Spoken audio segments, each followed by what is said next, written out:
Hello, hello, hello everyone. Welcome one, welcome all, welcome to the first Fronts tournament, round robin tournament. I want to say thank you one and all for joining us as we're just getting started here. We'll be jumping into the action here shortly. But first off, I want to say I'm excited for this. For those who haven't seen Fronts, well, where have you been? You can check any of our latest live streams in Forts, or even a dedicated video for it on the channel. But Fronts is a total overhaul mod for Forts, and it's a good one. It's an exciting one, at least. We're going to see what we can do here to make it just a little bit more exciting, because what we're going to be doing today is the Fronts round robin tournament. That's right, we have a whole bunch of players who are experienced with the mod. They're going to be showing off by crashing into each other here in just a moment.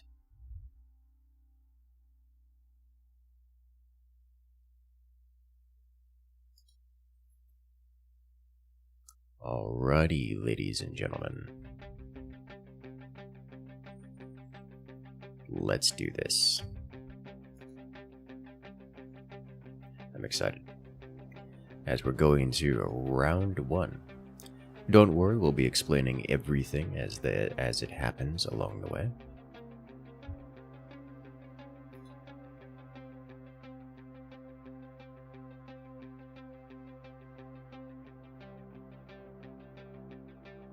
Because there's quite a lot to explain along the way.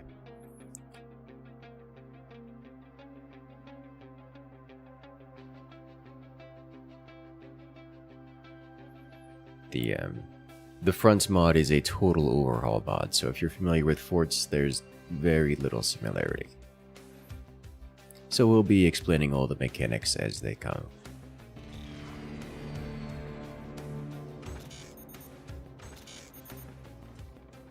Alright, welcome to Fronts.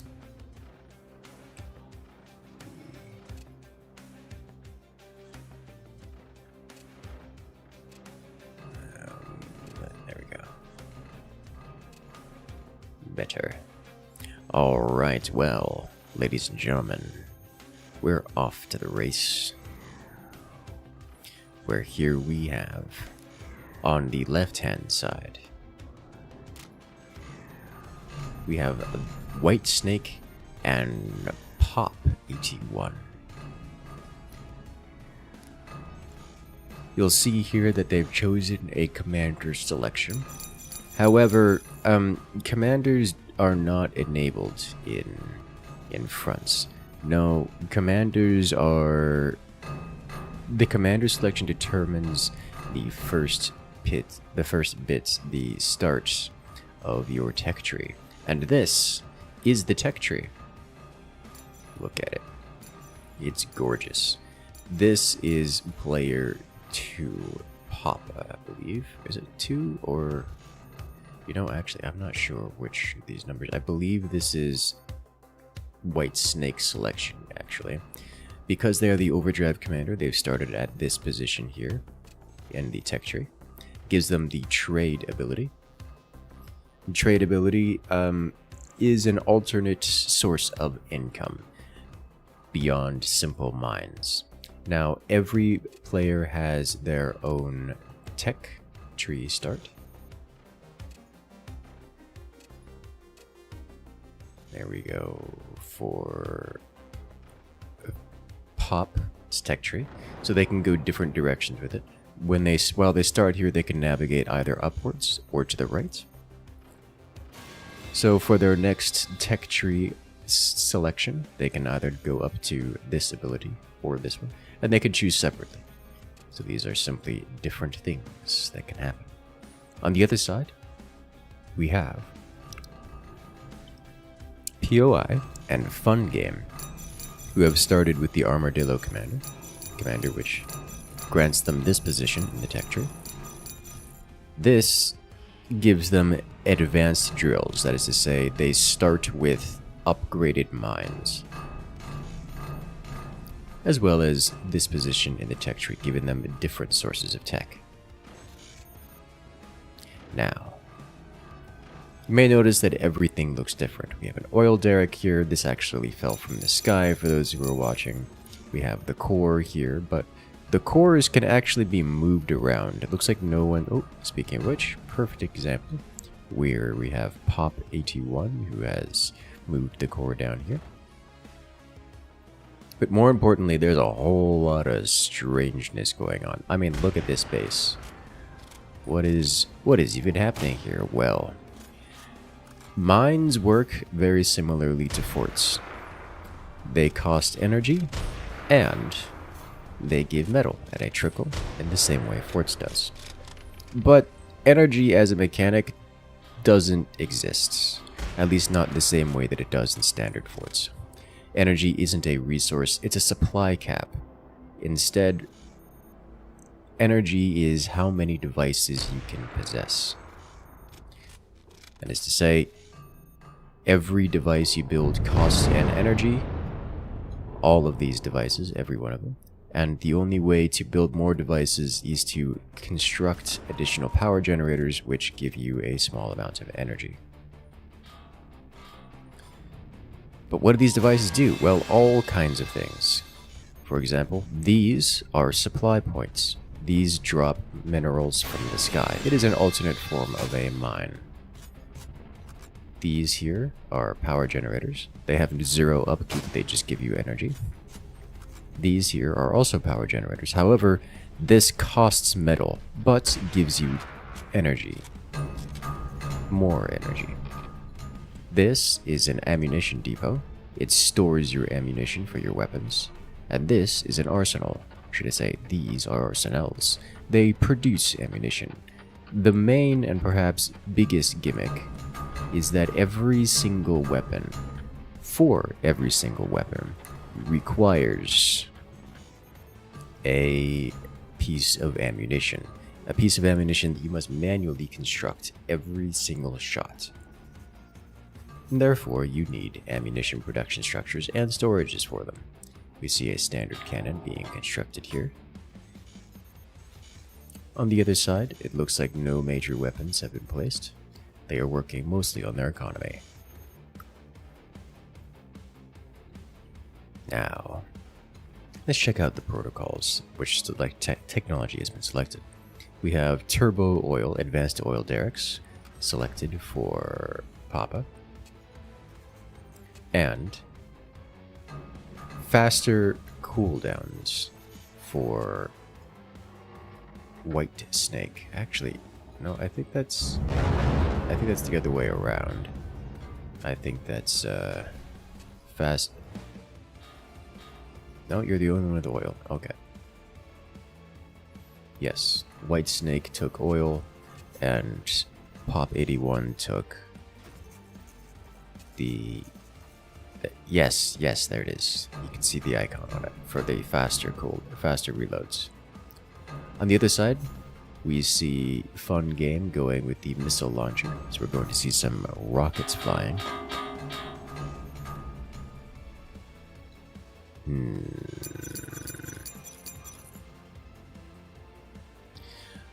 But yes, let's go ahead and explain these oil. So when it comes to resources, there are only two resources. You have metal and oil. Oil is produced by these oil derricks. Now, these oil derricks can be placed on the map by the players, and they can be placed anywhere on the map, at least anywhere that doesn't have existing structure or something of that sort. And they simply produce oil. You do need an oil reservoir, an oil tank, in order to collect it. This is oil storage. Fun Game placed their oil derrick here toward the beginning of the game and has simply been collecting it ever since. Looks like they'll be using it to fund their missiles. On this side, White Snake is doing the same thing, except now has two derricks, and they are up-tiered derricks. So they produce double oil, which is quite intense. Whereas the players on the right-hand side here have elected to go with double shot. That is to say, their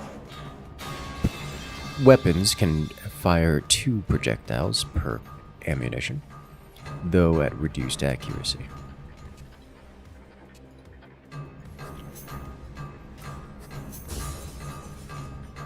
I believe this is going to result in missile spam.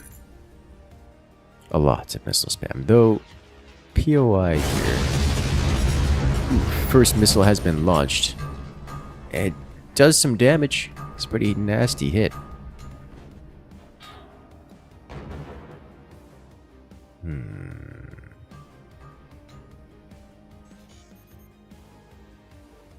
Okay.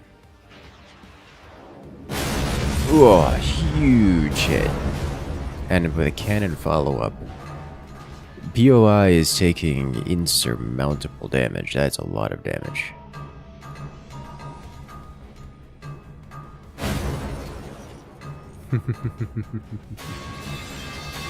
More oil derricks placed. The missiles. Those are cluster missiles too, so after they detonate, they split into smaller missiles. Now, ammunition-wise, it is worth noting that every single one of these rounds fired, shots fired, costs a piece of ammunition. And ammunition is often expensive, and every single time has to be manually constructed, manually clicked on. So these players are going through a lot of hoops just to fire every single one of these shots. But in exchange, every shot fired can be much more powerful, much more deliberate.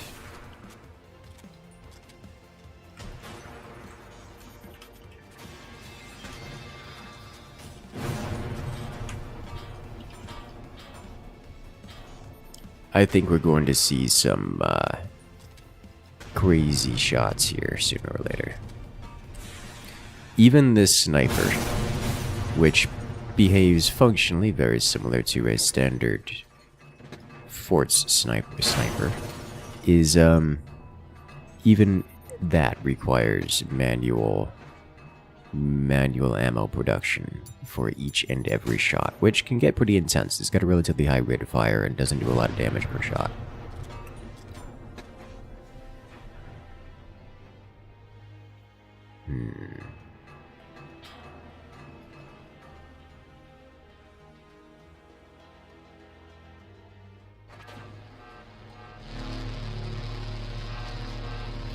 Looks like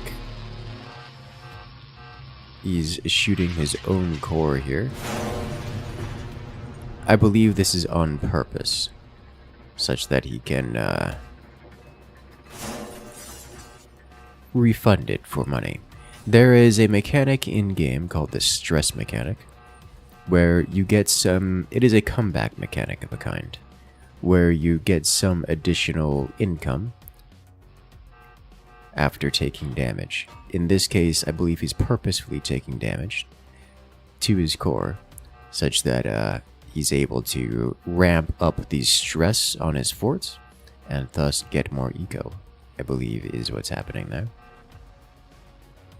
Charging his own commander ability type stuff.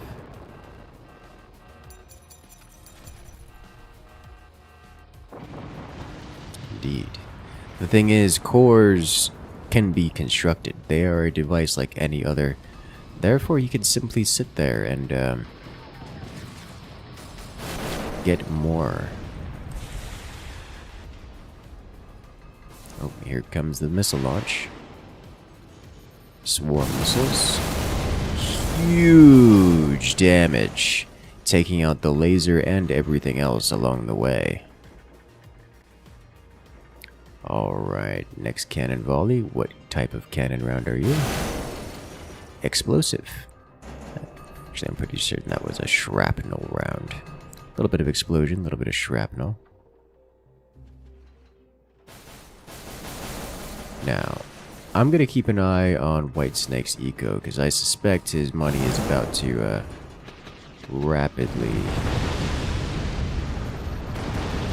rapidly spike here during the next supply drop.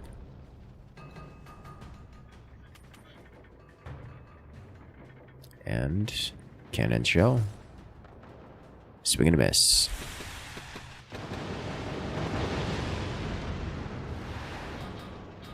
Oh, that's good. Oh, that was close. Oh, that was very close. Even all of those flak shells, every single one of them demands manual ammo production per shot. It's a lot of ammo. Looks like he agrees, going up to 4 ammo storages, just so they can have enough.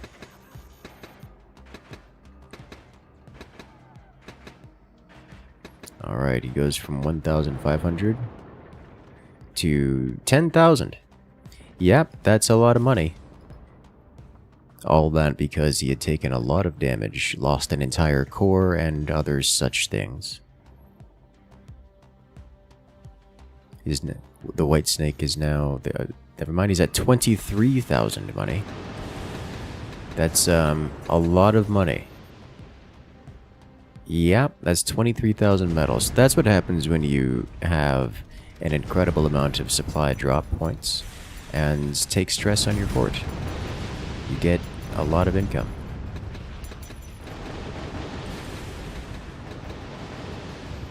The flak, it just works.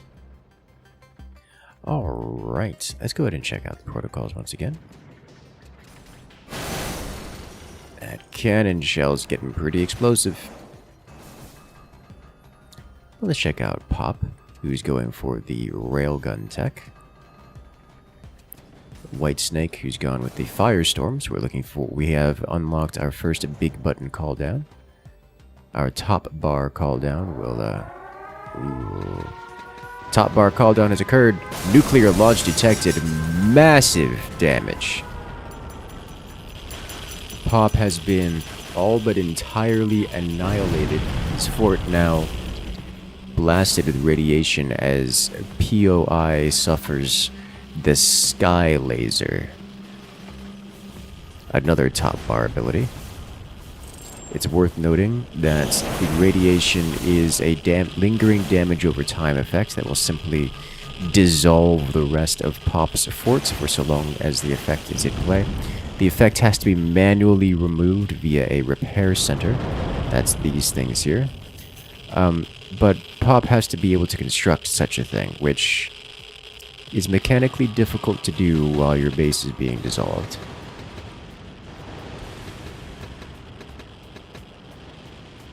Lots of damage.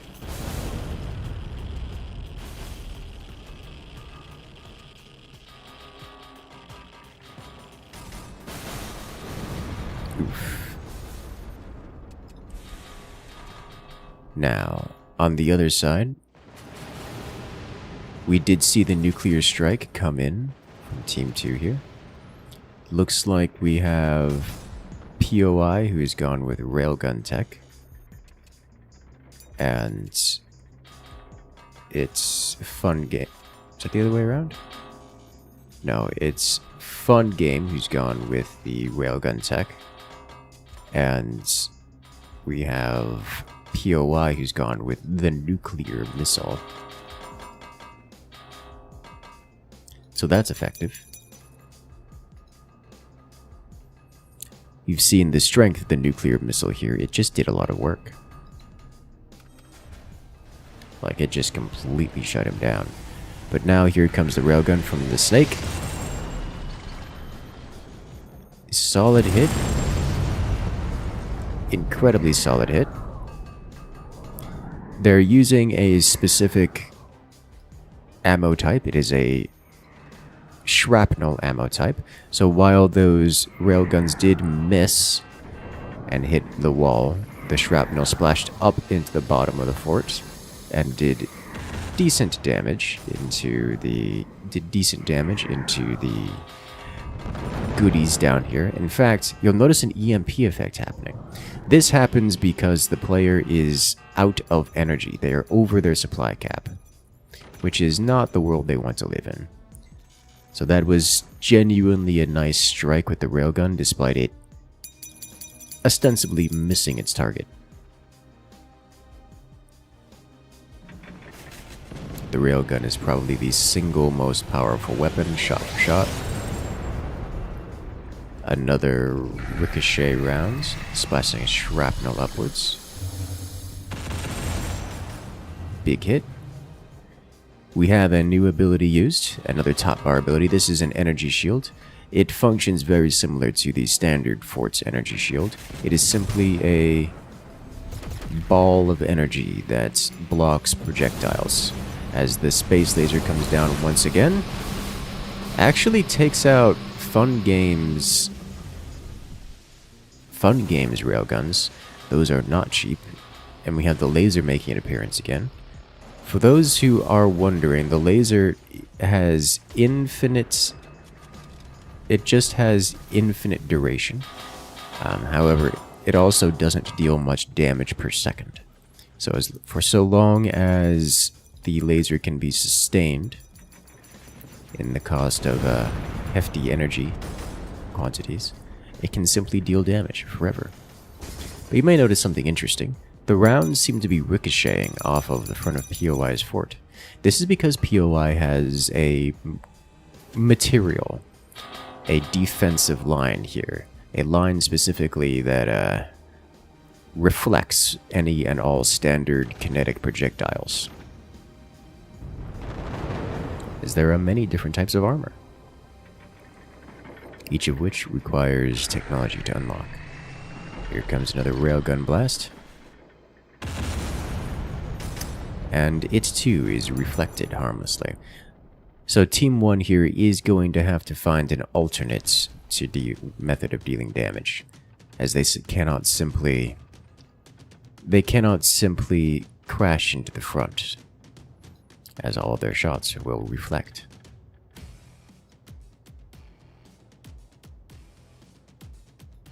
Now, what do we have next here? See all kinds of armor appearing.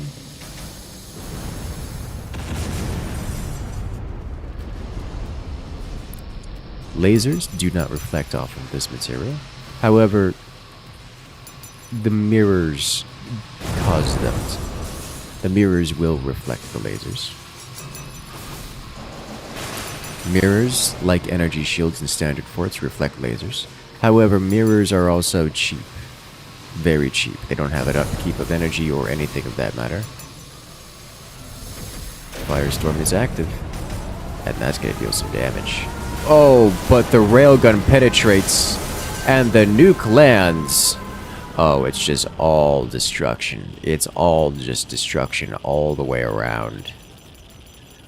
The lasers managed to destroy the bracing that was keeping the railguns out. The railguns managed to get dead center impact and just obliterate the entirety of POI's fort. But in exchange, the nuke lands, dealing massive damage. And now with an orbital laser follow-up, there's just almost nothing left of Snake's base here. It's just so much damage. Oh, is that gonna do it? Oh, surely that does it, right? Yeah.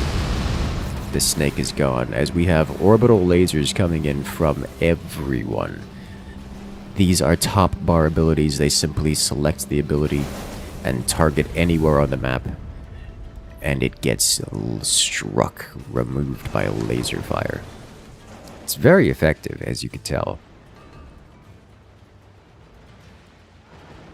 Now, when a player is eliminated, their core is destroyed, they can still use their top bar abilities. So, for example, we have Snake here, who can use any of the abilities that they've unlocked. In this case, the only top bar ability they have is the Nullifier, which simply removes all projectiles currently flying through the air.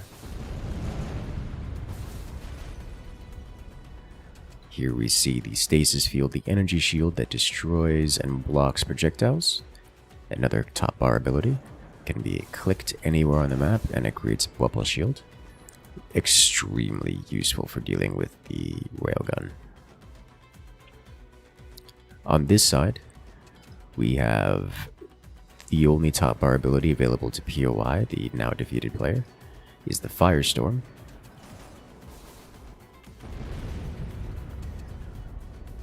Whereas Fun Game has both the Firestorm, which is the orbital laser, and also the nuke. New orbital laser strike. And Pop's last weapon has been destroyed.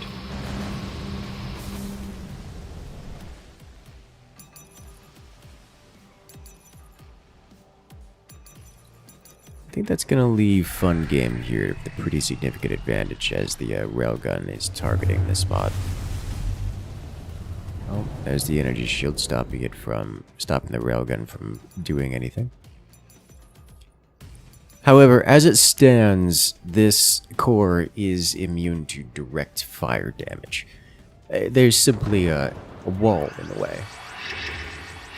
Now, between all the indirect fire weapons and the top bar abilities and such, that's not a particularly difficult thing to target, but I don't see anything here within Fun Game's current arsenal, or current weapons list, current deployed weapons, that will allow him to directly engage with that core. So Fun Game's going to have to do something here, and I'm not sure what it is. They certainly have the money for it, sitting at 3,000, or should I say 3,500 metal and max. Yeah, something needs to change there.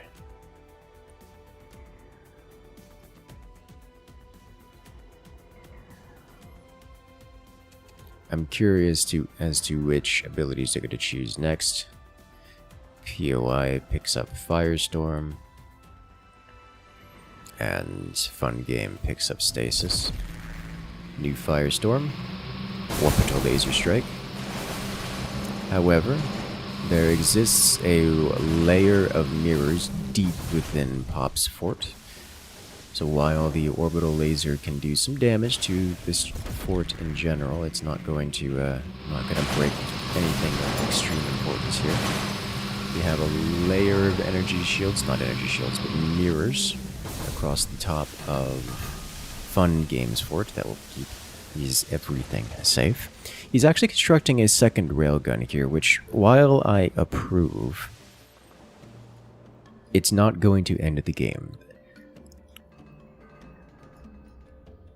The only real target for the railgun is, well, Pop's weapons. And that's fine. It will keep Pop locked down and locked in, but it won't be a solution to Pop's existence. Fun Game still needs to figure out a way of getting damage on the board, at least directed at the opponent's core. That animation we saw was the animation of the nullifier. It simply removes and destroys all existing projectiles in the air. Pop fired their cannon, and the nullifier removed it. We'll see if it happens again. Does not. It does not need to. For Team 2 still has the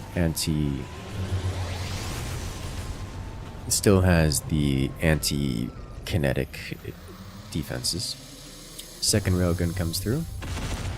The reason the second railgun's interesting to me is because the top bar ability has a relatively long cooldown, but charges on it.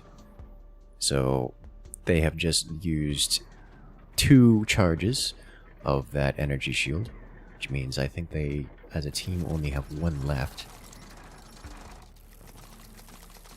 With only 1 charge left, they should be able to block one of these railgun rounds. The second one should get through and potentially cause, well, incredible damage to Pop's cannon here. We did see a ricochet round land down here and fly out. Solid hit. It looks like we have plastic developed for Fun Game. Not Fun Game, actually for POI. Plastic is a material that allows them to connect to any terrain, not just traditionally buildable terrain. So now they can go on an adventure. They can connect to everything and everywhere in the world.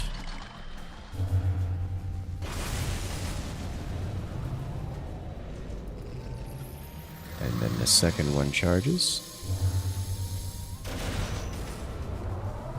Nuclear missile launched. Ooh. And it is taken out. Nuclear missile also taken out, but again. So 2 nukes have been thrown by Team 2. Both of which have been defeated.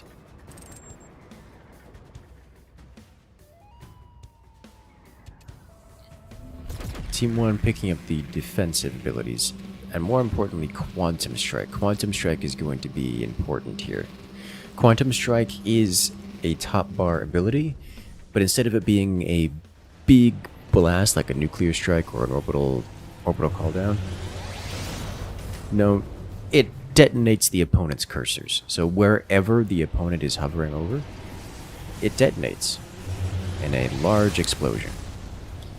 I am surprised that Team 1 still has charges of their energy shield left. It's not a super long cooldown, but I think Fun Game just isn't firing the railgun often enough. Is what's happening there.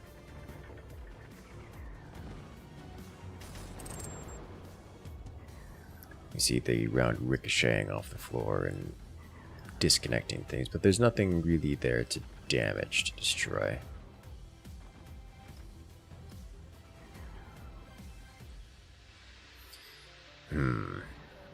Yeah, once the Quantum Strike is used, we're gonna see some potential. Oh, and it gets through. It removes all the armor around that cannon, but the cannon itself survives, at least for the moment.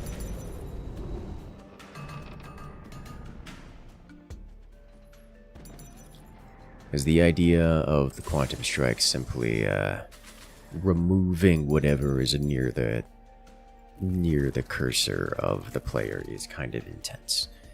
You can easily snipe out cores or pretty much anything else with it if the opponent hovers over their core, or really anything important in their fort.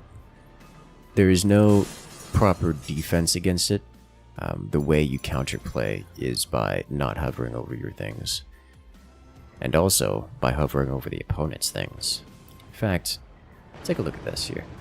Yeah, I see what's going on there. There is a player for red team who's simply hovering their mouse over the core position, or rather what is usually the core position for Team 1. Is just sitting there. He's just sitting there. So if Team 1 decides to use their Quantum Strike, it will destroy this area of Team 1's fort, which is a little bit destructive, a little bit game-winning. While it won't directly destroy the core, it would miss. I think it might do enough structural damage that it would cause the core to fall in. Maybe they could get away with that. They could say, hey, let's just rope all this up to make sure it doesn't collapse, let this get destroyed, and in exchange deal some real damage to Team 2 here. Oh, you missed with the railgun. Unfortunate. Oh, Quantum Strike detected. And, I see what happened.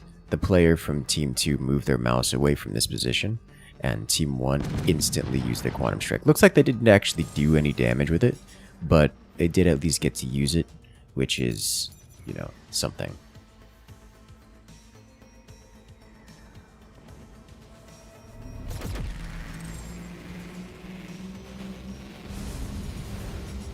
The space laser actually does take out the cannon. That's still going to leave Team 2 with the requirement of doing some kind of damage here.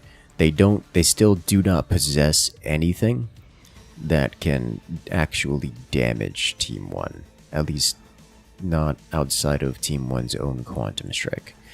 So I'm curious to what their plan will be. Protocol-wise, Team 2 has developed Quantum Strike and also Thunderstorm. Thunderstorm should deal decent damage here. But the Quantum Armor will prevent any, I think all damage to the internals there. Yeah. Quantum Armor is just a very, very strong armor. It's weak to lasers, but to everything else, it's quite strong. Very strong.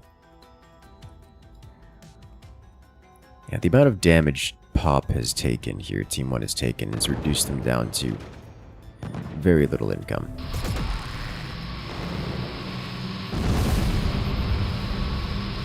Yeah, they have +7 metal, but they're still working with a large buffer, a large buildup of cash. Kind of surprised Team 2 didn't drop a nuke somewhere at the start of that.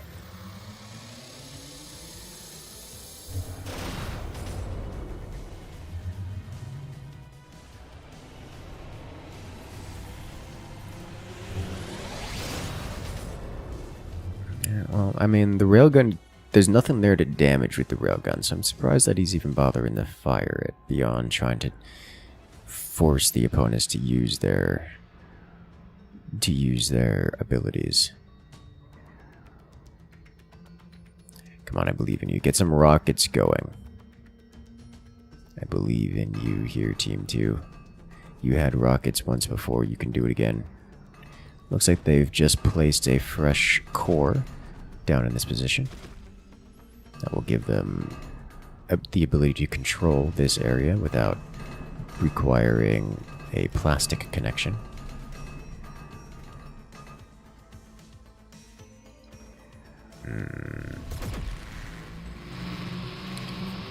Orbital laser from Team 1 targeting this position, but this position is defended by a nice layer of mirrors.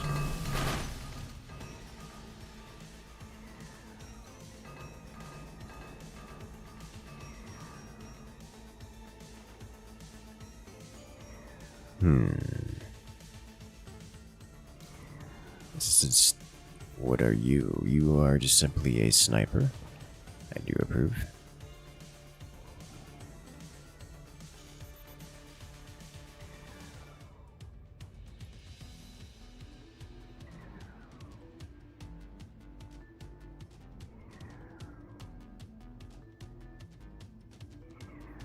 Alright, so at this point I'm simply waiting for one of the teams to do something. At this stage, Team 1's... They're alive, but they are certainly struggling to get anything done consistently. With the amount of top bar abilities currently unlocked for Team 2, they simply have an oppressive set of options available to them.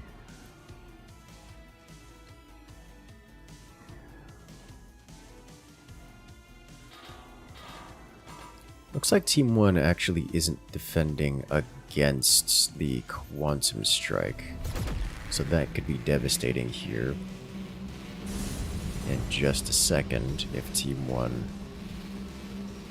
starts panicking and defending things inappropriately.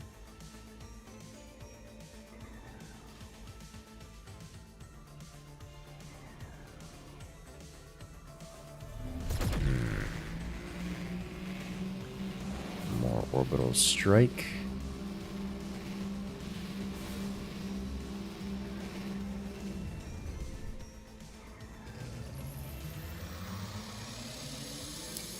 Yeah, the bubble is not gonna... Oh, but the ricochet rounds actually come in from on high. That will deal a bit of damage to Pop's base. Pop's fort. Not that there's much left to damage.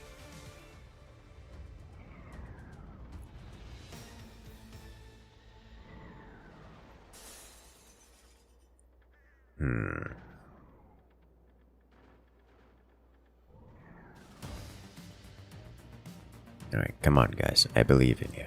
You can do it.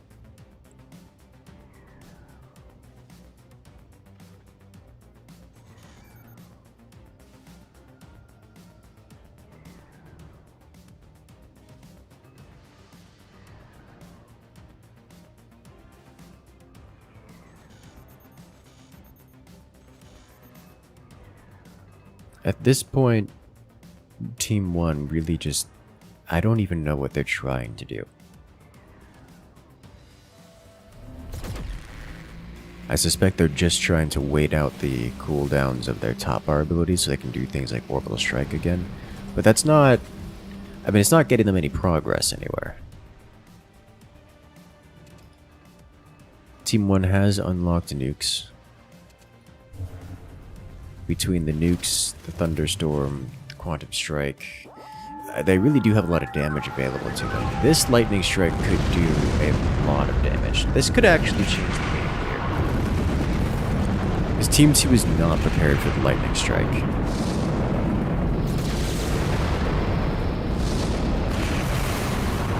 However, they are still prepared for the Orbital Laser. Well, some notable damage, but honestly, Red Team here's got more than enough space and money available. They'll be fine. They'll be just fine.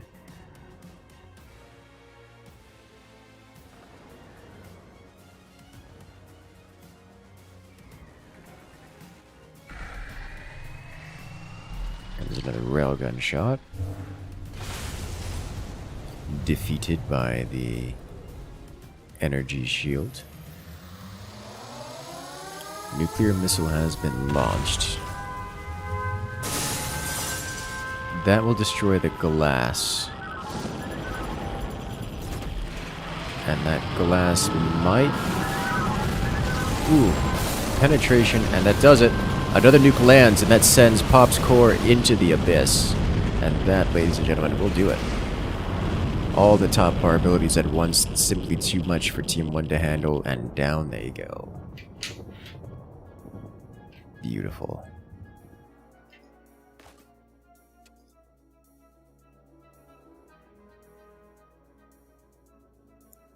Alrighty then. Give us a moment while we get set up for the next round. Each of these matches will be a best of 3.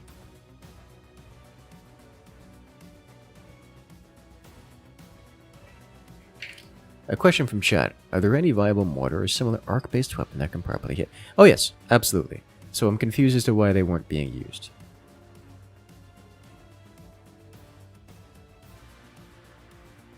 Additionally, Team 2 had access to plastic, which means they can literally just go over there and grab the entire territory themselves.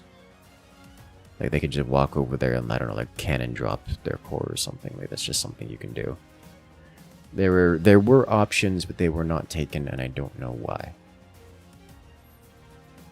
It seemed that Team 2 wanted to rely on the top bar abilities, which did work, but top bar abilities have quite a long cooldown, and can be defended against via other top bar abilities, so that's a little bit time-consuming.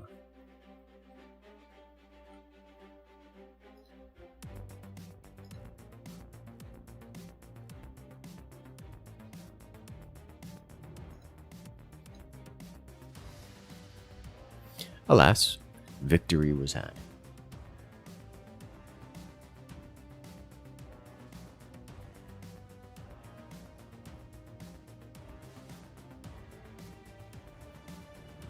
A question from chat, can they shoot the oil derrick? Yes, yes they can, and in my opinion, is almost certainly worth it.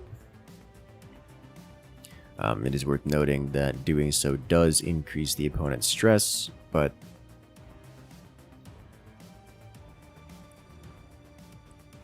we'll see how that... I'm not actually sure how the math pans out on that.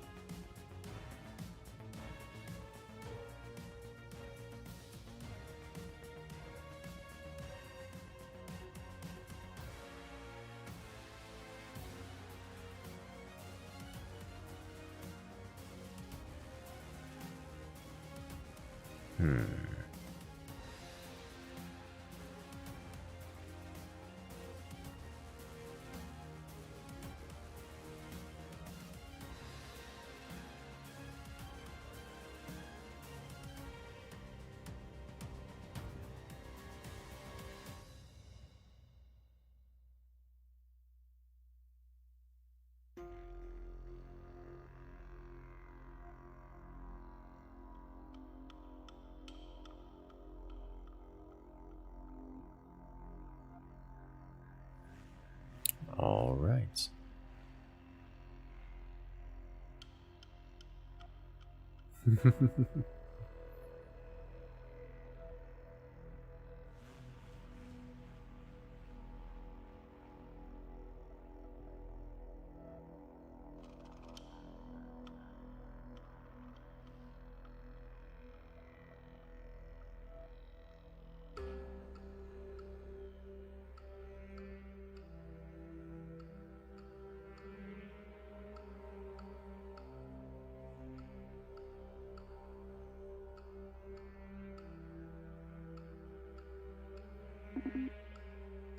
Excellent.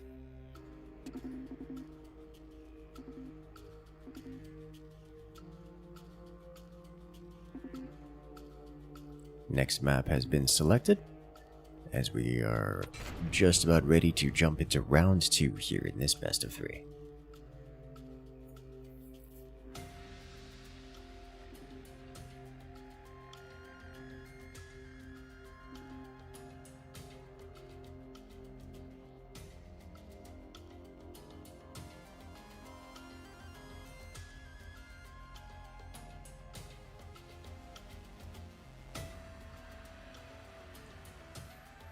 I'm excited. What I'm excited about is seeing some actual play from players who know what they're doing.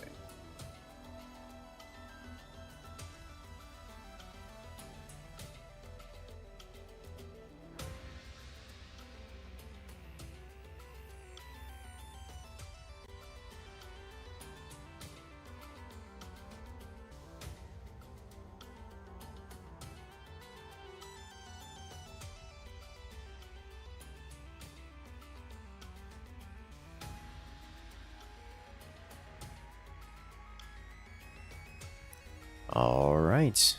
I hope you guys are ready for the next round because we're jumping into it.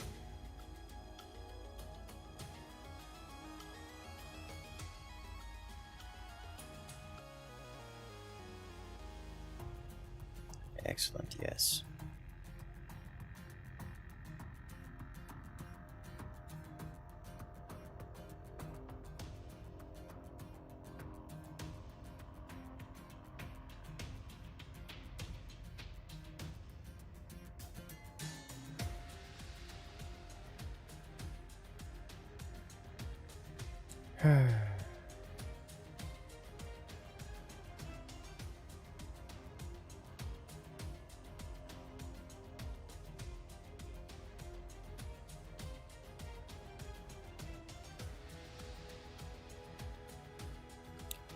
All right.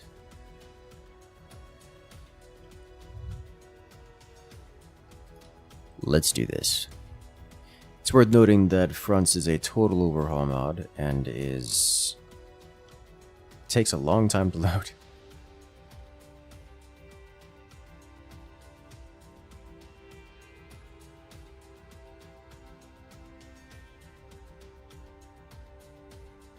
Which happens.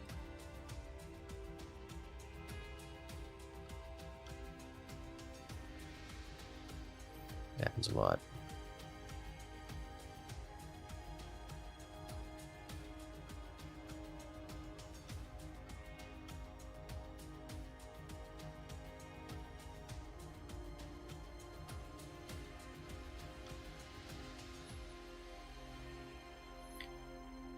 You can do it. You can load in. I believe in you.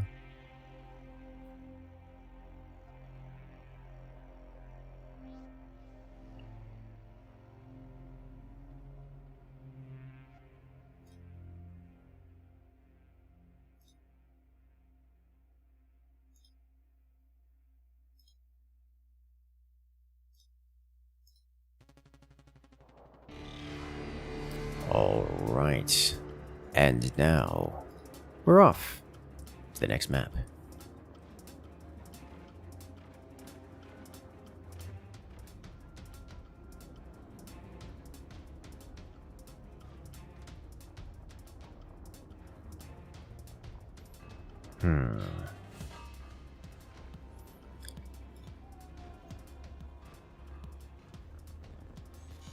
The sides are the same. Team 1 is still the same players. Team 2 also the same players. I know. Big surprise as to how that one works.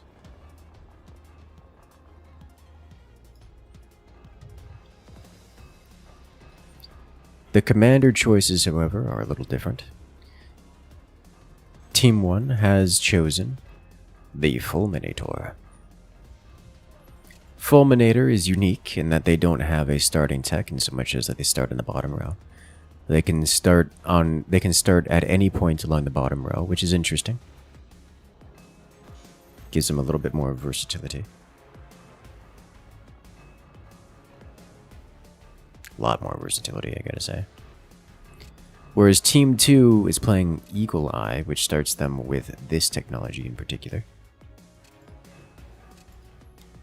It's up 1 from the bottom tier, but it gives them access to the Chrono Arsenal and upgraded energy production structures, which are quite good.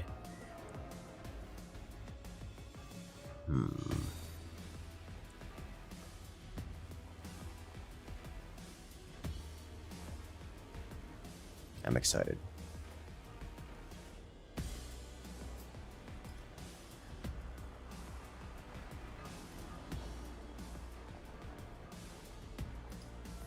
I actually quite like Eagle Eye as a commander. It gets you access to the that particular technology, which is one of my favorites.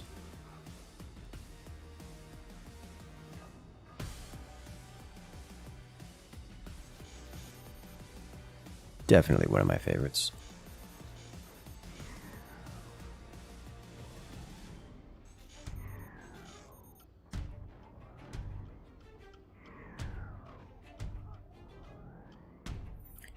You see poor Team 1 struggling with their energy production.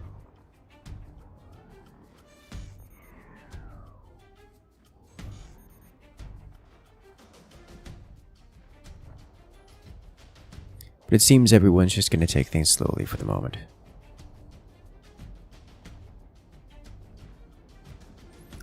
On this map, there was an expansion here that came with a sniper. So both teams have this. Kind of surprised to see it not being used, given these are exposed and visible to everyone.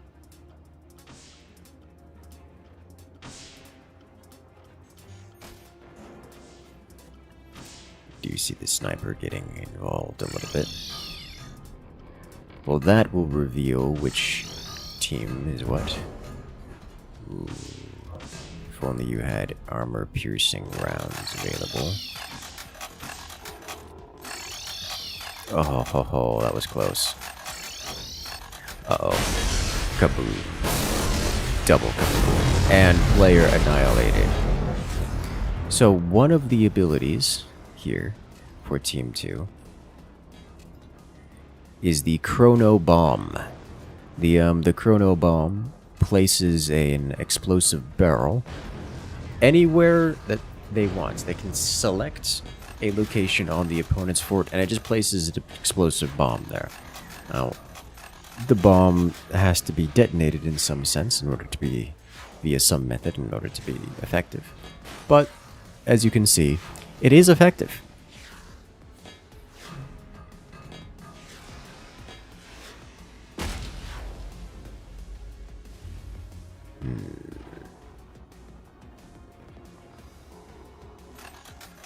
It is very effective. Or at least, it can be.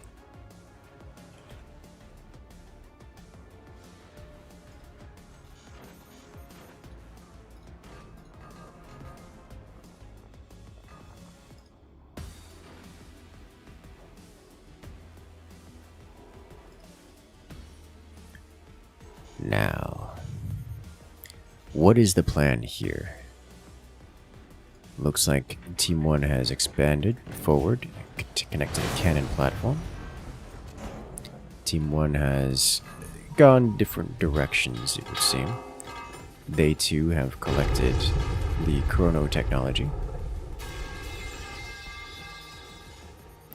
as well as one of them has gone with the free trade plus turbo oil. You can see the oil derrick up here, so they're going to be very different.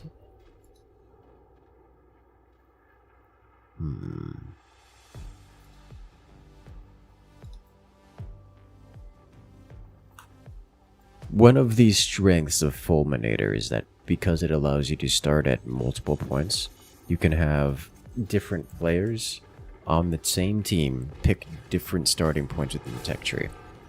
And in doing so, you can get a wide variety of upgrades. So whereas Team 2 is stuck with this particular line of tech, Team 1 can get multiple lines of tech and play them both within the same fort, which is quite strong. But it looks like there's going to be another attempt at the explosive bombs here.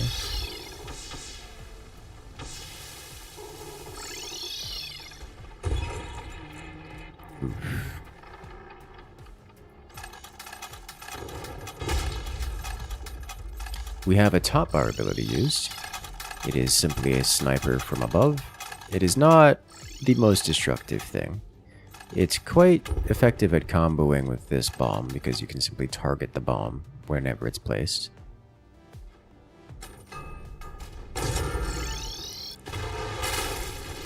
Ooh, now that's a good bit of damage. That was a chrono round.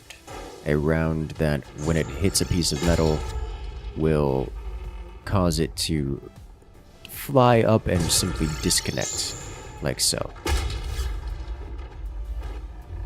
It's quite effective. It's very cost efficient, I'm gonna be honest. It's basically just destroys a single strut of metal for a single sniper round. Depending on what it hits, it can be very cost effective. Not always cost effective.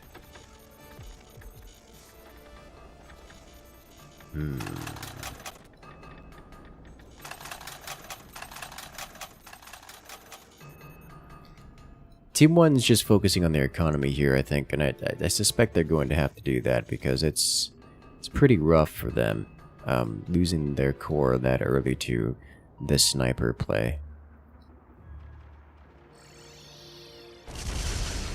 Yeah, there's that sniper combo. They put a bomb on the fort and then use the orbital sniper strike to simply detonate it.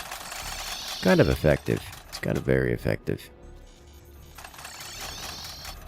Another bomb is in place.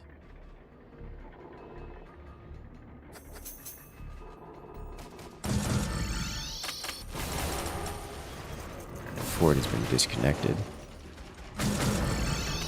And oh wow, that didn't destroy. Very expensive. Alas. Bomb survives long enough to be defused.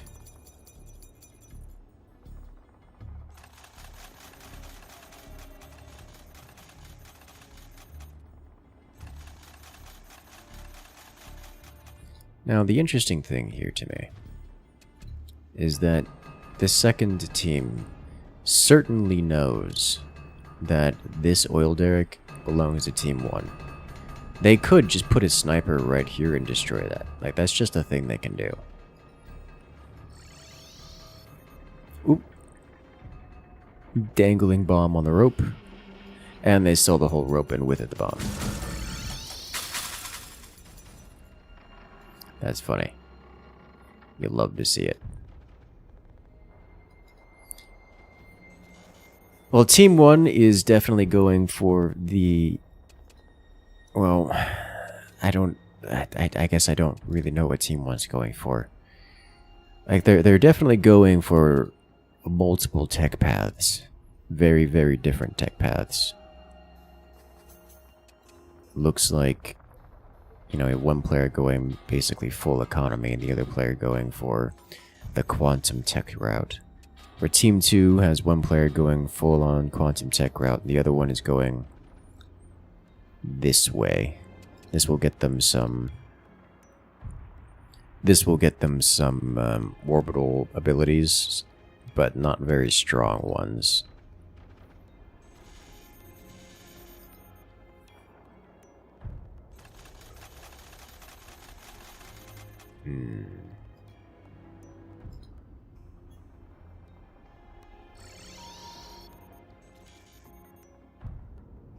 Kaboom.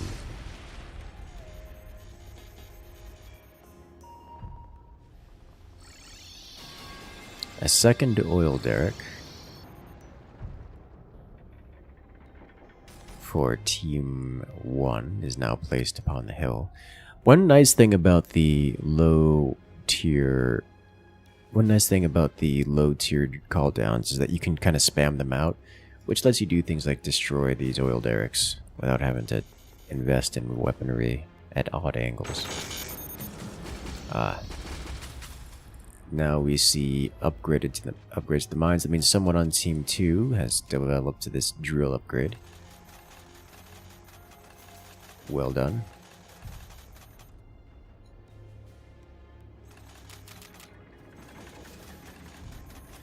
And finally, Quantum Strike has been researched. So now we're going to see some actual shenaniganery. Quantum Strike also gives access to the Quantum Sniper. The Quantum Sniper is a win condition. To put it nicely. As we still see the chrono rounds being used to great success. Just an cost-efficient method of dealing damage. A lot of damage, I dare say.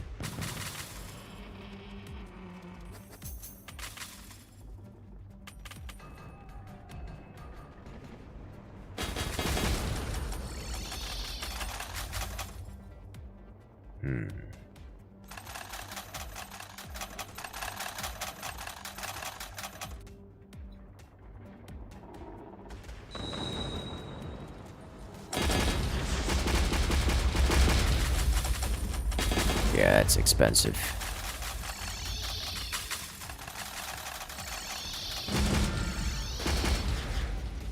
Oh dear, oh my.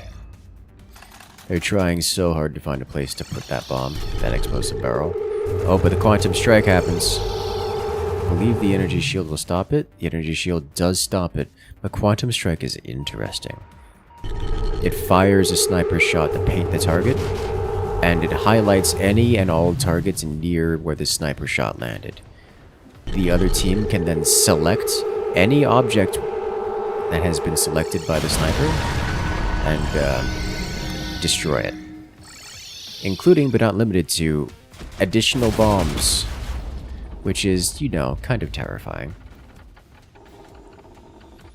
So, it looks like they're simply trying to target the enemy's core here, which did get moved now down to this position. Team 1 actually developing a weapon. Looks like they're going with the minigun option. Quite like the minigun option. The minigun is interesting.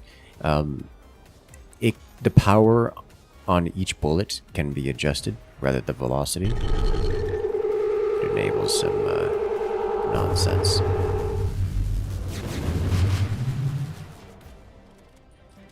Let you do some tier 3 type stuff.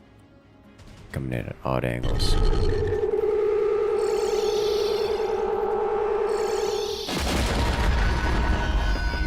And there is more quantum nonsense.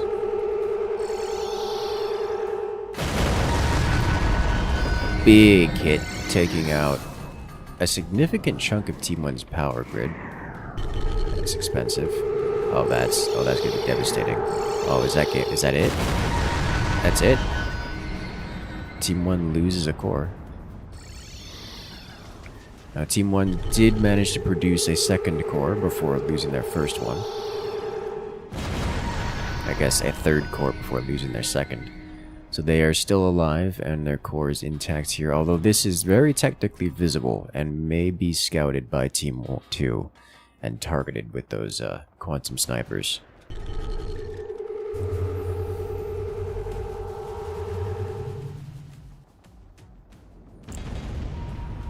You see some of those top bar abilities being thrown about. Simply dealing damage. Oh, that's just too much damage. You can't... It's too much damage. It's altogether too much damage. Oh, here comes the minigun rounds. I mean, it's a decent amount of damage output, but Team 1 here is really struggling.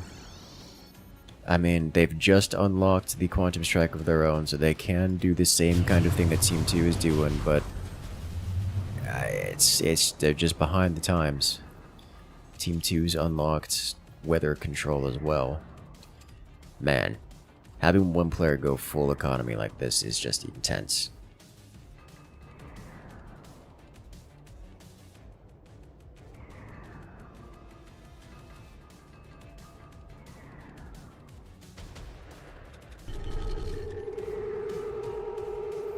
Here comes more quantum activity. Huge hit.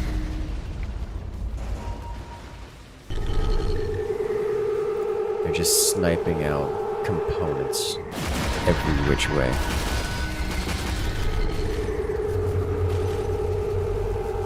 The shield does block the quantum strike, or at least the sniper.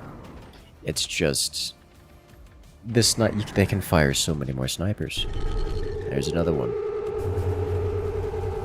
There's just limited shield charges.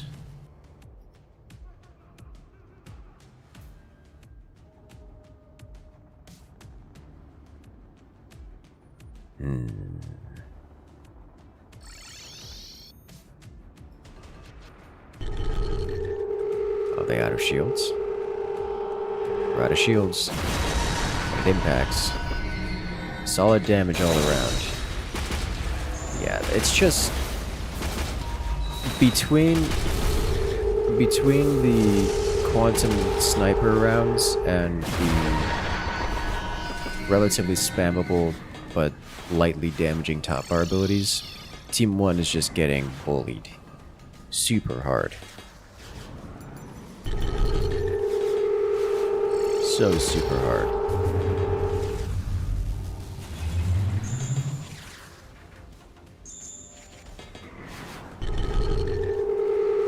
They have a shield, or is that... Nah, that's gonna get through.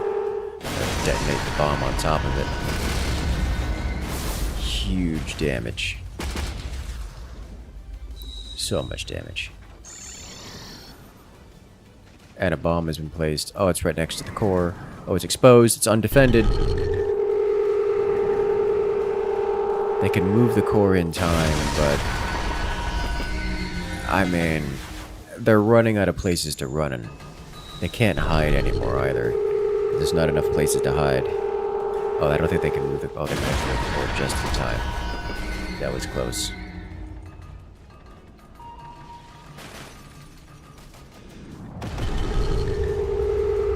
Even the top bar abilities are being used to hunt down the core.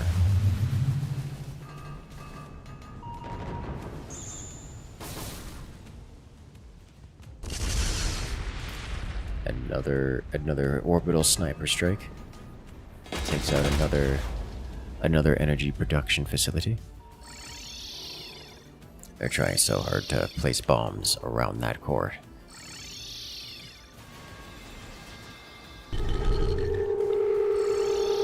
If they manage to move, they do, but it's exposed to the air.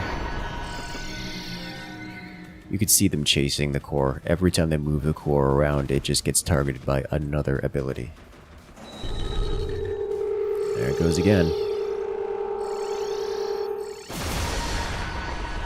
put the core back, but it costs them another energy production facility. Realistically, Team 1 does have a fairly chunky amount of money. The problem is, how do they spend it in a way that's meaningful? They did manage to place another core again, so they will survive, but at what cost is the real question.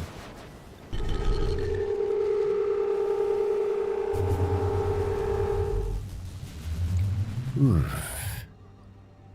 Team 2 is just kind of spending all of their money on ammunition.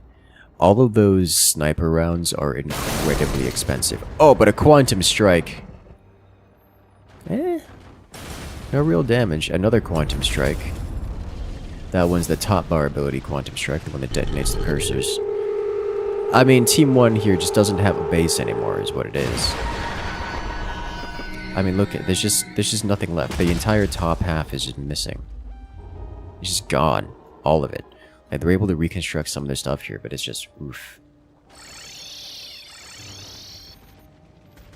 Just with every sniper shot incoming, there's just that much less available.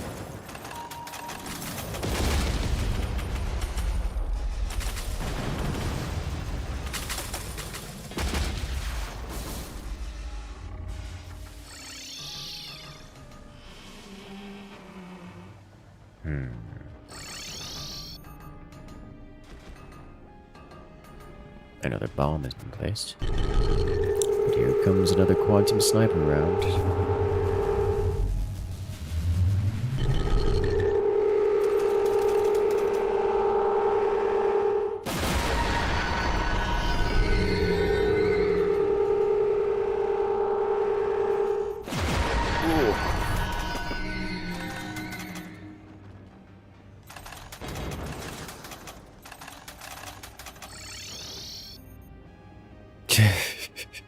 The bombs are just stacking. Like, there's just two of them. They're just sitting there.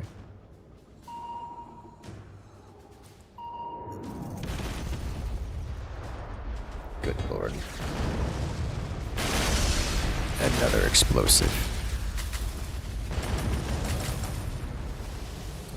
Honestly, at this point, I would love to see some standard cannons coming out from Team 2 here. Just apply constant pressure.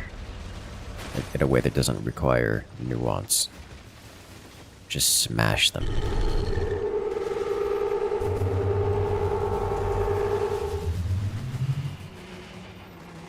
Just destroy them all. Right, lightning comes through. Lightning actually probably won't do much here, because it will get blocked by the metal struts, for the most part. It's not perfect, but it's close.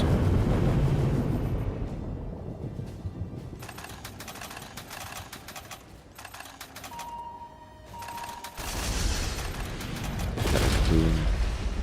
More strikes. Ooh, but the core gets hit by the orbital sniper, which doesn't do much. Cores have like infinite HP in this, so they're incredibly difficult to destroy directly. Typically, you have to make them collapse onto the floor. Or destroy the strut on them. Or destroy their strut.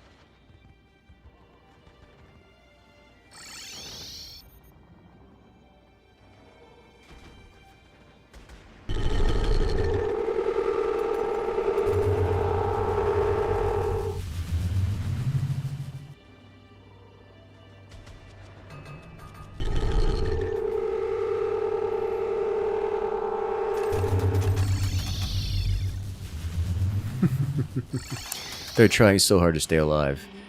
They are attempting to re-expand up here, which I think is the right call.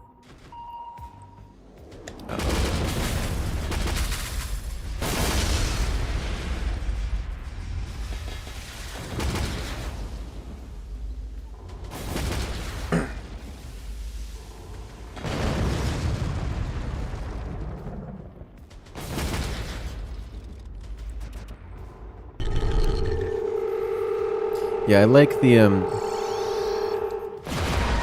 I like Team 2 here focusing on the eco and disassembling them piece by piece as opposed to just hunting the core.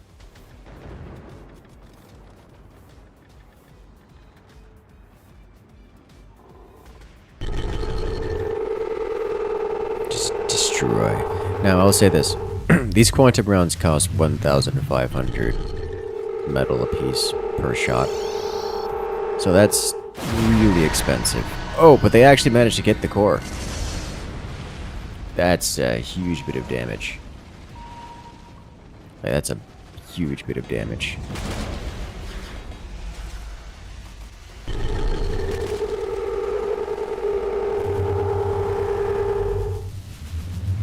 I would still love to see some standard cannons here.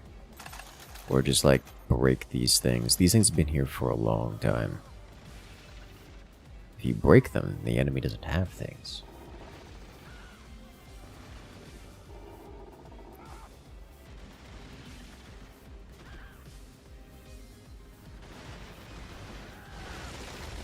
The railgun is under construction here for Team 1, though I don't think they have the ability to use it.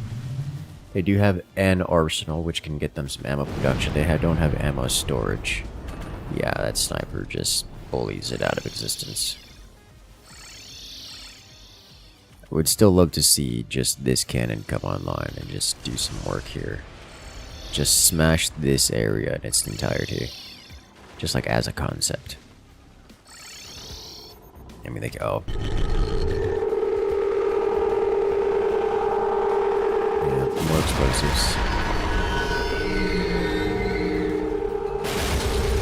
Ooh! But the orbital sniper finishes off the core and Team 2 wins it. I mean, if it works, it works.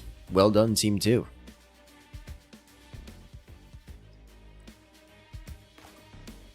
And that, ladies and gentlemen, is the first matchup here in this round robin. Team 2 wins it 2-0 over their opponents.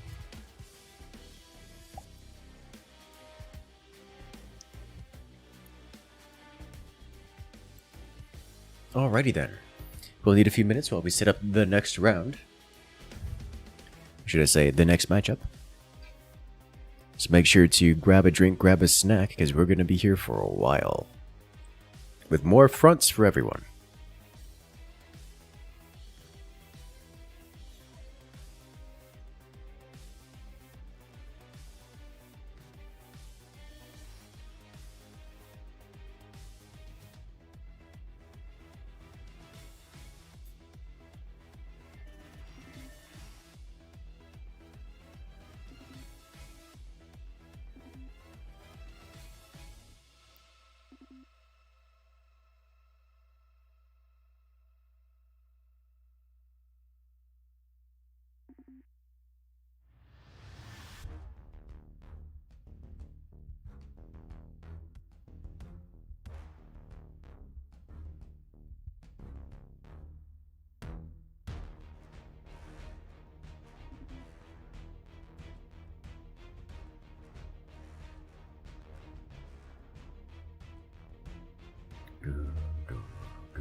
All right.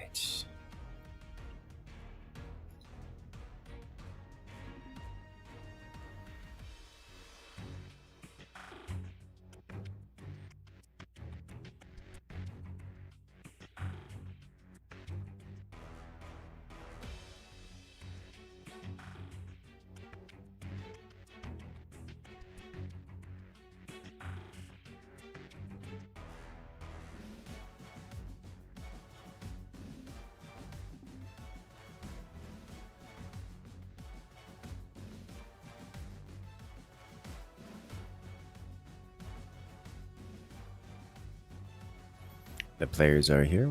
We're setting up the match.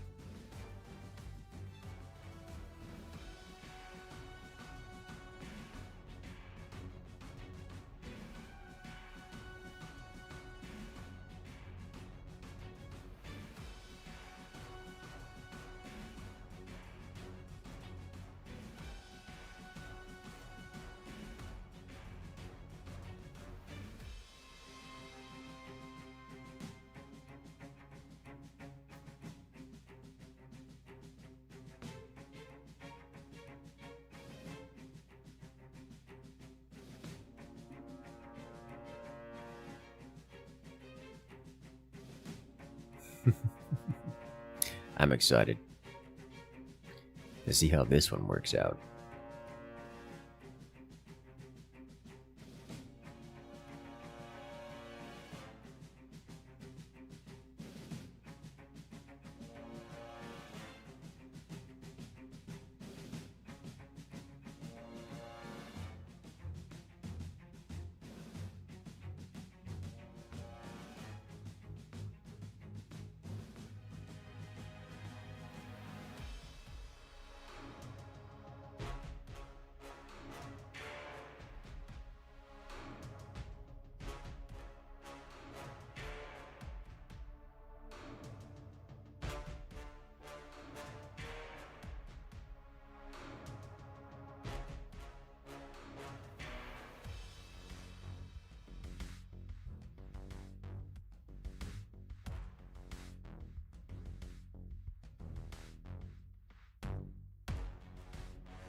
All right.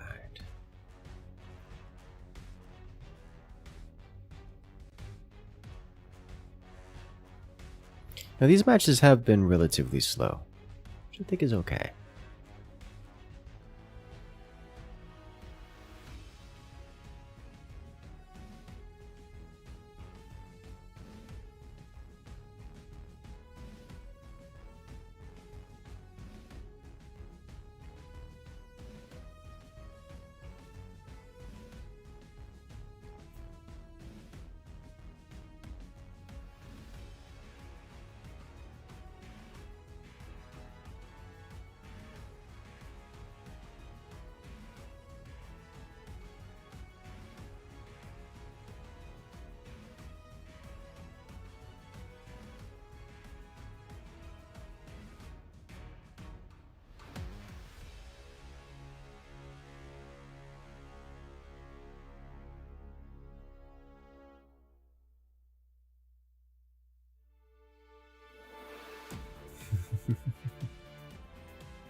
Let us go.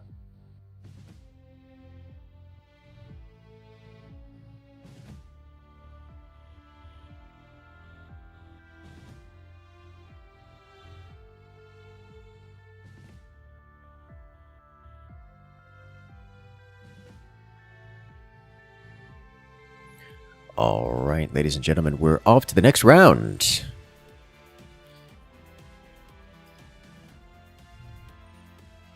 Matchup number 2 in this round robin is now.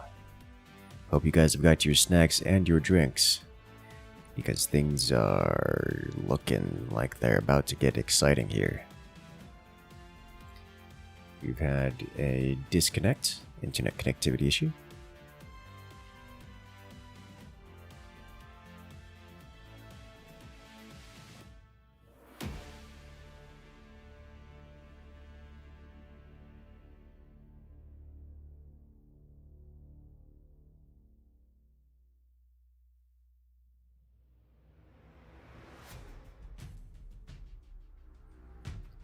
Might take a moment before the action starts.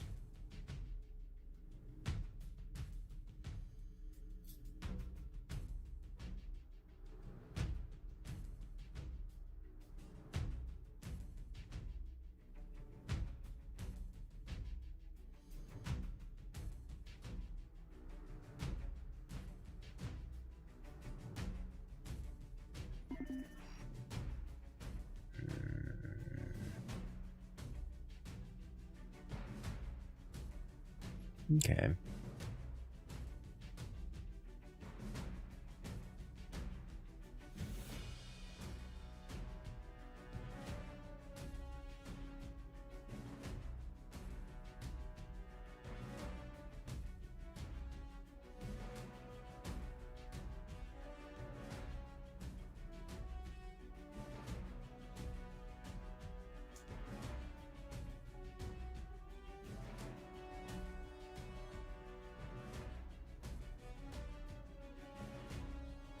Hmm.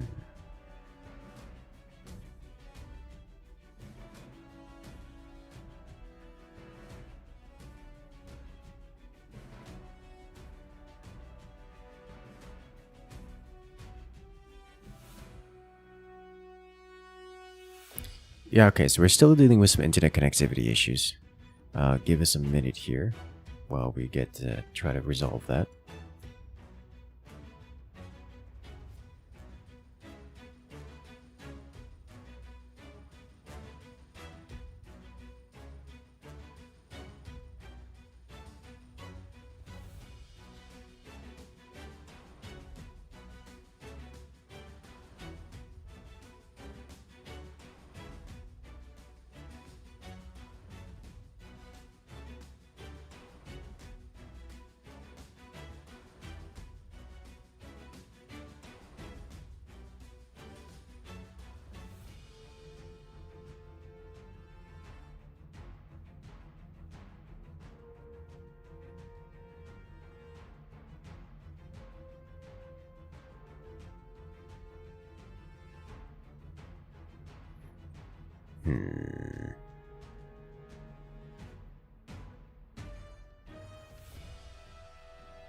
Think we may need to remake the lobby here.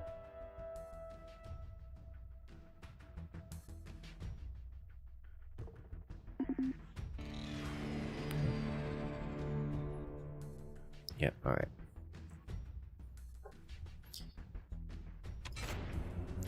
We are trying.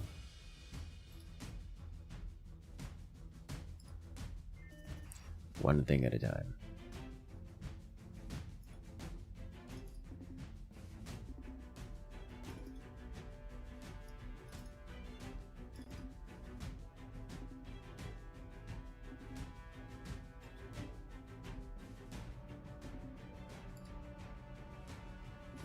Alright, looks like the internet has returned to our players. We might get started here in a moment.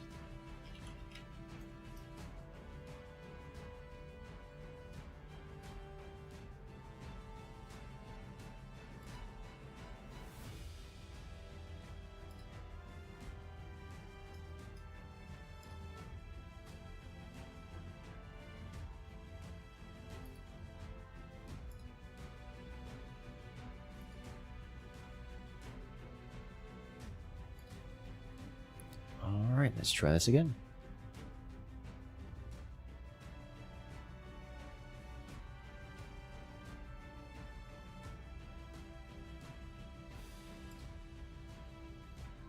Excited to see what this matchup brings. There are so many different tech choices that it's quite nice to see. There are just options.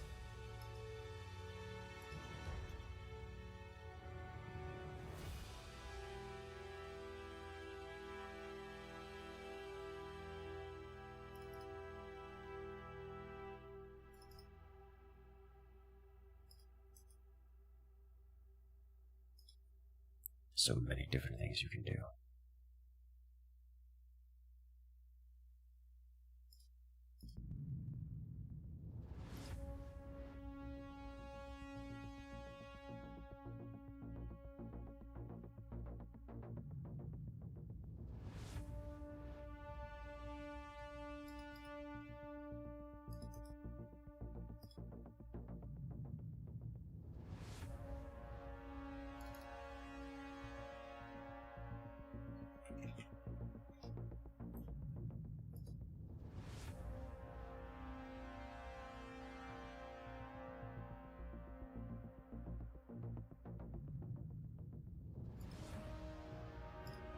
All right. Hello there, I am Fake, coming in and rejoining the incursion. For 3/4 of a year. Yes, hit that 9 months mark. Welcome back. Congratulations, you've regained access to all the beautiful emotes here on the channel, as well as on the Discord. We're glad you enjoy.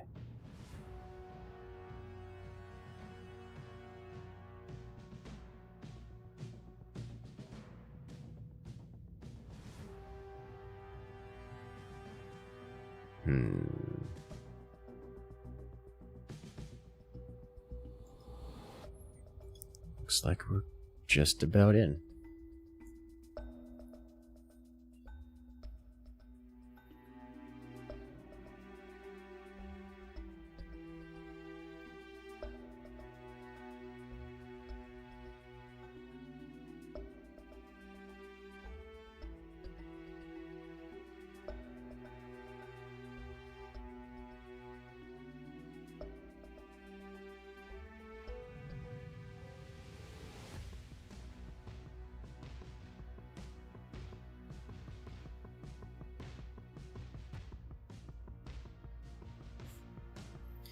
Good lord.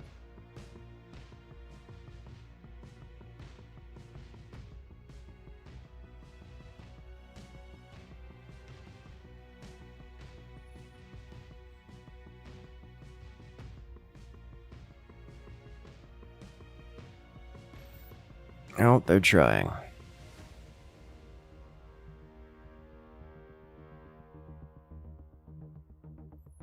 The internet.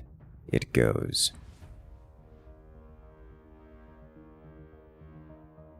Potato PC. So it would seem.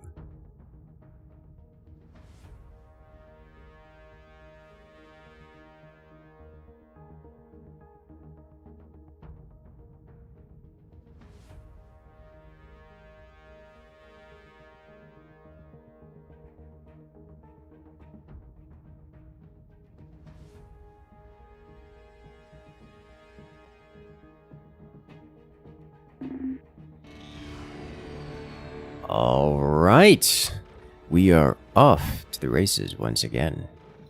This time on the classic map. I am a fan of this map.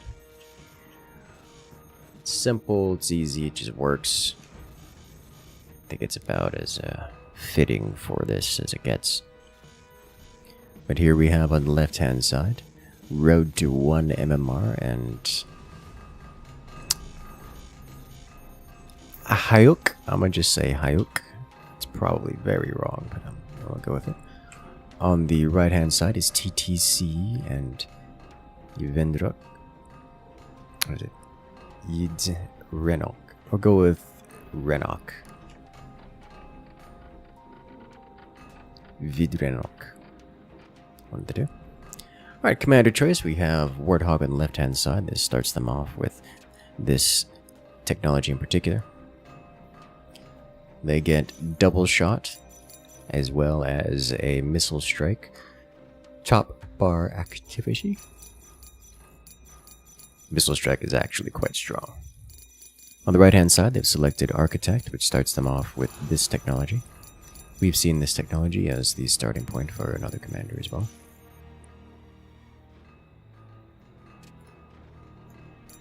Wonder if we're going to see any containers out of them. Maybe not. We shall see. Starting out with glass across everyone's ceiling, which is an interesting idea. I didn't expect that one.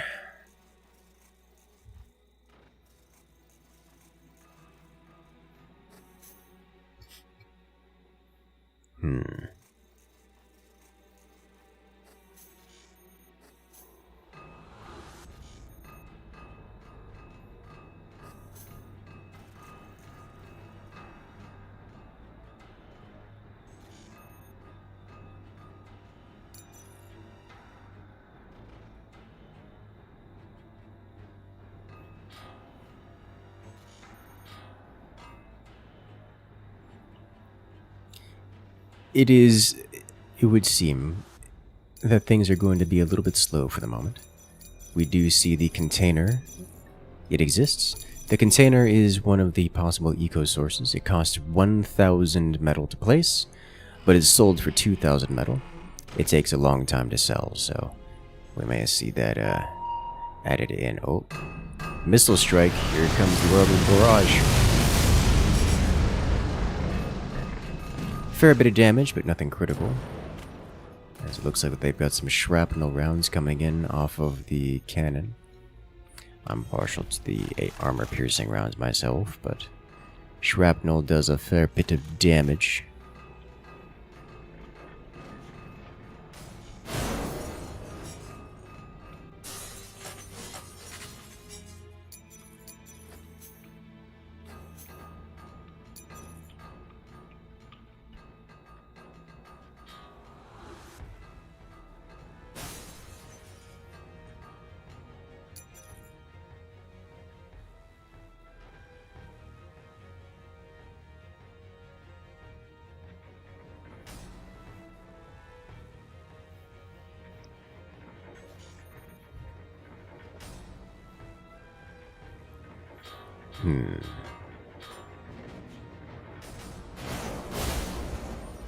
Yeah, that's chunky amounts of damage for both sides. And minigun comes in from on high, lobbing those shots in and just doing some splashing of damage around. A strong strat.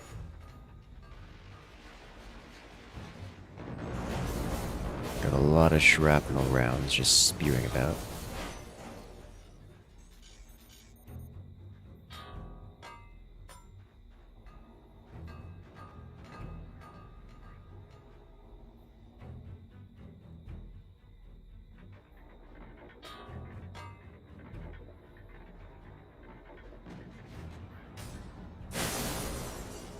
Oh, the cannon just slaps so hard.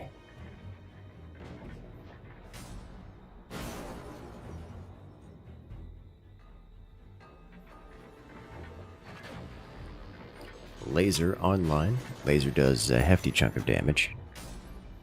Someone's traumatized by Firebird orbitals. Yeah, I mean, so it would seem, but those can't come out before like the 10-minute mark, even with Firebird.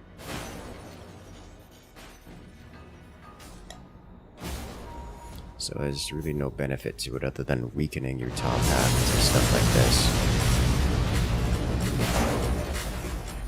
That's a lot of damage. I hit pretty hard.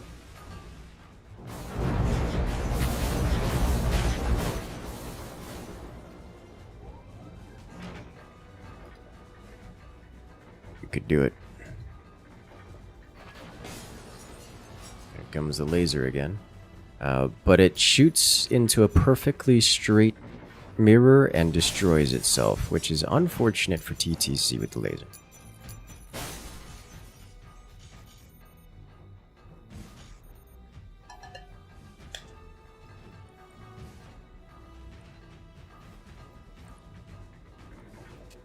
Tech-wise, we have the Warthog players. One of them going up the quantum round tree, the other going along the eco path.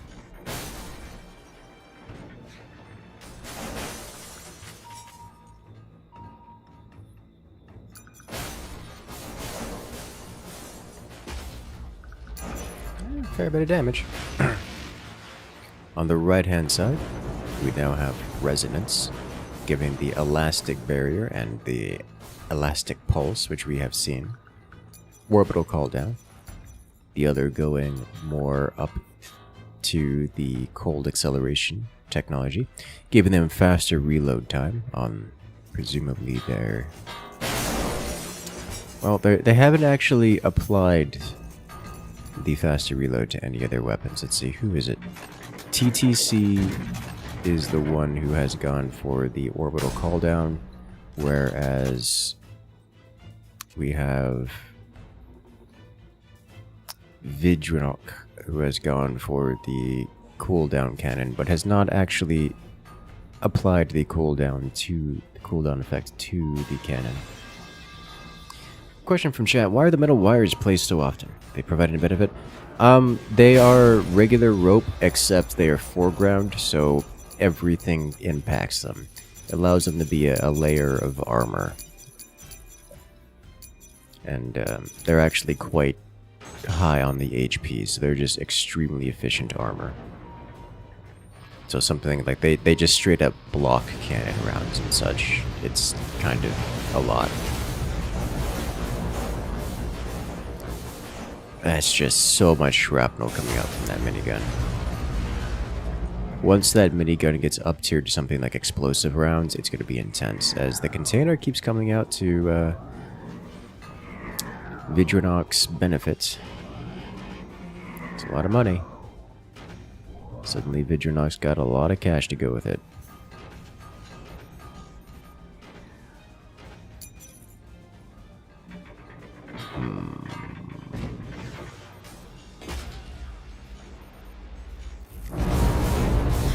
There you see the elastic chains just straight up bouncing all those shots around. That is one of the strengths of the elastic barrier.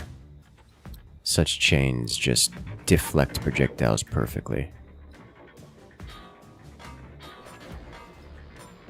Just swing and a miss against that laser. Realistically, TTC here really does desperately need to be using more chains, especially with the elastic stuff.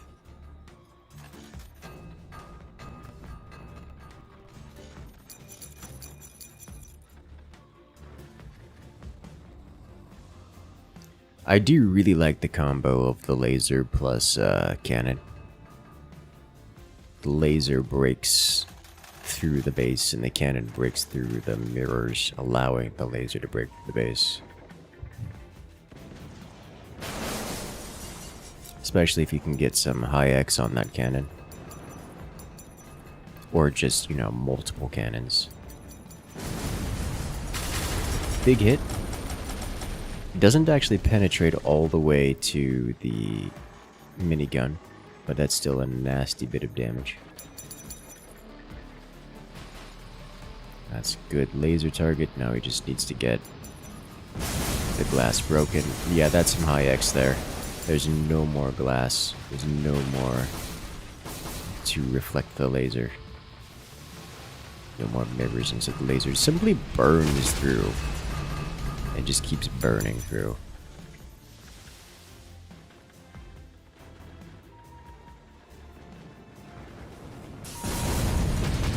Yeah, that cannon from on high just does a lot of work. Oof.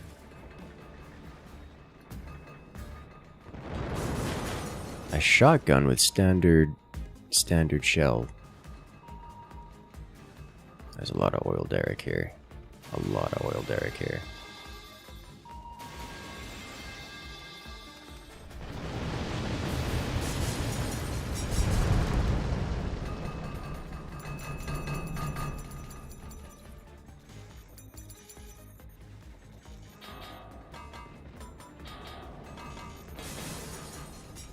Solid hit.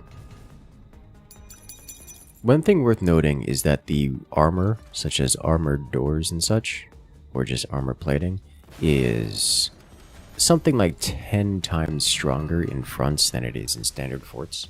It's also much more expensive. So if you see armor, it's actually difficult to break through. Most of the time you need something like an armor piercing effect, not to destroy the armor, but just to hit what's on the other side of it. And the armor piercing effect, just like standard forts, only goes through one layer, so it's kind of a big deal. It also means something like this armor barely took any damage from that laser.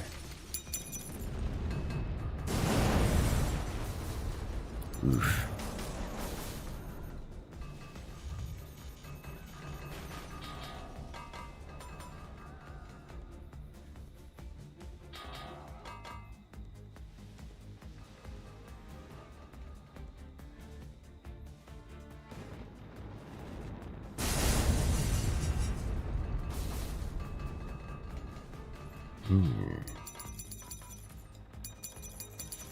Protocol-wise...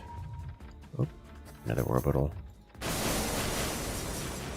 Yeah, just the kinetic impact from that particular orbital is pretty rough. But tech tree-wise... we see Team 1 going... Oh, we actually have stabilization here. So we have chronotech and stabilization. And that's out of Hyuk here. He's going to be doing something cheeky with that minigun. He's not quite ready for it yet. That's just so many little projectiles. Whereas the other player, that's Road to MMR, has gone mostly eco. Has also picked up double shot. So it'll be double shot. Which, that too is a lot of projectiles. Alright, come on TTC, you can do it. Hit him with that cannon. Destroy the glass.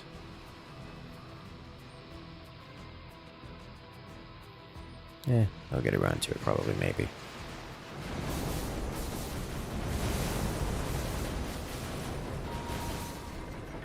So many.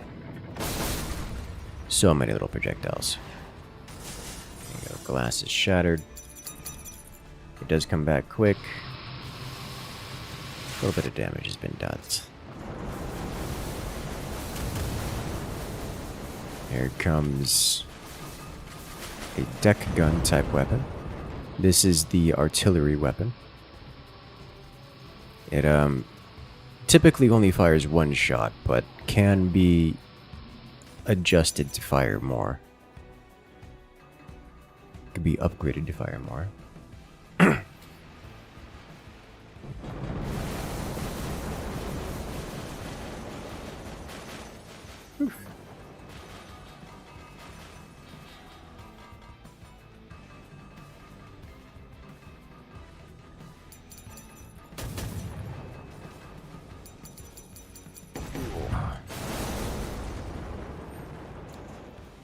Yeah. Vidronok there with the red shotgun doing incredible damage. Those rounds in particular are very damaging.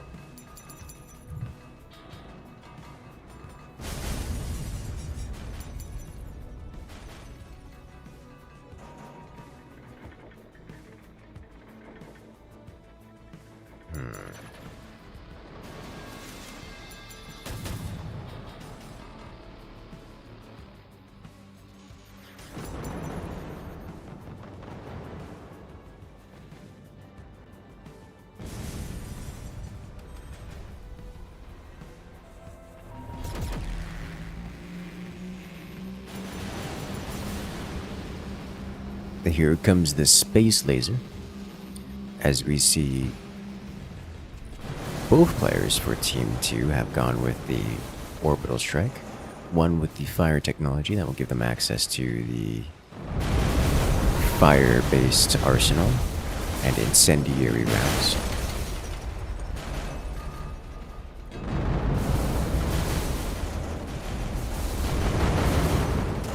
It's just so much. Oof.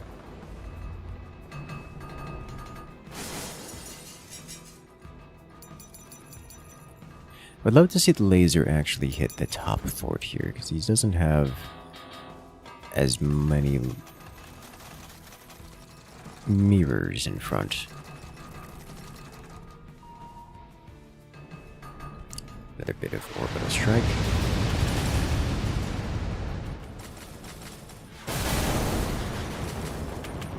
So much shrapnel. Oh, but a huge hit actually doesn't destroy the artillery platform, the artillery piece. I'm surprised by that. Okay.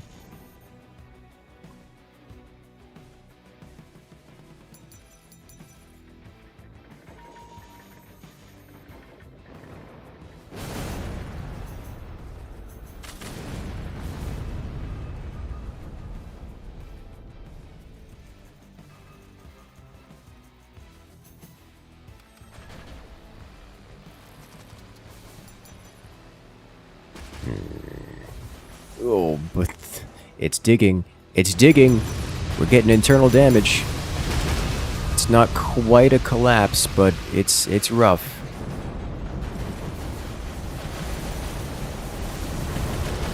That's a huge amount of burst fire. And there's more coming. It's just so much. Holy smokes. And there's more. It doesn't stop. The amount of projectiles raining down upon Team 2. The fort is just falling apart.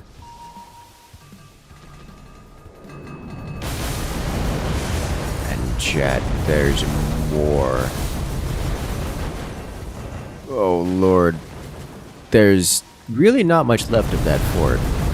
And the miniguns are coming to finish it. And finish it they do.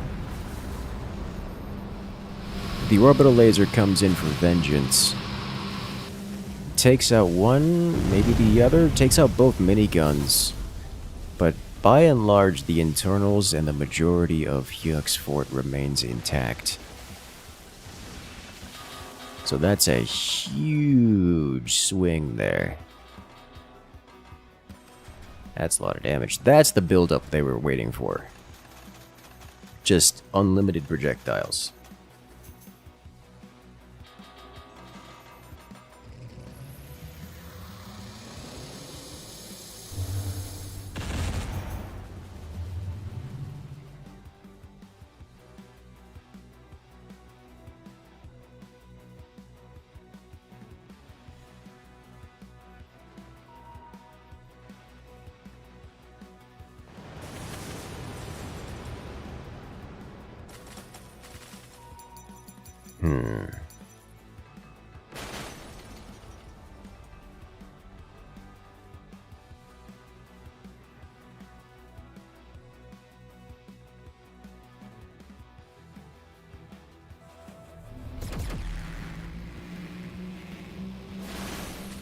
More space laser.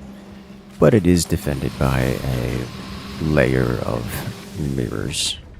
As here comes a cannon from... It can. I was like, can that even make it? It can. Looks like AP shells. Very effective. But the railgun's coming across again. There is the shield. We've seen this dynamic before. Team 2 is going to need to have some bait. It's going to have to do something to make them use the shields and expend all their charges.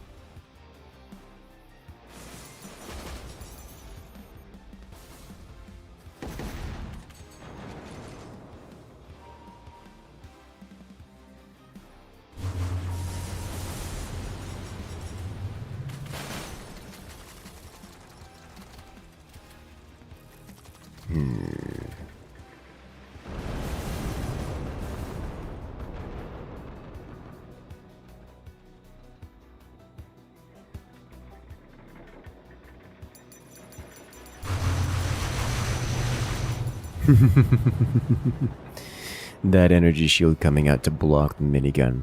It's like, ha, I saw what you did to my teammate. You're not allowed to do that to me again. Because that's crazy. But it looks like that's exactly what he's going to do. I don't know that he's actually prepared to keep firing the minigun like he was the first time. Because that requires a lot of ammunition, and ammunition is expensive. But here we see those shells just kind of bouncing everywhere and actually digging through the rear of Vendronok's base. Vendronok probably needs to sell off his oil storage because that's not the... It's going to explode if he's not careful. So those shells, just the shrapnel bouncing from behind is a bit much.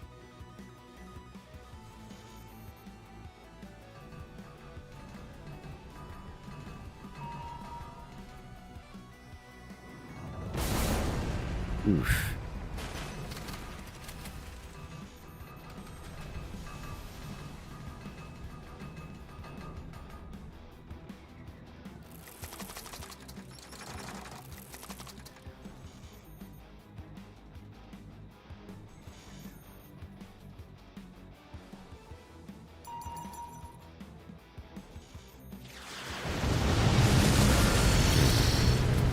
Oh, and there are the chrono rounds. Honestly, chrono rounds against Vendronok right now are incredibly powerful. Chrono rounds gets better based on the armor it hits because it destroys any single thing that it hits. So if it hits expensive armor like this active armor that Vendronok is using, it's yeah, that's incredibly cost effective.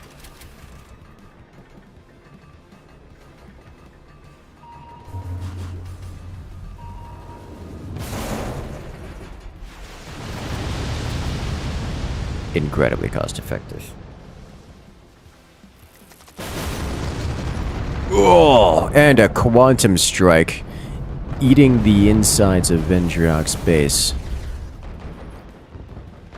Vendronok. And there's just more.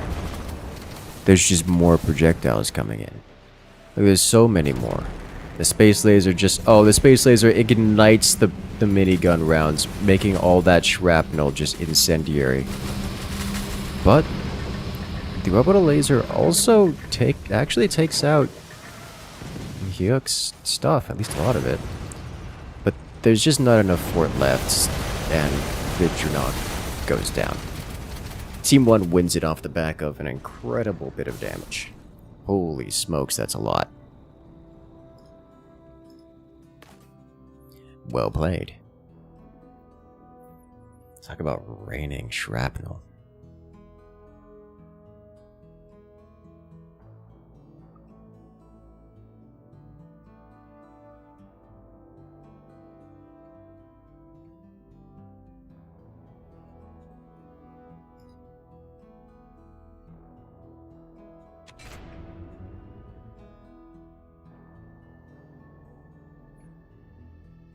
Alright, give us a moment while we set up for the next round.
Yes.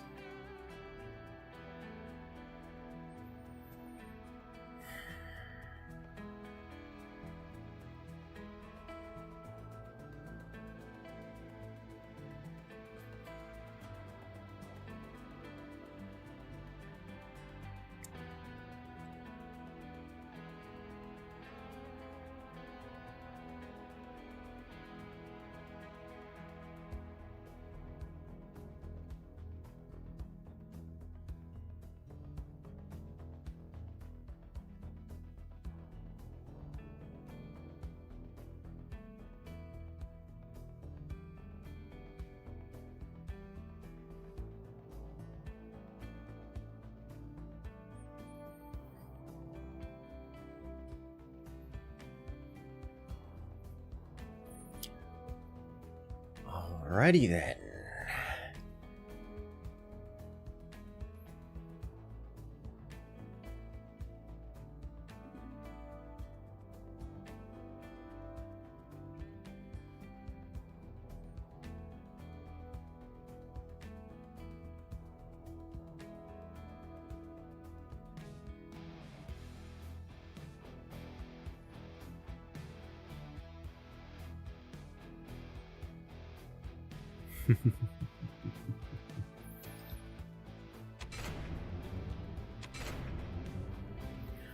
Alright, ladies and gentlemen, the next round is ready to go. Let's do this.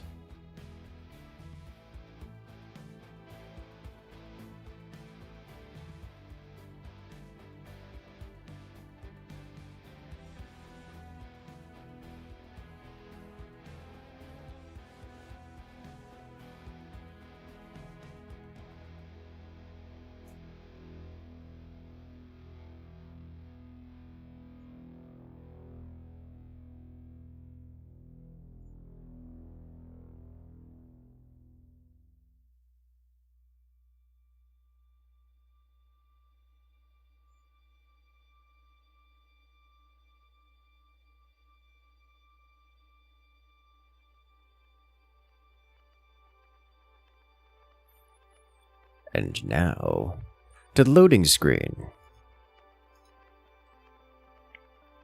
So what do you guys think is going to happen this time?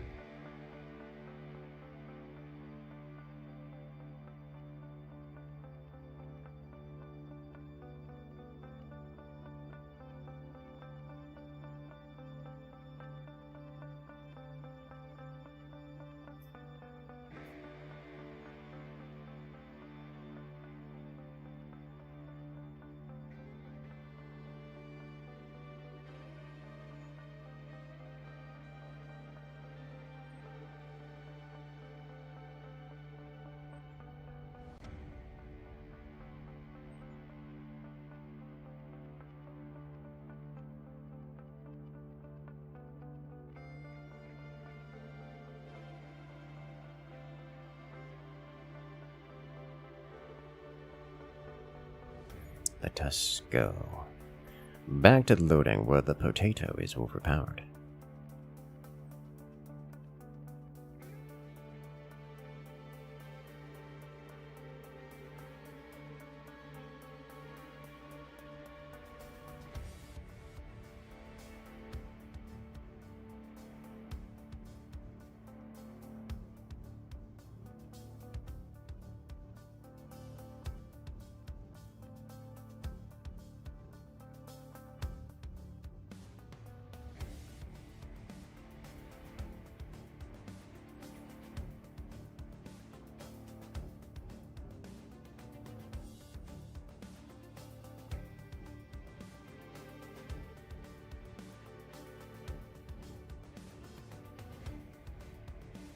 Excellent, yes.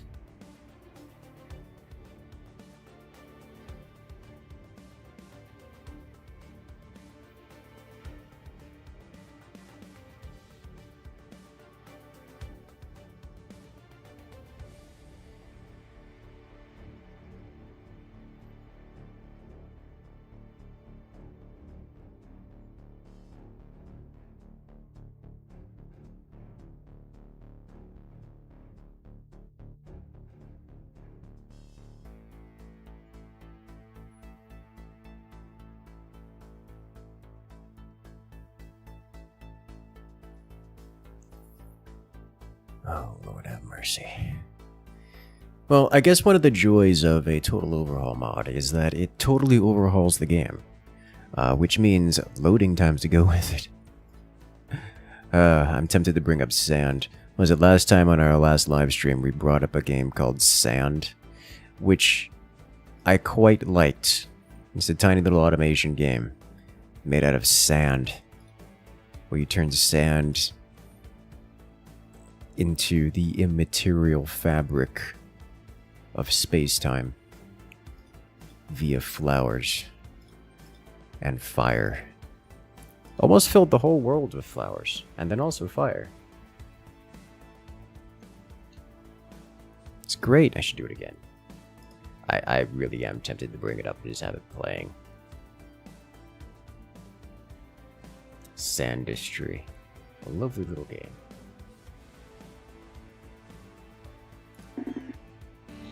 Ooh. And we're off! Alright, ladies and gentlemen. We are here in the next round. And with it comes the joy of progress. So here we have on the left-hand side, it's Road to 1 MMR. And also, Yuck. They're playing as the Eagle Eye Commander, which means they start out in the bottom left corner of the tech tree, giving them access to the chrono technology. They will be presumably making their way up to the quantum tech. We may likely also see a team, one of the players, go for the eco line. On the right hand side, however, we have the TTC and Vidronok, who have started as the Armadillo Commander, which will give them access to the middle section. They'll be working their way up toward double shot and such. We'll see how that goes.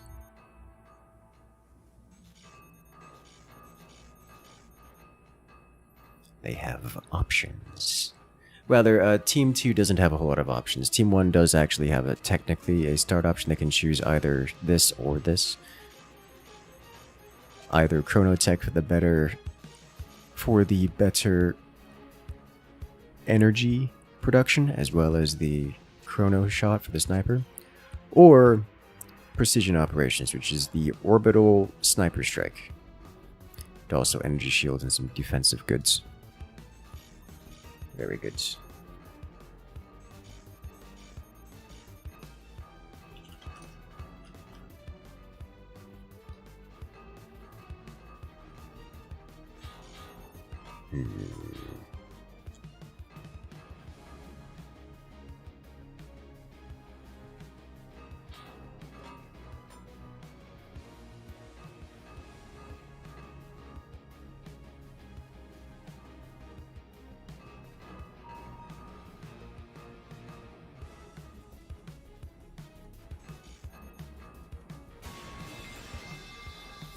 The first oil derrick has been placed.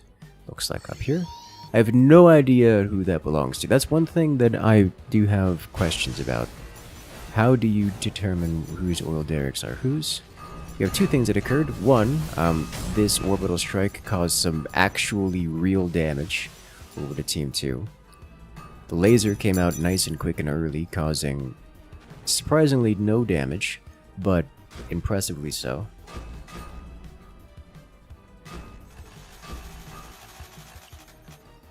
As there is now a line of armor plating across the top. So we're going to see more laser fire, but a swing and a miss.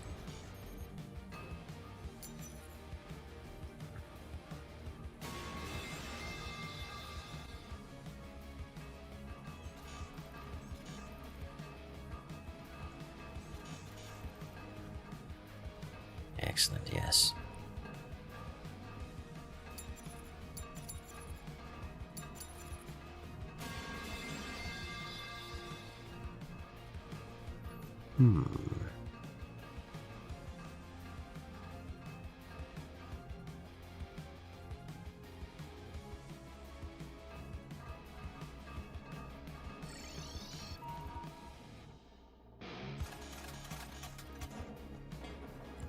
Seems things are slowing down a little bit. Team 2 did try the laser rush to try to apply some pressure over to Team 1. Didn't really work out.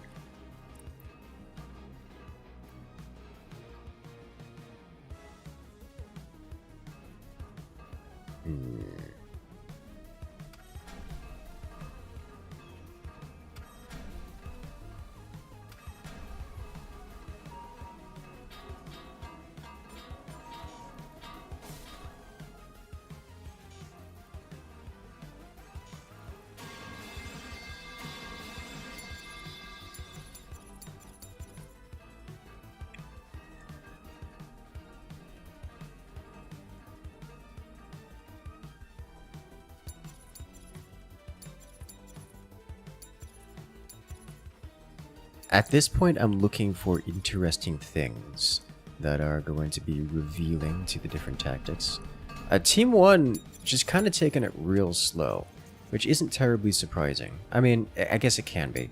It does enable going with the Chronotech 2 to start, gives them the ability to do some real damage, at least efficient damage. Looks like they recognize that this is a hostile oil derrick, and thus can be destroyed, and has been destroyed cheaply.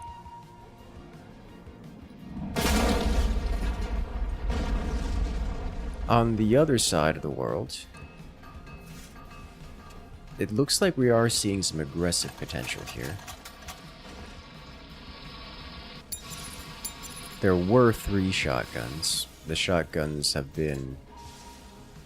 Looks like the ammunition hasn't been selected for them yet. However, there really isn't any specialty ammo for them. They would be regular ammos if they're going to be used at the moment. That's several more oil derricks placed. I don't know by who.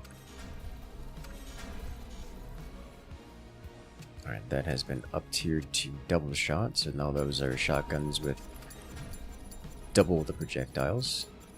So now they just need a good ammo source from Team 2 in order to field that, and they don't seem to have any. So those are just going to be shotguns, but with regular ammo, which is, I mean, at some point okay, but you gotta do a lot here. Whereas Team 1 appears to be going for the minigun strat, but again,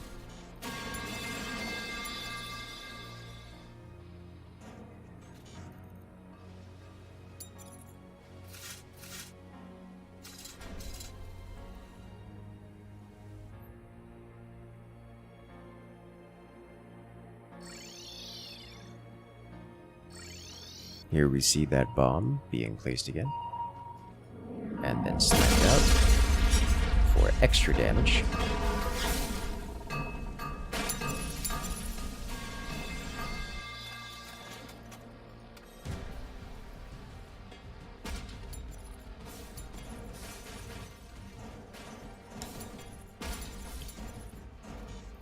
And the lasers reflected.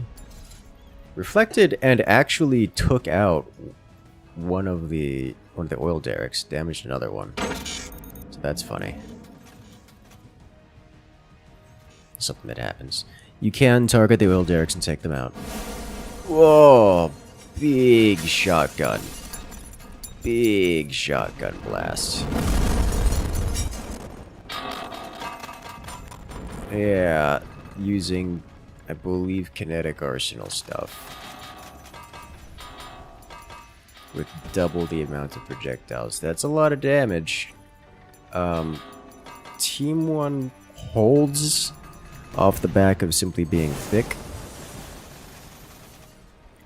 But being thick is not going to save them for long. We have missile launch. Pretty heavy hit, but nothing critical. Just exterior armor. No, actually, I think those are the shrapnel shotgun rounds.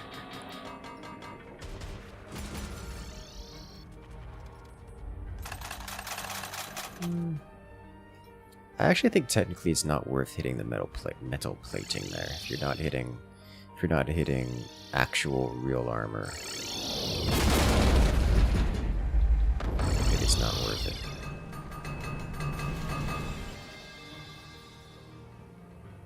Probably, I don't know.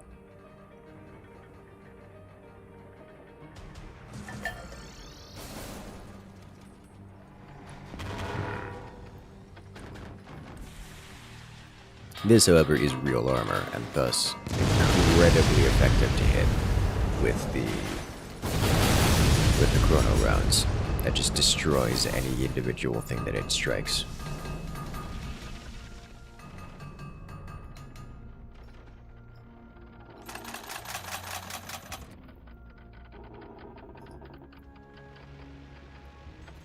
Now here comes the minigun.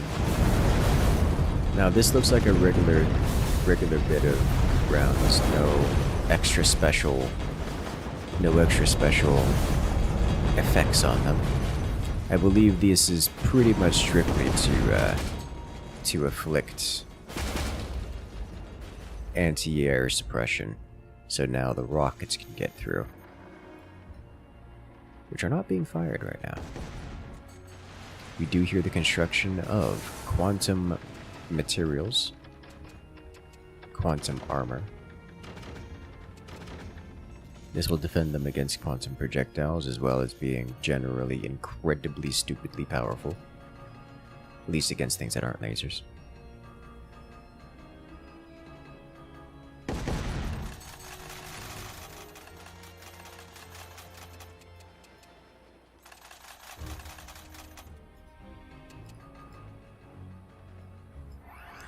Shotguns do a lot of work.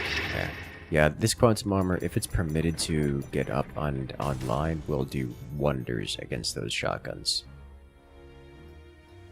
It takes a minute to construct, and is vulnerable during construction, but if it lands, and it may very well, especially given the aggressive option happening here, causing distraction. The orbital sniper just plinking away at things. Looks like that quantum armor has come online. They're using the sniper and the minigun to suppress the anti-air.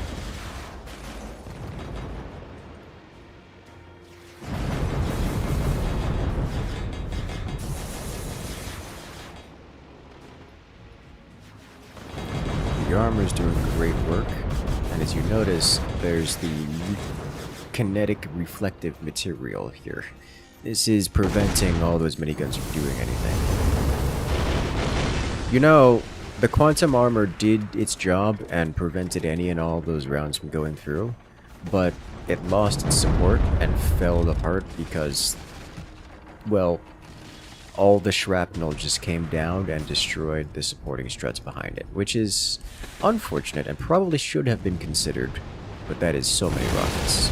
That's so many rockets! Oh my lord, the damage is insane.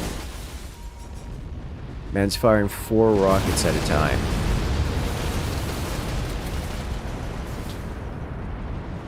One base has been removed.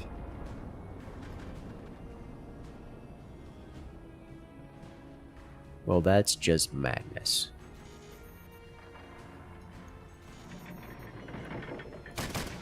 Well, they're gonna have to do it again.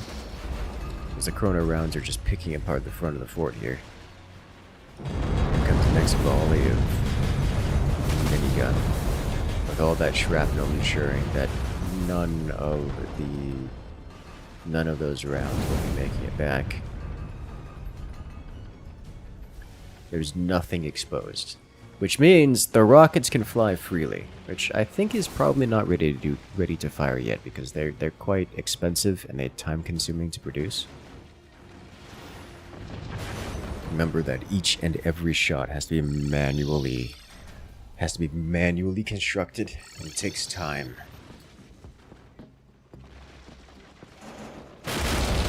Oh, a quantum strike, hitting 2 locations at once. One for each cursor on Team 2's side of the world.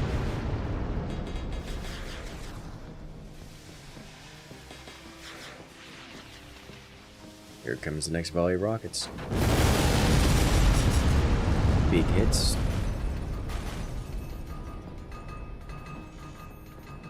I think Team 1's got this. Team 2 here, despite them having a fairly chunky amount of eco, just doesn't possess things. But here comes the nuclear strike with the orbital. There it is. Nuke lands, and with it, Team 1's fort here is just basically missing.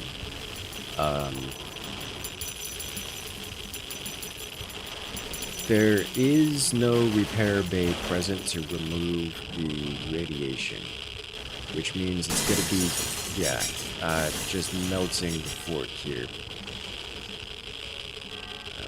At least until these repair bays come online, but it should be coming online here in a moment, so this fort will survive, but it's quite unhappy for the duration. Oh no.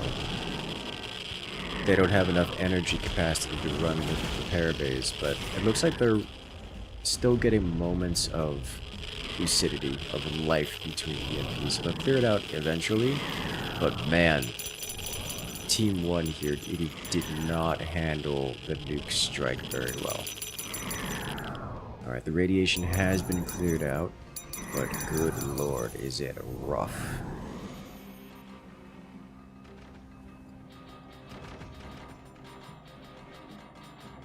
Alrighty then. So Team 2 with the comeback mechanics, using top bar abilities to simply end their Team 1's aggression. See one player coming over here to go to the firestorm, and the other player going directly up to the nuke strike. Very effective.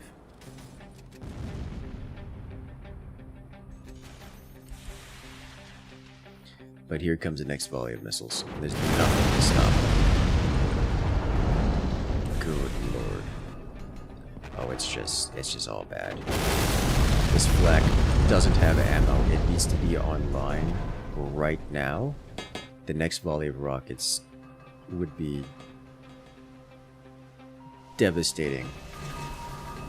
I say as if those two weren't already. Oof.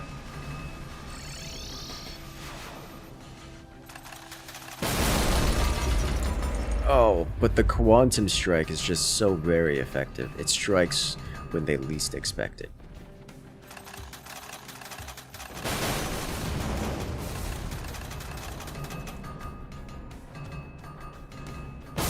Oof. And their armor-piercing cannon shells just digging into things, hitting stuff where they just don't want to be touched. There's some more oil derricks coming down here. I wonder who they belong. I will say the double chrono round is good. That is just untenable. Like, Team 2 cannot sustain reconstructing armor with double chrono round coming in. So here comes the orbital strike, but both orbital lasers are being deflected by the mirrors. So that is effectively no damage dealt. Looks like there's a moment where it breached via this spot and ricocheting in, but I should say reflecting inside, but that's no real damage dealt there. Those firestorms really needed to be targeted somewhere with more damage potential. Here comes the laser for the laser overdrew the power grid and shut everything down. That is unfortunate. Looks like Team 2 is purposefully building and detonating cores, presumably to build their own stress levels so they can fund their economy. As they're up to 20,000 money now. Yeah, they're doing it, but again.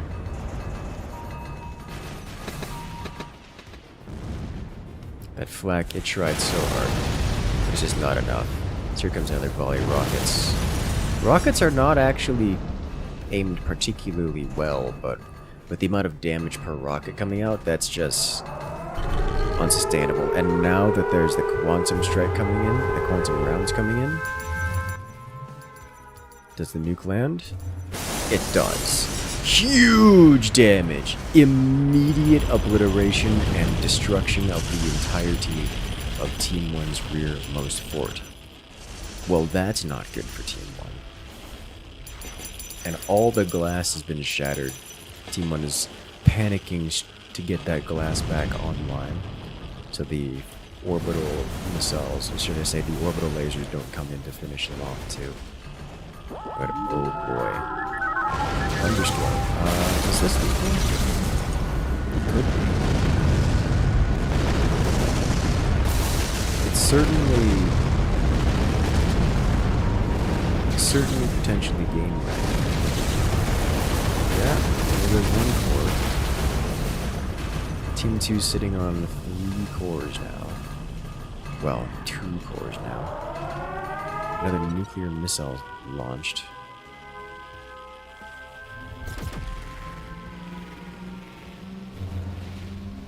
If only, if only.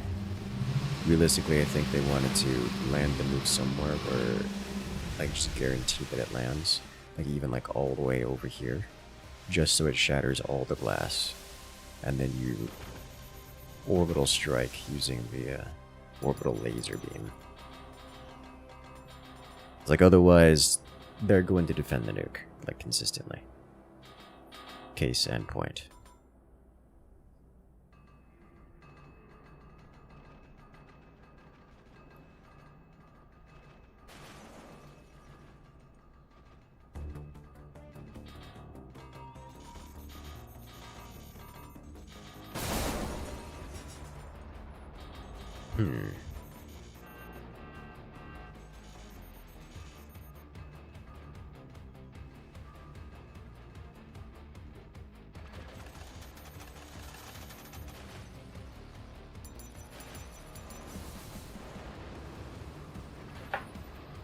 We do see the plastic tech has been unlocked, which means they can now build everywhere and commit. They can now commit tug of war, which is actually quite interesting. Tug of war might be the way that Team 2 wants to handle this, because I'll be real here. Team 2 struggling to do much of anything else. They've got money, but that's about it. At least they have the turbo oil to go with it. But beyond that, I think they need to just tug of war their way across. Just start slapping down cores.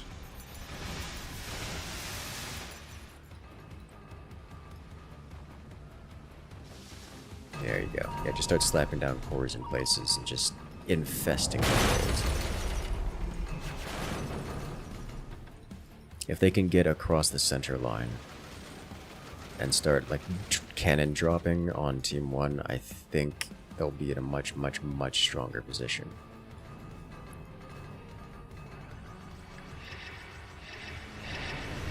Here comes the railguns from Team 1.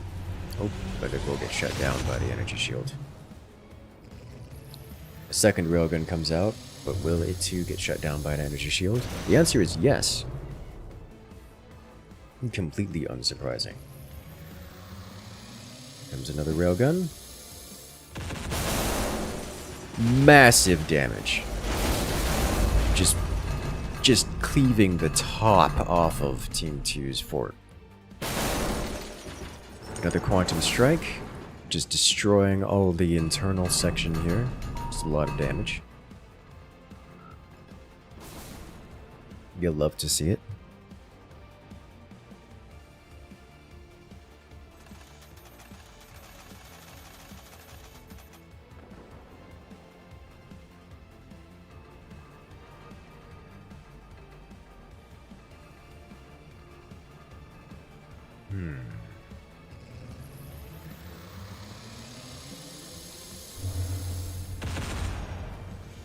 Beautiful.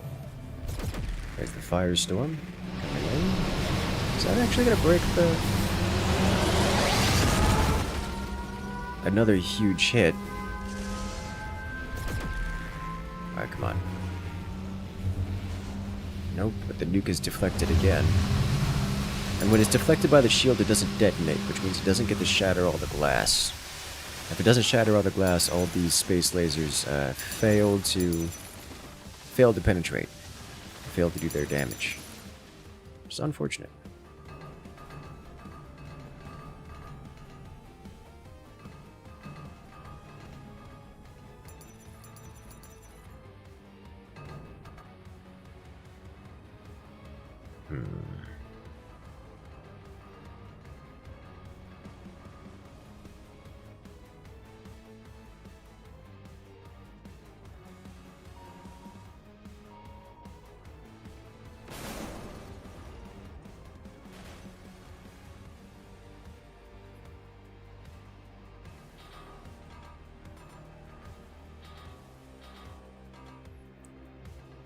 Oh dear.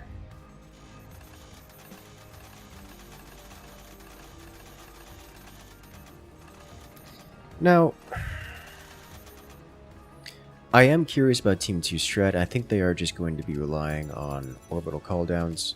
It's worth noting that Team 2 does have the active ability reboost, which resets all their other active abilities. So if they were to do a combo of all their active abilities, they could then double it up, which means it's a lot of damage, especially when you have things like Quantum Strike and the nuke as an option. Or, you know, the Fire Beam, the orbital Fire Beam.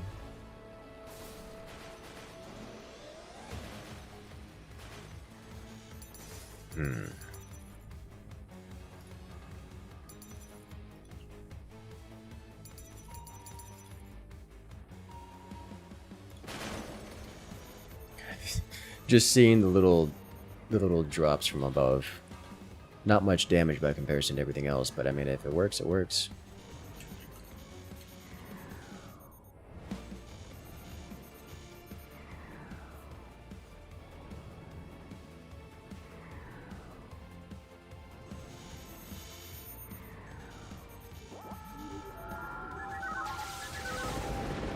Here comes a lightning storm from the right hand. Oh, a huge strike. As we have lightning from everywhere. Team 2 loses most of their fort. Team 1 loses a few internals. Their power is missing. But overall is okay. Oh no. Just as I looked away, the flash of a quantum strike. Doesn't actually deal that much damage, but it was rough. There's another nuclear launch.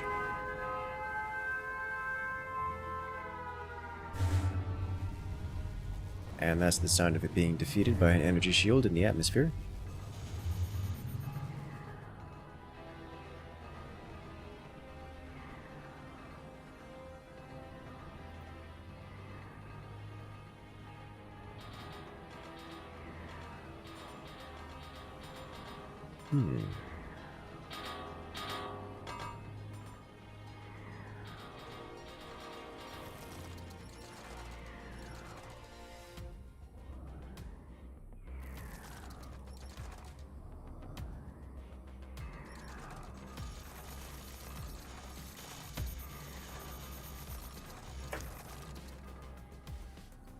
So now we're back to everyone building up between active ability cooldowns. I would still love to see Team 2 start playing this tug-of-war style. Team 2 is a bit low on the metal income, or at least the cash. For comparison, Team 1 is sitting at 25,000 metal. Team 2 is down at 700. These are not the same. But I would still love to see them push forward. You know, all these rockets which have been terrorizing them the whole time, if you destroy all of the enemy mines, they can't have rockets. No oil means no rockets.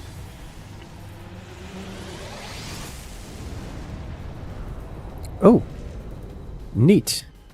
So those rounds ricocheted off of the elastic setting, the elastic plating, came back and destroyed 2 more mines here, which is hilarious. Team 1 losing mines to their own shots so very frequently.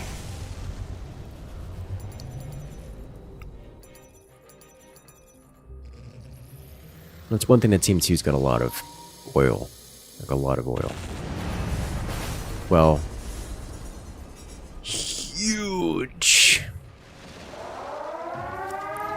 Nuclear launch detected. Please target over here. Just target this side. Oh! Oh, but to the other side. Team 2 gets nuked. Oh, that is so much damage to Team 2. But the nuke affects all glass across the map. Team 1 loses another core.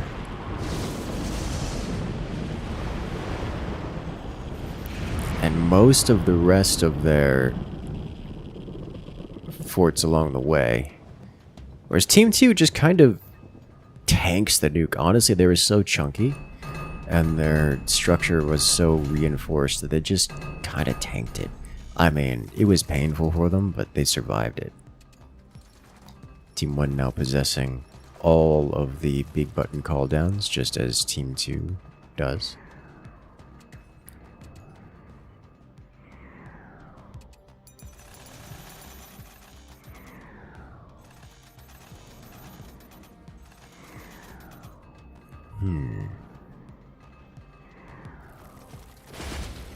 Look at that. Team 1 has two oil derricks.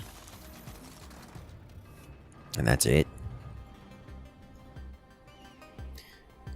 The next tech tree unlock has been granted.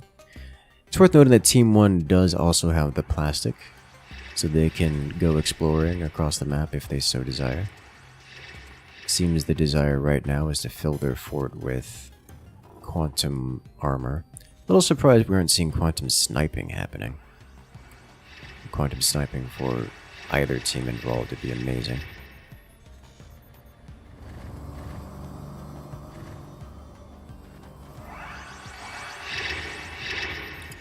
I like the tactic here. Just cover yourself with so much quantum armor, there's just no coming back. It's worth noting that quantum armor is vulnerable to lasers, so having it on the upper layer like this means that it can be shredded by the orbital laser, among other things. So this quantum armor is also supported by foreground bracing, so if it gets hit by anything, it will be dropped to the floor. Little surprised to see it there instead of, say, along the wall supported by metal structural bracing or something of that sort.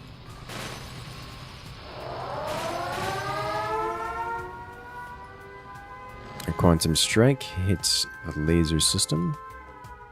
Where nuke? Take it out. Looks like they were going to time it to the orbital laser, but second nuke should be coming in from the same side down here. Hit 2 is caught. I would still love to see a nuke land on the hill, where the opponents are not expecting it, just to shatter all of the glass and let the orbital lasers do the real damage.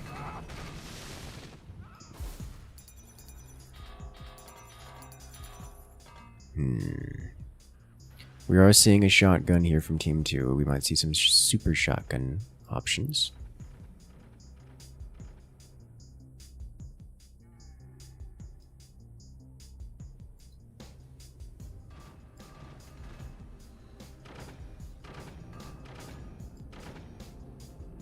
Team 1 just has so much money. But yeah, you can see the quantum bracing has been chunked away just because the struts below it were taken out. Ooh, and now even the next upgraded tier of energy production has been developed.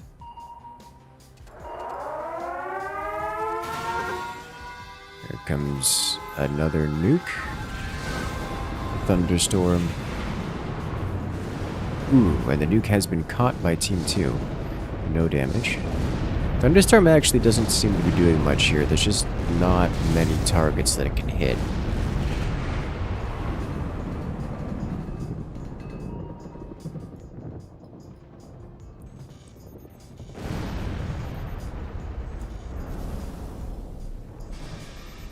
Sniper takes out the shotgun. The shotgun, the least expensive elements of the shotgun. Kind of surprisingly and a little counterintuitively, the ammunition is many-fold more expensive than the weapons. And this is true of every weapon except for sometimes the railgun. God, they could make so much money off of this. We're gonna go from 6K to 42,000. Oh my god, they're so rich. They have so much money. Alright, well there's the super shotgun. It just destroyed basically the entirety of the fort here.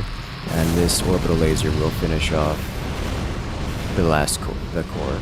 So now all that's left for Team 1 is this. They're going to be making a lot of money off of it, but here comes another nuke in from the left side. They missed the defense. Do you have an orbital laser to finish them off? Do you have an orbital laser to finish them off? You can see the radiation just dissolving the rest of the fort here. This is an upgraded repair bay. It does the same thing as a regular repair bay, except massive fort-sized bubble. So if it comes online, so to say when it comes online, it will clear out all of this. However, the lack of power means it's delayed in coming on in construction. It will also be delayed in its effect. We see the nullifier slurp up that missile. Here's the orbital coming in to take out this section of the fort, which is mostly just energy production. Which is kind of a big deal for Team 1 at the moment. Team 1 is struggling really hard.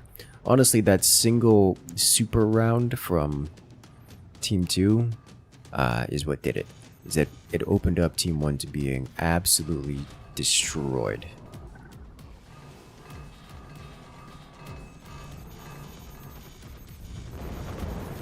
And Team 1 is now back up to 50,000 metal. And it's just some of these things are not the same. Some economy is stronger than others. Some economic options are stronger than others. Looks like Team 2 is just bunkering down again, looking to be able to face tank another nuke. I would love to see them get aggressive and just not permit Team 1 to reconstruct all their things, but I guess that is not the tactic of choice.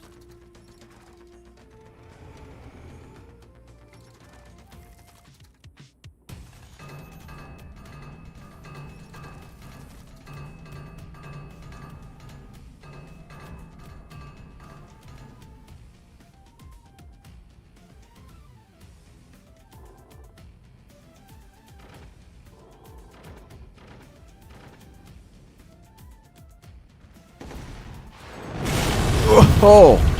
Yep, the whole fort's it's just gone again. Yeah, it's a lot of damage. That's the power of up-tiered ammo.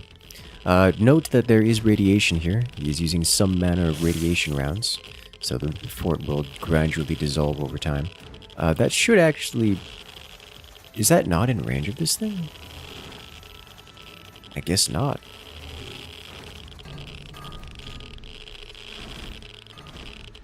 Looks like Team 1's focusing on defense for the time being. I don't blame them for that. I'm actually really surprised they didn't place this object up here. This is a magnet shield. It is a toggleable and, generally speaking, permanently active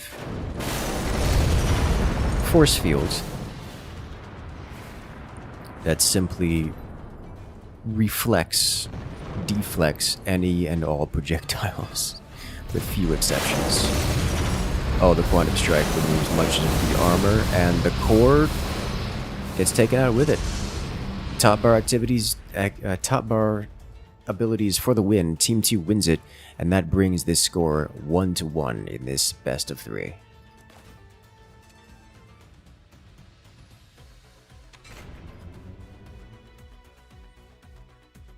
Well played.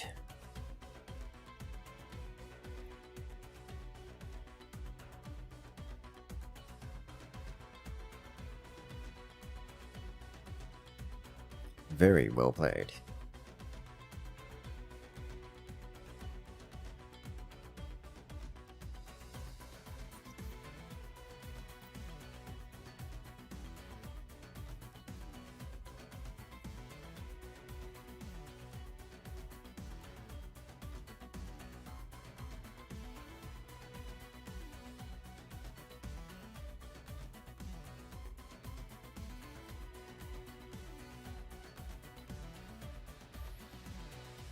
Alright, so then we're going to round 3.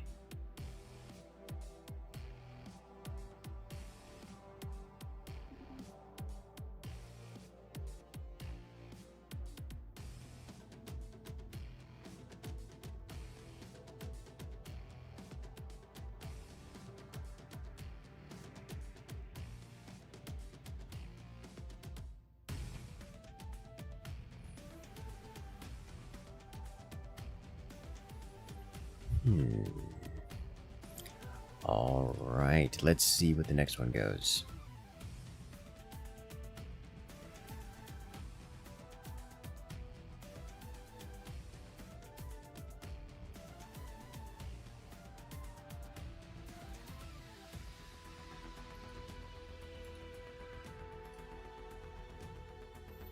I'm excited. I'm very excited to see how this works out.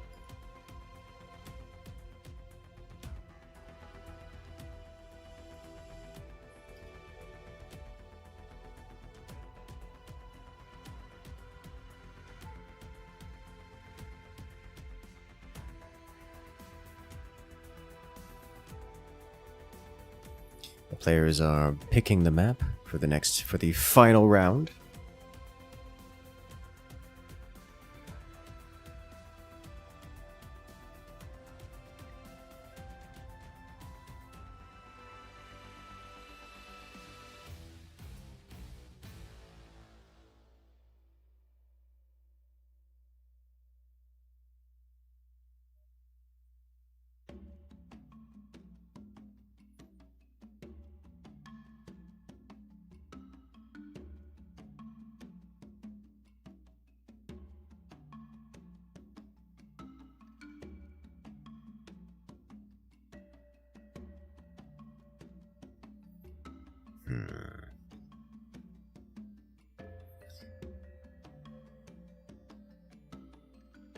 So, as you guys can see, the ammunition can be quite powerful, like extremely powerful.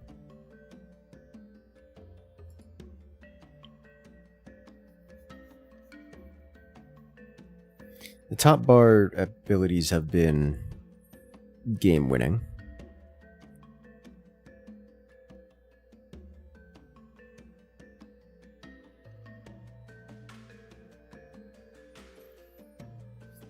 But I would like to see more weapons usage. As we saw with, say, Super Shotgun there, it just kind of deleted an entire fort in a single shot. Like a single shot.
Ladies and gentlemen, we're back on the loading screen.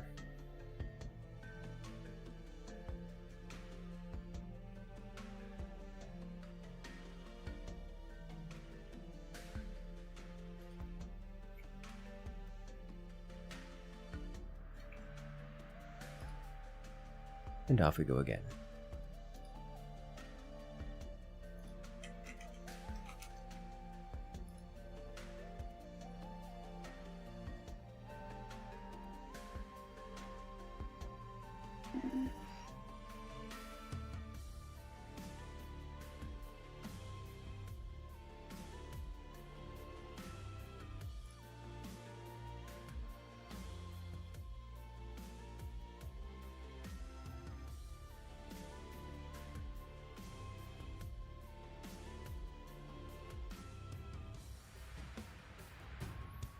Appears that we've had a disconnect, so we will be returning to the lobby here in a minute. Give it another try.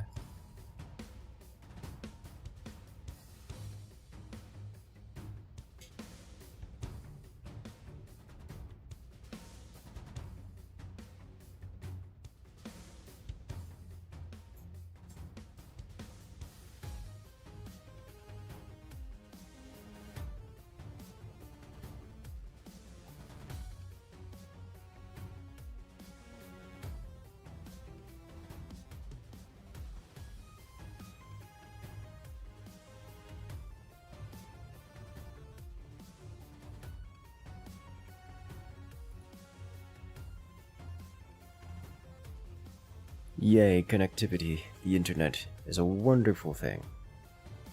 It is a wonderful thing. It just sometimes doesn't work very well. Yeah?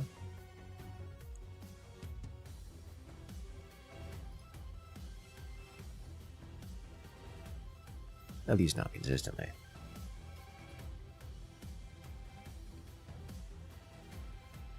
Nothing better than watching half a fort breathe the rest from a shotgun. I know, right? It's genuinely just impactful.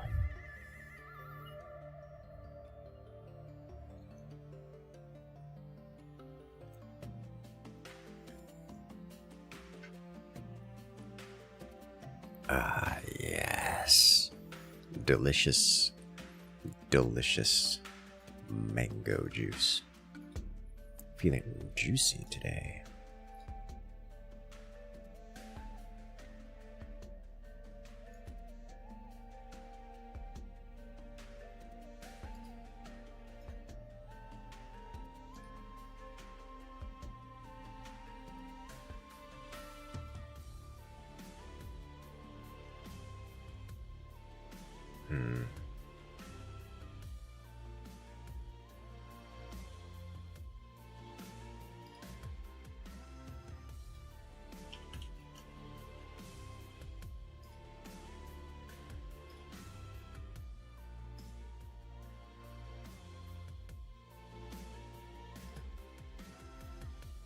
Well, only so much to do but wait.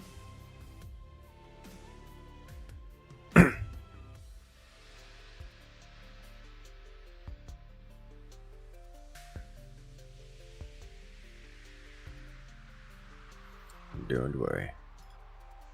All you're missing right now is the loading screen, which we will have to immediately leave to restart due to the player crash.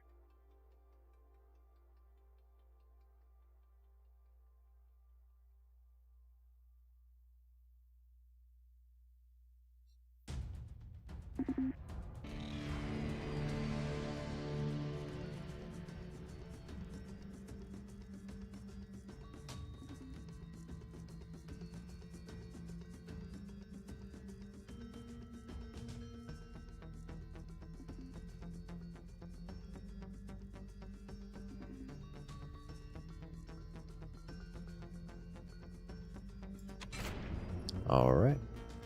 The player is back. We're restarting the loading. Let's do this.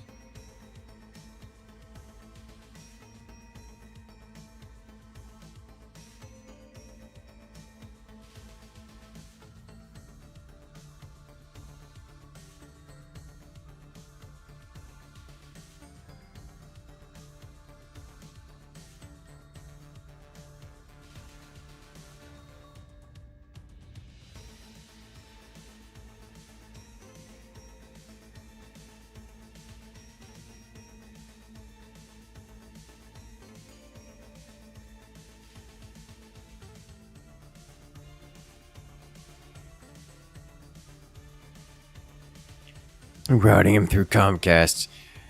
That explains it. That explains it all.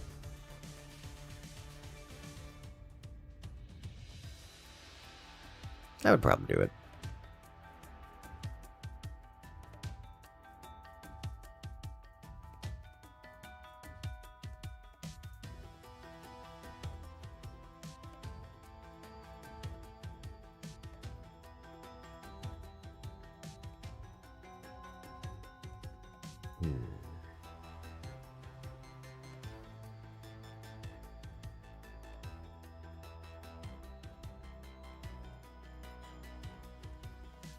All right. Back to the loading screen we are. I'm curious to see what this one's going to be. So we have seen with these teams a heavy reliance on top bar abilities. A very heavy reliance on top bar abilities. Resulting in relatively slow games and incredible moments of explosive power.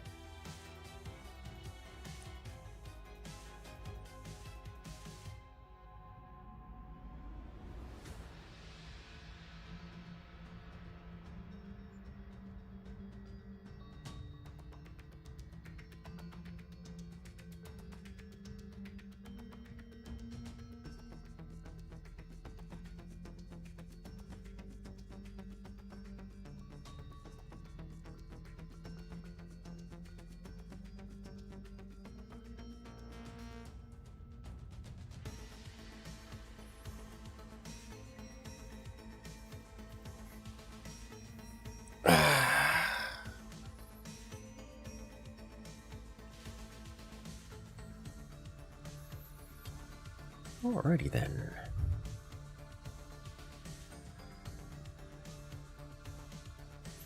We have 2 versus 2 on the friendship map.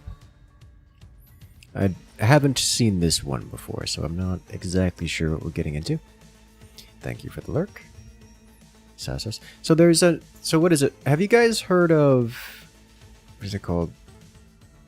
Let me look this up again real quick. Microscape.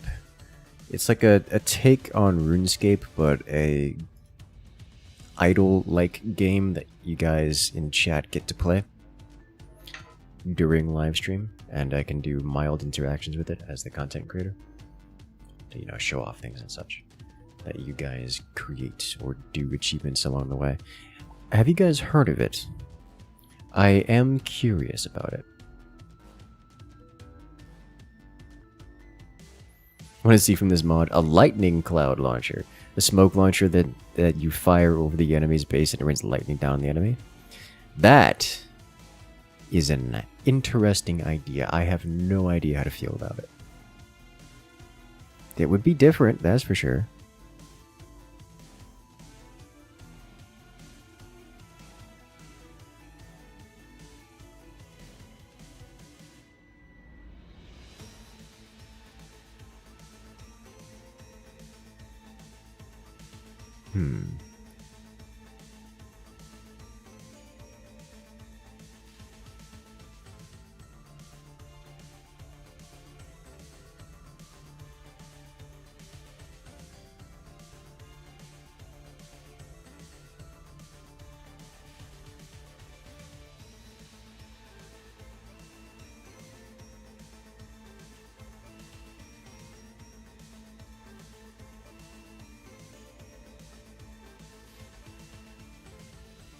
Well, after the loading, it continues. This is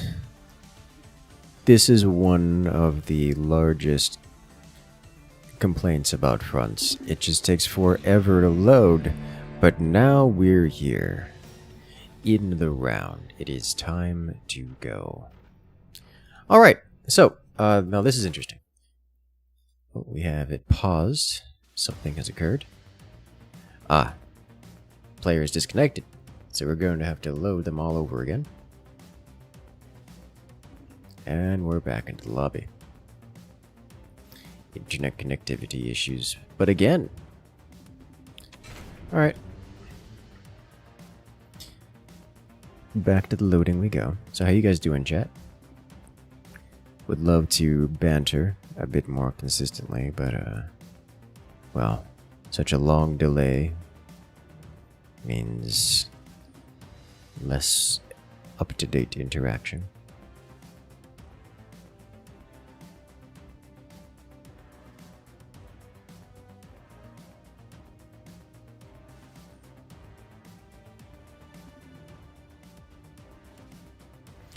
You know, I'm going to take this opportunity to refill my drink, and also get a snack. I will return shortly.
I return.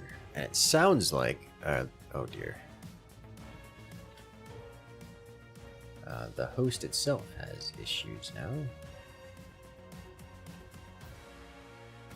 Let's see if I can get back in here.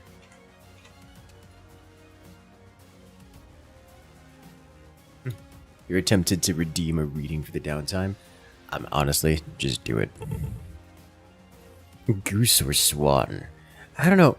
I used to have... I mean, there's geese all over the place. But there was a swan that used to come visit. And that was, you know, cool. What happened here?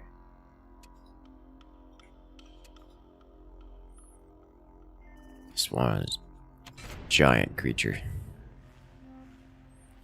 Alright, so it looks like there's looks like they had to rebuild the lobby entirely. So nothing has been missed.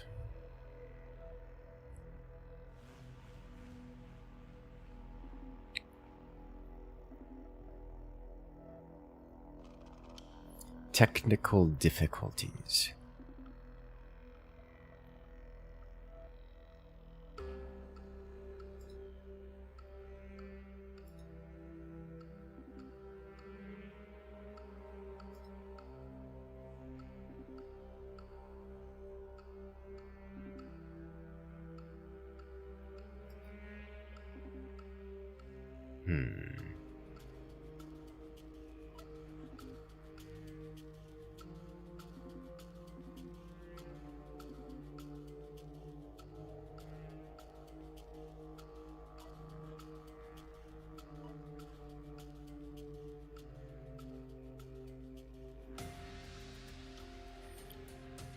Okay.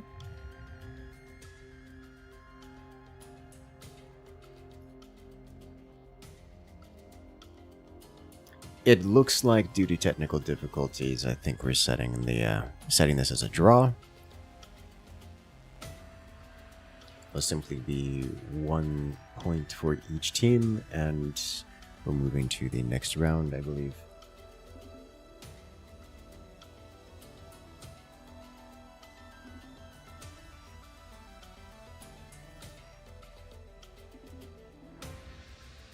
Is that true?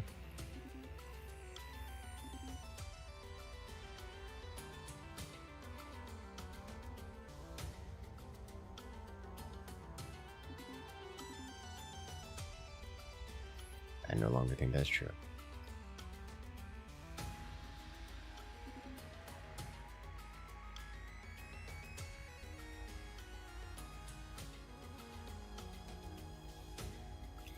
It's difficult to tell. There's a lot of different chats happening in a lot of different places.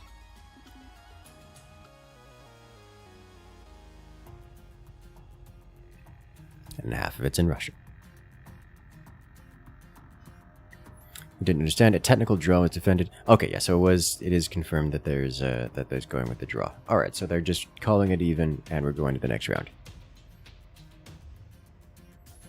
You play Microscape, it's a pretty cool game. So what is it? What's your opinion on it? Would that be something that would be interested to you if I were to hop in on the Microscape thing?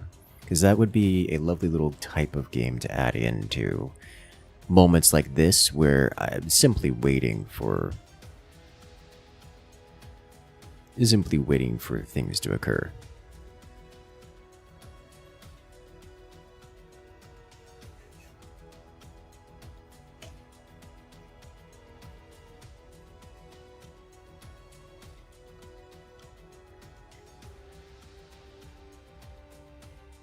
I know very little of the game, besides it being an idol-like.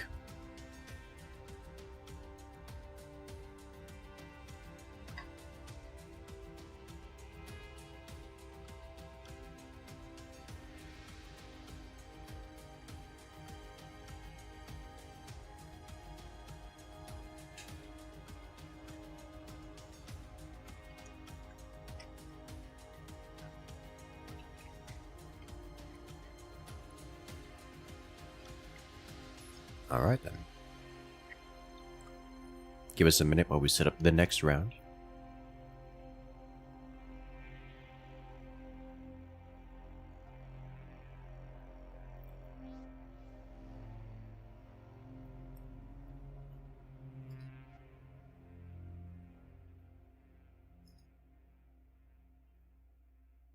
Wonderful.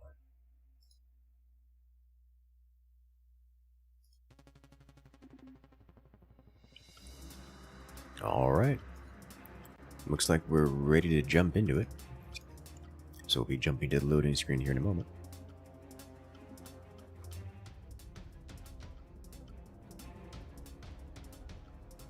And we're now in the loading screen. And we get to watch this wonderful joy of an experience.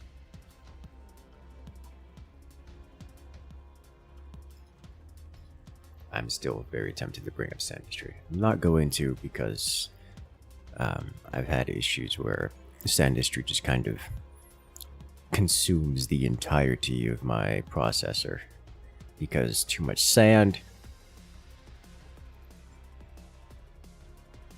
And I don't want to do that while Fronts is struggling.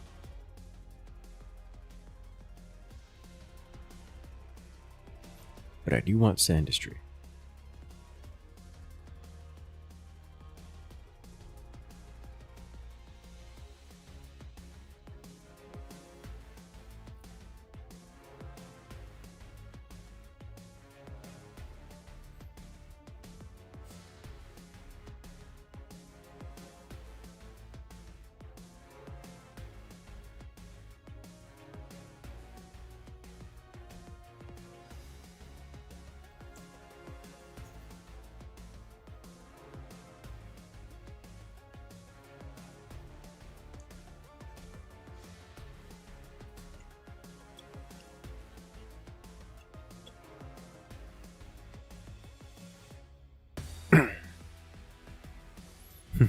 Didn't remember?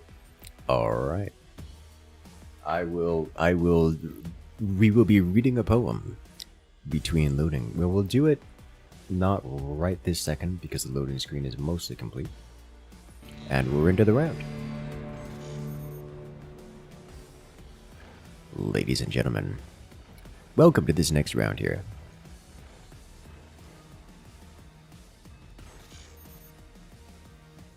Right here we have on the left hand side, it is POI and Fun Game, playing as the Armadillo Commander, which grants them access to the center line.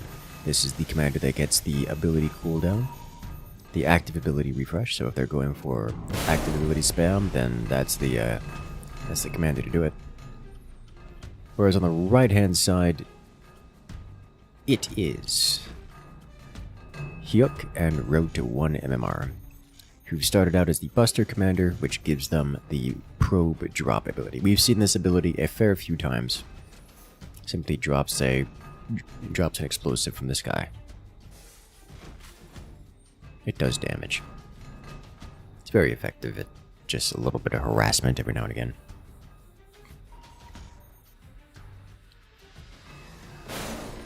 As you can see, it's just kind of annoying. It's not a major threat, but can one-shot oil derricks if they are under construction while impacted. Can also punish exposed things. Great at destroying mirrors as well.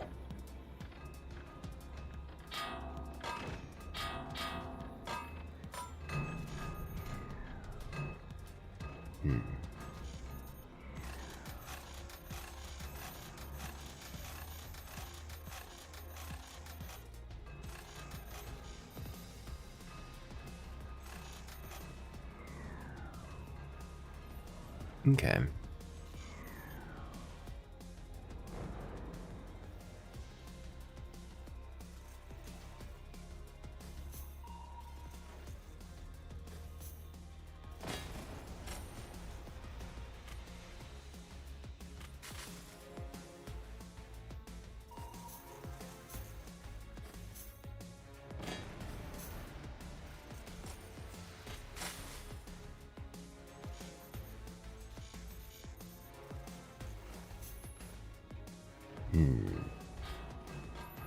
It looks like Team 1 here is just going to be playing defensive for a while. We're seeing a lot of defensive setups here, including even multiple of these. Though I suspect these are made preemptively to help clean up radiation. Off the chance that Team 2 is playing as the Buster Commander. Buster Commander gives, or at least this particular starting option, gives access to uranium early. That can be used to great effect. Maybe not great effect, but great nuisance. Poem, he says. I mean, short story counts.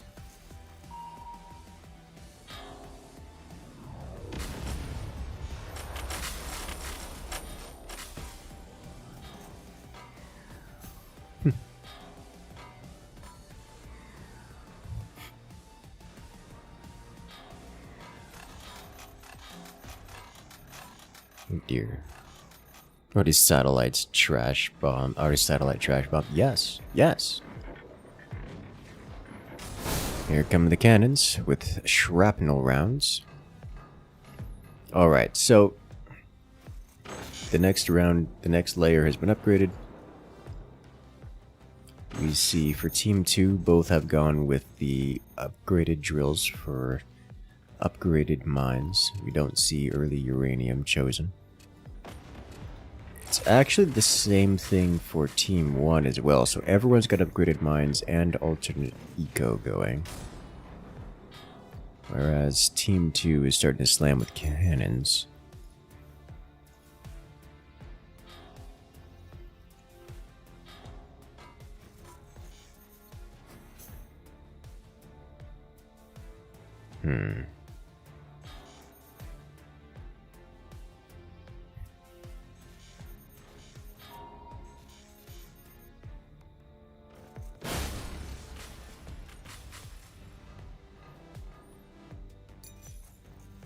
I must say, it is always a little bit. The overhead cost of having to deal with the impact of constant structures, of constant orbital strike is a lot.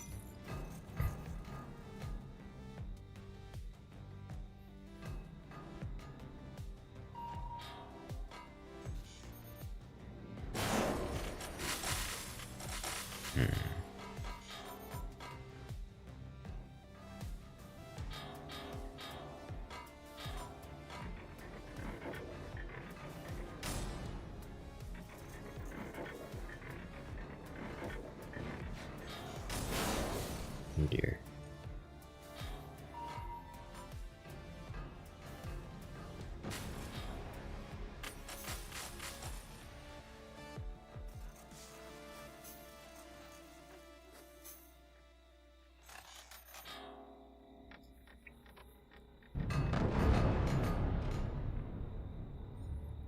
Eco. It looks like red team is banking up some cash. I like what I'm seeing here. Honestly, in most of my games of fronts, just being aggressive with like 2 cannons apiece, maybe even 3, is just kind of the way to go. Just focusing one fort down at a time. Like, yeah, there's a lot that teams can do to defend. There's a lot teams can do, but it seems to just be the highest percentage play. Of course, I'm playing in, you know, public lobbies that aren't tournaments with players that are not tournament grade. But I mean, if it works, it works. Just a PDF file of Harry Potter and the Goblet of Fire. Alright, it says short story, right? I do hold the ability to deny things if they're too much. Or, you know, too unhinged or something of that sort. You gotta have some quality control here. As funny as that would be, I must admit. I wouldn't even be directly opposed to the idea of doing audiobook kind of stuff if it wasn't for copyright and such. People getting pissy if you read things.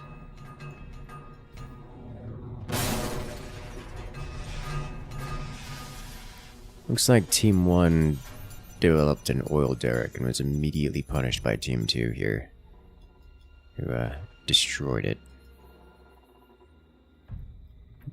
It's time for a new tech.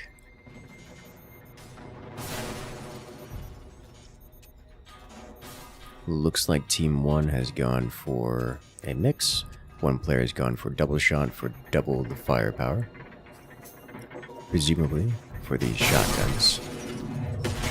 The other player... Oh, we have radiation rounds unlocked for Team 2. Look at radiation rounds. That means things like all these, these orbital strikes, well, can come with radiation.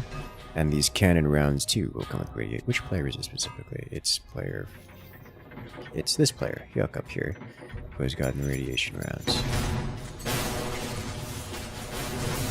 However, the double shot shotguns, even with the standard shotgun shells, when you've got two of them, do a lot of damage. And Road to 1 MMR has suffered the experience of taking a lot of damage.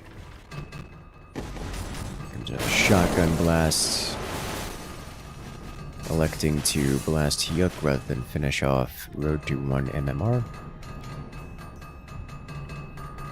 Honestly, dude, just get like 3 cannons with standard cannon rounds and just keep punching. Just keep punching. I mean, I guess with this many repair stations, the uranium is not going to do all that much, but it still delays. Like fire. And if you never stop punching, they can't repair. And if they can't repair,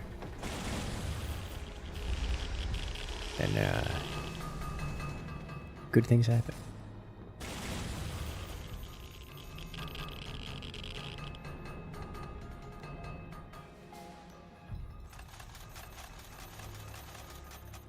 Let's see how much money they get for this. Mediocre.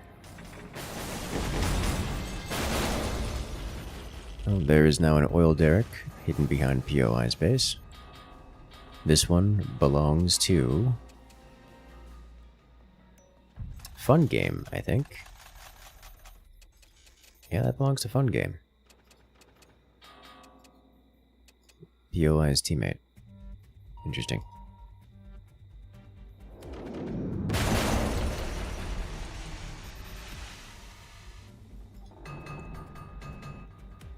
Fascinating.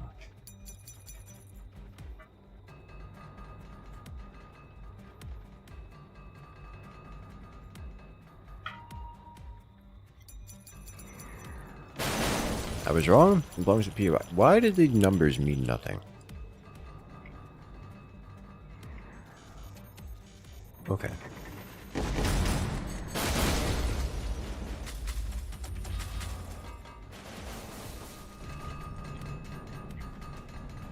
Yeah, those shotguns deal a lot of damage. Looks like Road to 1 MMR is switching up to miniguns. Road to 1 MMR with the double shot. Doesn't mean that he gets extra minigun per minigun, and has now taken the cold acceleration for reload time, and once upgraded, these miniguns will no longer have to worry about overheating, which is a huge benefit to miniguns. A triple shotgun just blasting the front is incredible damage.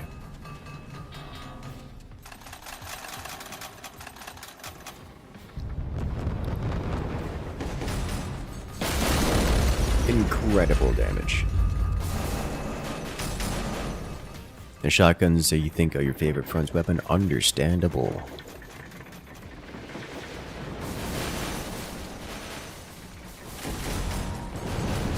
Oof.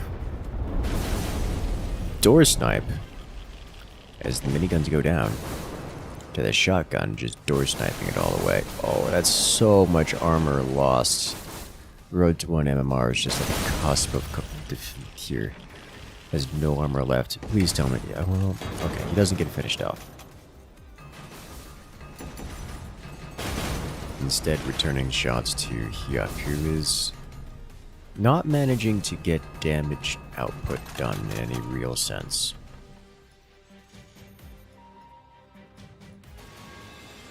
Two mines, or two derricks up top. Imagine those belong to one of the Team 1 players. Probably Fun Game.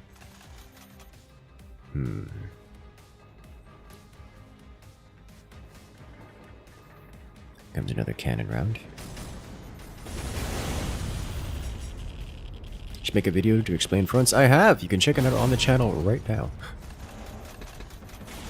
There is simply a lot going on, I understand. Yes, indeed. These belong to one of the Team 1 players. That looks like AP high explosive, which is a lot of damage output.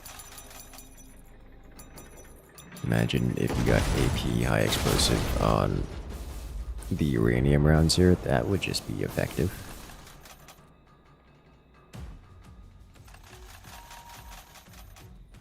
But the specialty ammo goes a long way.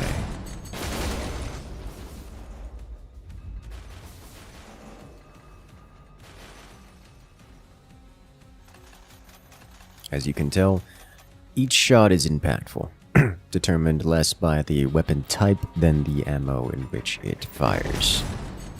Ammo of which it fires, I should say. But yeah, that's just like basic buckshot kind of stuff for the shotgun. It's just regular shotgun. And it's just doing a lot of damage because he's got a lot of shotgun pellets. And a lot of shotguns. And a lot of lead just going downrange.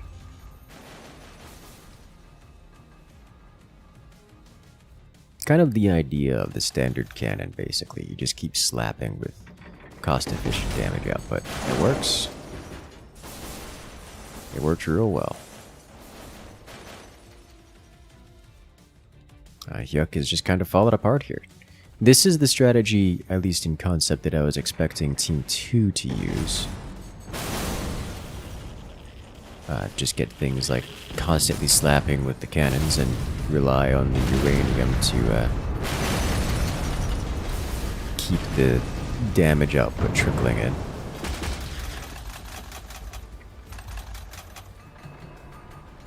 Helps calm you down? Ooh, well, that sounds exciting to me.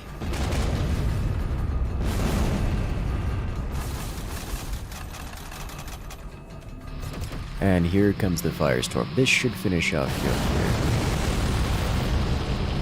Let's get radiation king in his fort. Looks like the core itself will survive, but there's really not much left going on for him, which is unfortunate. It looks like Team 1 here is at a commanding lead.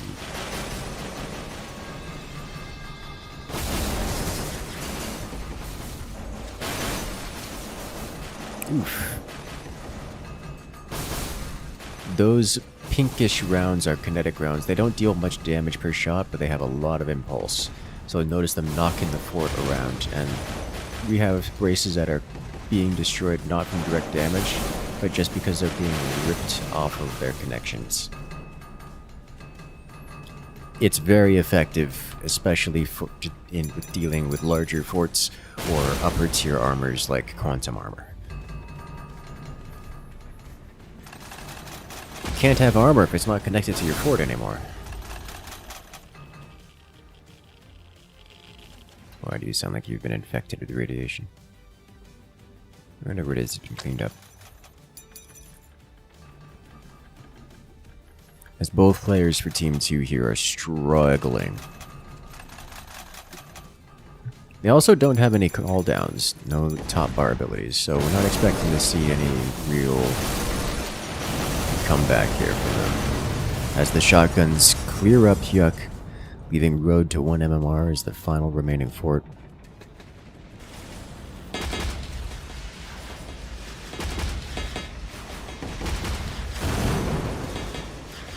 Hold up. Okay.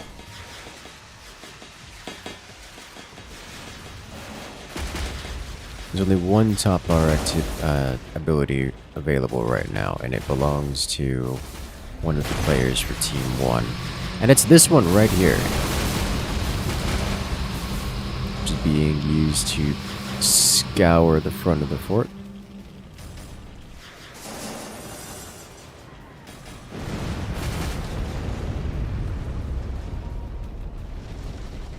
I think they're just letting it burn. Are they? Yeah, they're letting this burn. as Team 2 concedes and lets Team 1 finish out this round. Got some explosive cannon rounds coming in. No. Alright, that should eliminate, correct? Yes. Team 1 wins it. Well played. It's actually pronounced Nubik. I will make an attempt to remember that.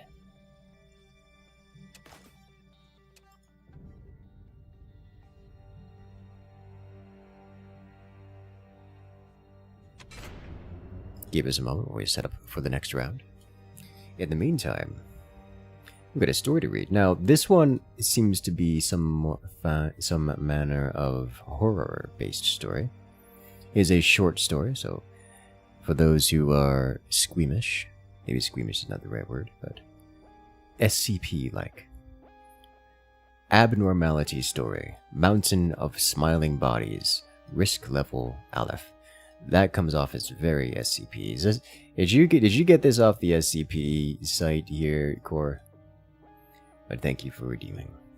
Let us begin. It's not like these kinds of happenings are uncommon here, but one day dozens of employees were killed in an incident. The reason is the same as always. Something breaches, they attempt to stop it, and it leads to another breach. The one fortunate thing was that the department was sealed off before things could get any worse, so they all died in the same place. Literally, a mountain of bodies was formed. Obviously, no one wanted to clean up that mess. Normally, it should have been taken care of within the day, but because the accident was just so horrific and everyone was so exhausted, the cleanup was delayed with authorization from the department's Seraph. Saphira. From the department's Saphira.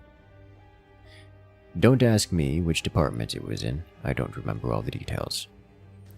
When left out in the open, a corpse will begin to rot within hours. Most of the bodies that die here are damaged in one way or another, so they can decay even faster. You probably don't know it yet, but most of the employees here are rather skilled at cleaning up dead bodies. Tidying up over and over will make anyone an expert at it, whether you want to or not. Let's say someone you were just talking to about dinner plans died horrifically. With your repeated experience to help you, you won't be vomiting or running away at least. Oops, I sidetracked a little there. Anyways, in normal circumstances, the mountain would have been removed quickly, but it remained in the department for quite a long time, so it decayed, melted, corroded, and broke down following the laws of nature. That's how its creation began. From the mountains of bodies, the dead gave life to something. Amazed yet, I've still got more to tell you. The dead fused with one another, all smiling, sharing body parts, at least those that were still intact. They became each other's legs and mouths. That doesn't mean their consciousness has also been restored, though. It only wants one thing: our flesh drenched in blood. There's an announcement of someone's death. The first thing you should do is check if this thing is quarantined. Once it gets a whiff of the scent, it will pursue us in an instant. The smiling faces are unfamiliar yet sorrowful. The more bodies it comes across, the more defined its shape becomes, and yet it is never satisfied.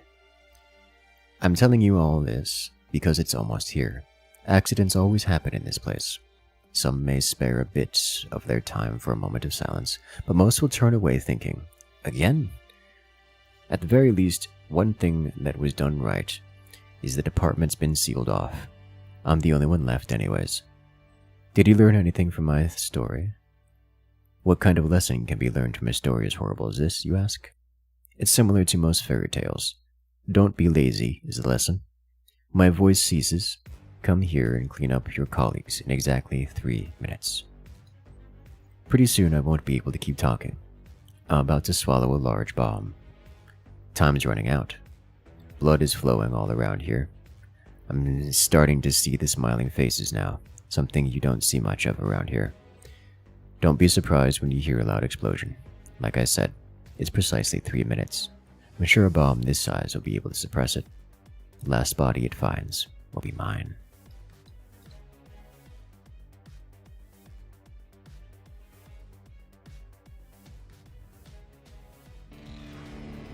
And just in time, as we're off to the next round. Round 2 in this best of 3. This is an interesting little map here because it starts you out with this stuff. Somehow this is controlled despite not having any connection visible. It's probably got some map wizardry going around. We have these here which can be connected to, and these are containers which sell for 2,000 apiece. Looks like everyone's connecting to and selling them.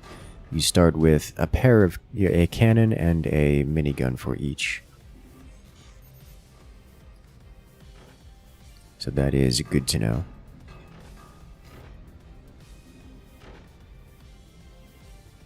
Alright.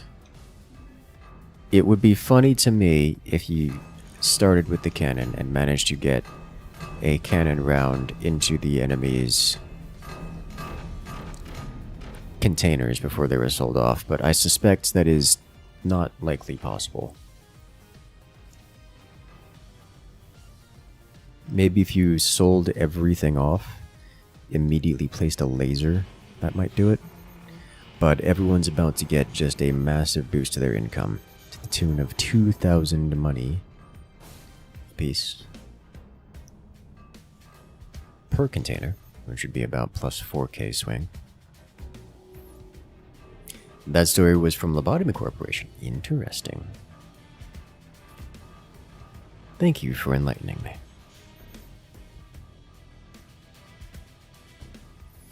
But yes, let's go ahead and talk this round tech choices. To start out, both teams are the Armadillo Commander. So that is to say they start with the reboost, the active ability refresh, as well as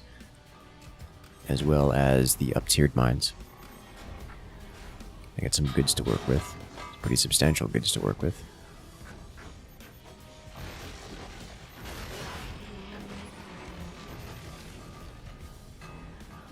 Yes, indeed. It does appear that there is a ground connection. And now, the cannons are firing. Looks like everyone's trying to get their cannons online. The Road to 1 MMR here is struggling with power production. Has resolved the power production issue. At this distance, cannons are a little bit imprecise, making them difficult to hit, to land. No one's managed to hit each other yet. Technically a hit. However, as you may note, cannon rounds don't do a whole lot of damage to armor, or more accurately, armor is so dummy thick that cannon rounds simply can't meaningfully damage them. You need something like armor piercing to actually get through and deal some damage. Alternatively, high explosive to break things around it. Or just, you know, a heap load of cannons. You walk into story time? Yes, you did. Welcome. Oh, but that is indeed an armor-piercing round. You can tell because it pierced the armor. The armor itself barely damaged, but everything behind it, very damaged. Yuck got a little greedy with their weapon placement.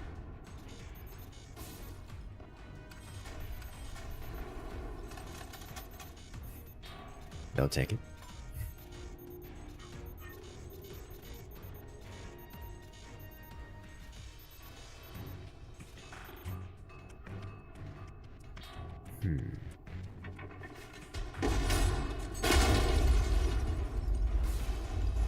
Surprise! It's shotguns, but again.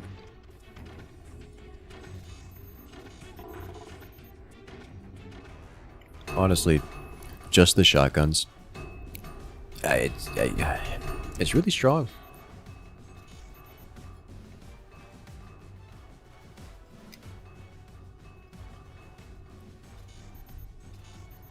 This much armor on it, you're not getting through this without a door sniper.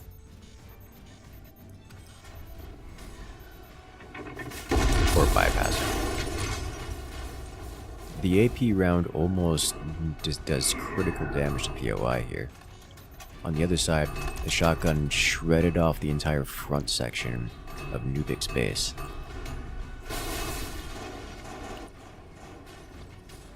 Thing is, those shotguns aren't going to be stopping anytime soon.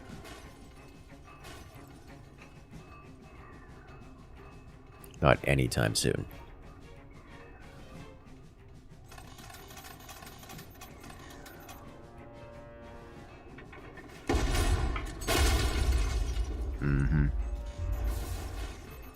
And Nubik is just going to be struggling here. For the moment, Nubik's got some decent economy. He's got some decent money. He's banked up to about 3,000 metal, but we're going to be watching as that income drops.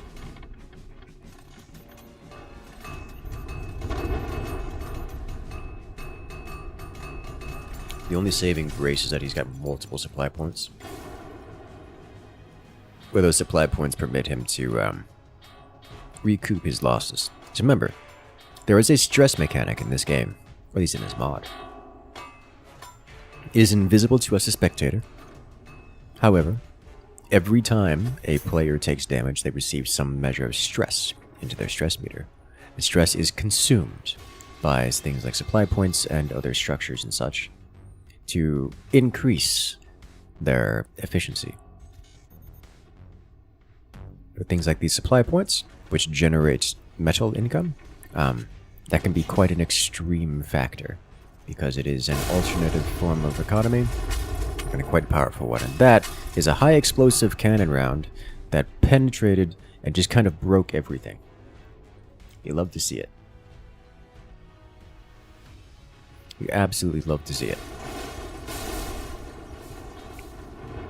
An alternative way of getting to these shotguns is with shrapnel just exploding out of the mountain behind it, which statistically very effective, though I think in the current layout maybe not ready to go just yet.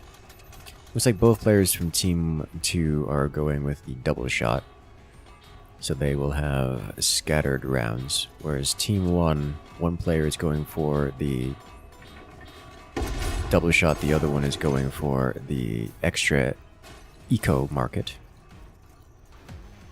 You love to see it.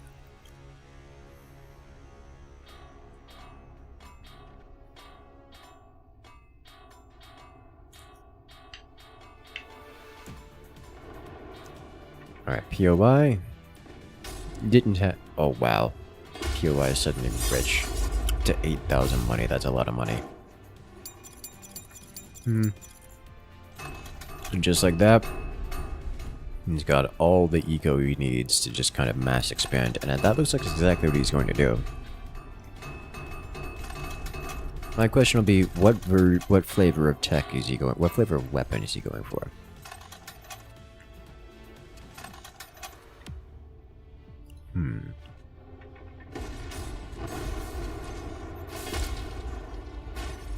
It's a lot of shrapnel.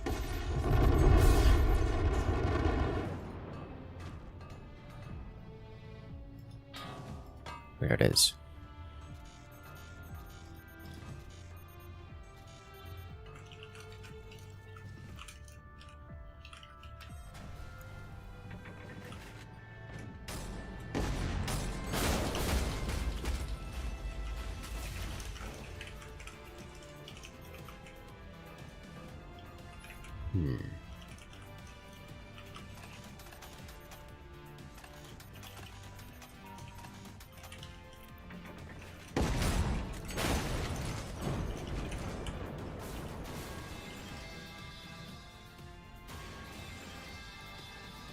More oil derricks.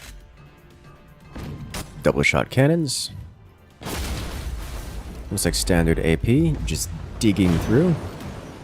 And now a shotgun and shotgun violence, but the standard rounds simply don't penetrate the armor. We'll need to see a little bit more firepower there.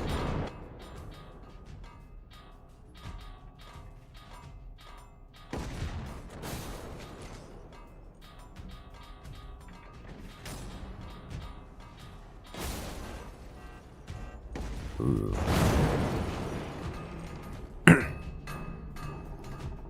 Wonderful.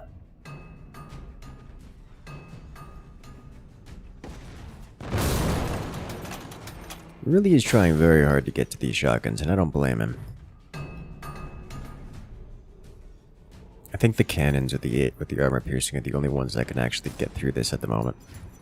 They're being targeted elsewhere. This man is 100% building this for the purposes of attacking himself. What kind is he gonna go with? I think he's gonna tier 3 this thing. And then he's going to, oh ho ho! Unfortunate for POI.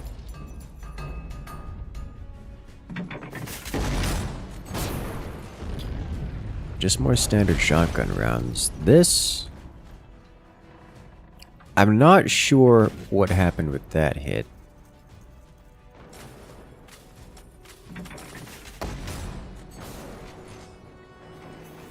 Oh, I see what happened. It's just got enough explosive power to break this strut, causing it to collapse. That makes sense.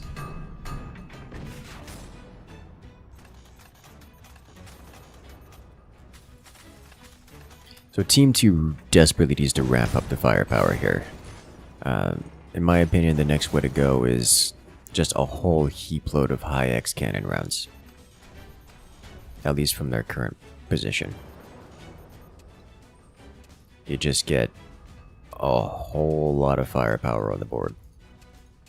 Yeah, both players of Team 2 are going for the same techs, so they're doubling down on this strategy. And then heading directly towards the nuclear option. Whereas Team 1 is diverging a little bit.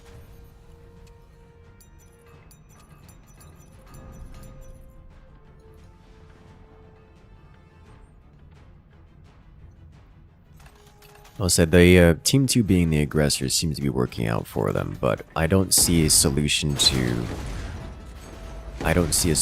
things in front of them here.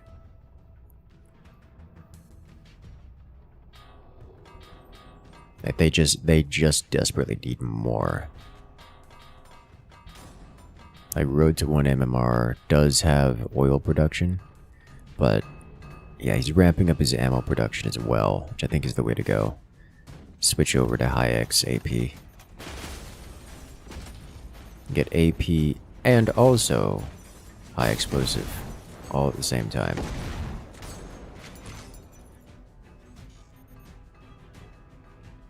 You could do it. I believe in you.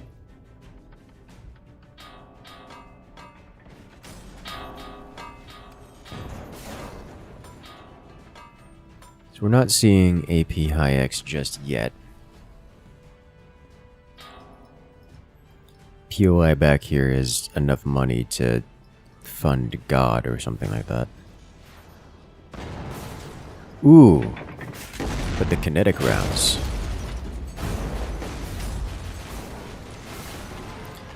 Uh-oh. Those took so much impact that the armor layer fell off as it broke the struts behind. This, I think, is the way to go. Look at the sheer impact force from those rounds coming through. Fun Game lost a huge chunk of his armor. POI nearly had his fort zippered. Just entirely. If Team 1 builds like any larger, they are just going to fall apart. Those kinetic rounds from Team 2 here are doing wonders. I'm just imagining if he got a third cannon online to do the same. Or even better yet, double shot of those cannons. Oh. But Nubik has been breached. The armor plating that once protected him is no more. Nuke is launched. I don't think there's a defense. Road to 1 MMR goes down.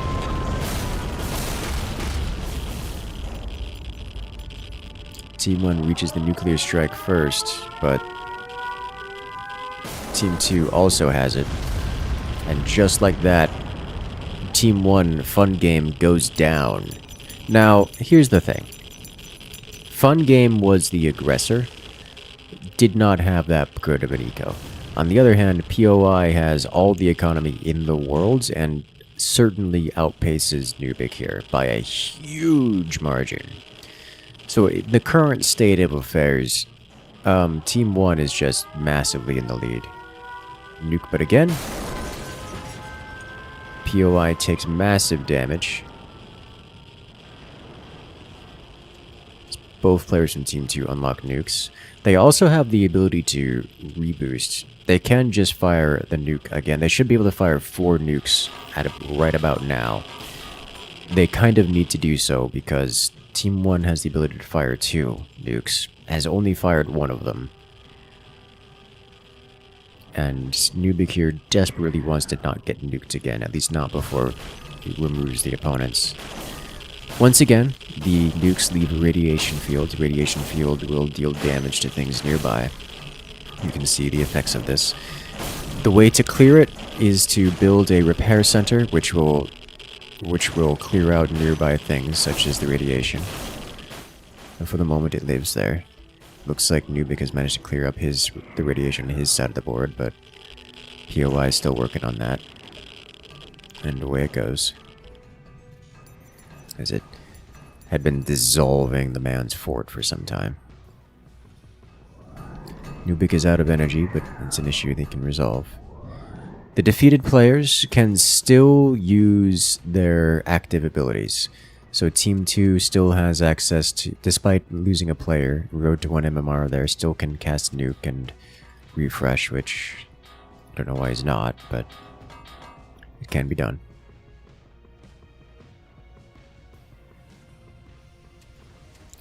On the other side, Team 1, they have a different set of abilities available to them. In fact, it's just a 1 nuke as a top bar ability. Everything else is passive, eco-focused. But barring the Team 2's ability to drop 4 nukes, which they're not doing for reasons I don't understand, but barring that, Team 1 just has an incredible lead in firepower and in defensives and in economy and in every other state. So we'll see how this goes.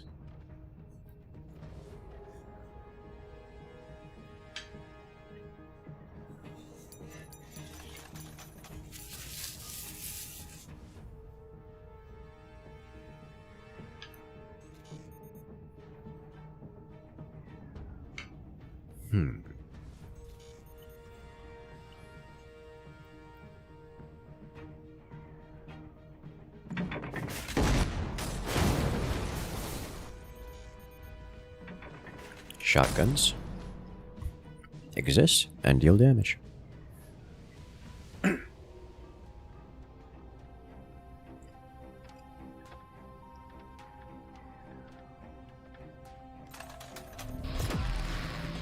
There comes the orbital laser.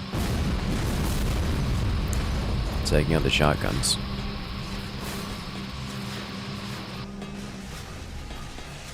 Unfortunate for Red Team, because those will not be easy to replace at all.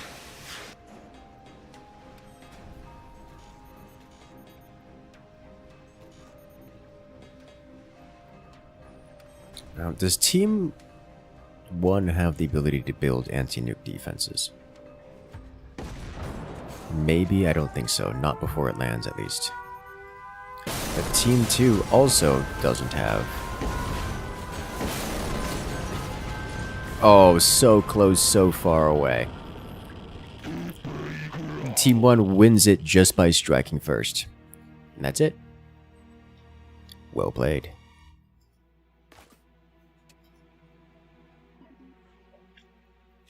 Alright, so Team 1, POI on Fun Game, have won both rounds in this round robin match, so they'll get 2 points.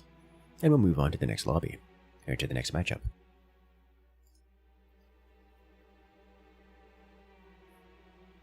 I'm excited.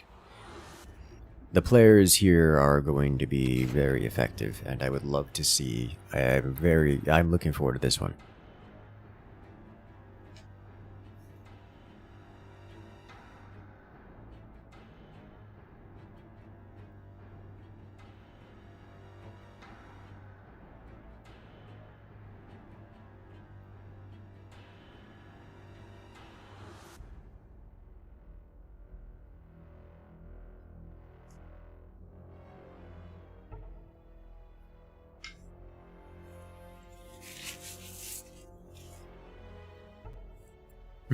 Cast nuke? Yes, actually. I mean, it is an ability that you just kind of cast. Like you press the top bar button, and then you press where you want it to land, and it lands there.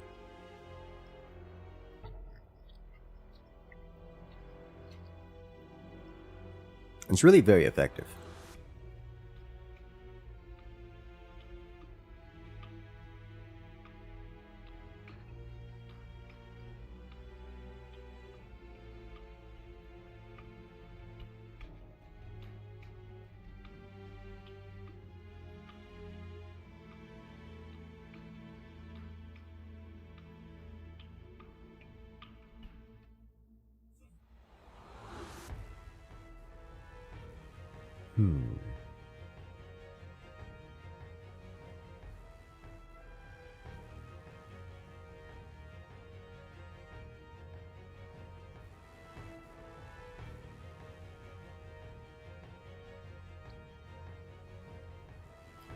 Ladies and gentlemen, let's do this. I'm excited. I'm looking forward to this match.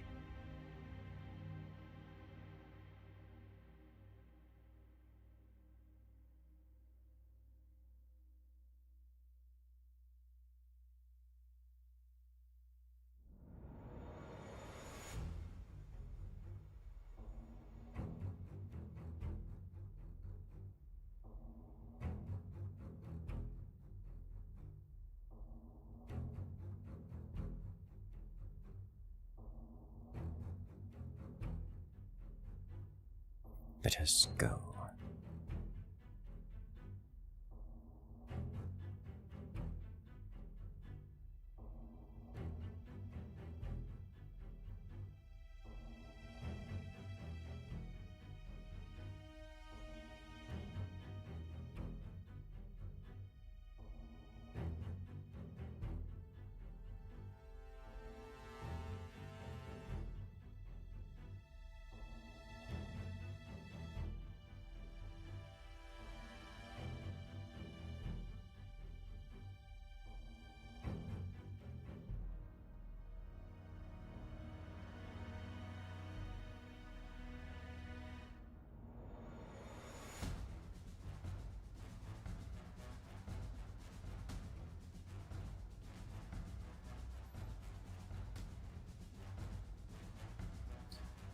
Need another minute?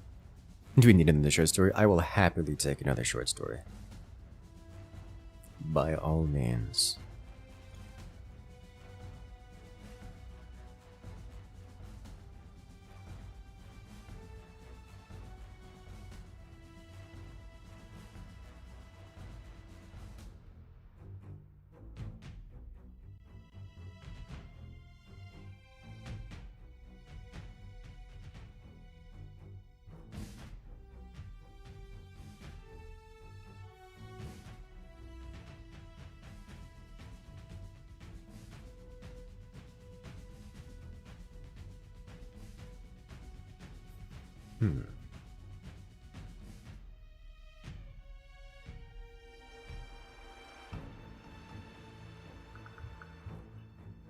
I don't know. Taking forever to decide the map, but it's fine.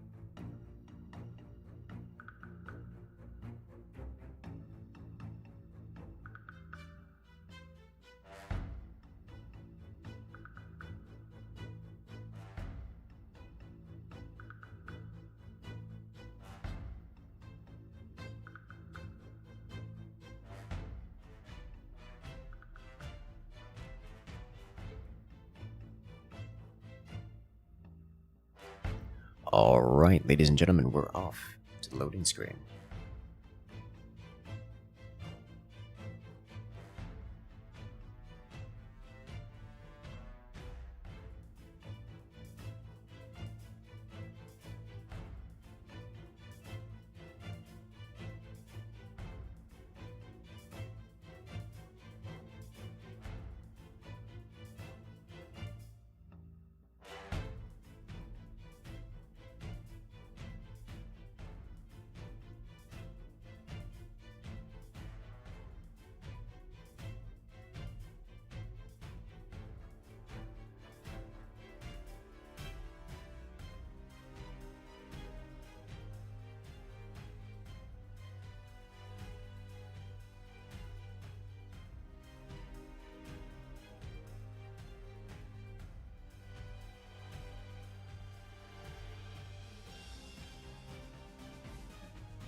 Looks like we're having a connectivity issue again. How many more games today? That's a darned good question. I'll get back to you on that one.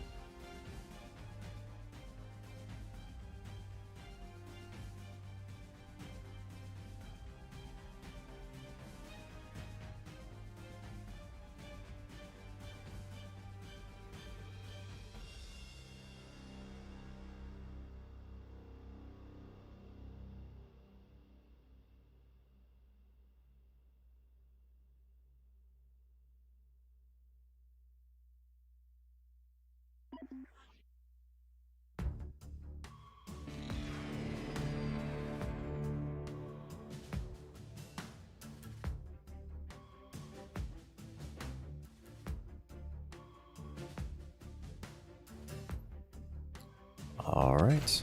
We lost 2 players in that one. Let's see how many it goes. You can get another story from LobCorp. Oh my.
I am looking up now the amount of matches today.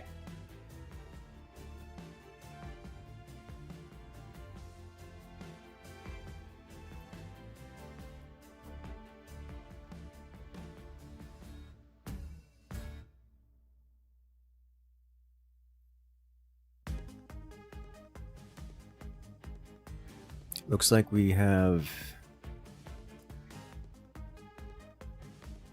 believe, 2 more after this.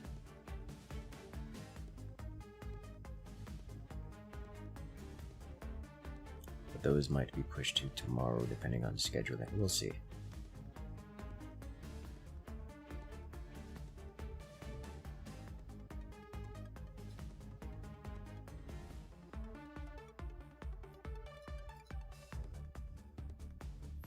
All right.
All right. And we're off. Ladies and gentlemen. Oh, we have an interesting one.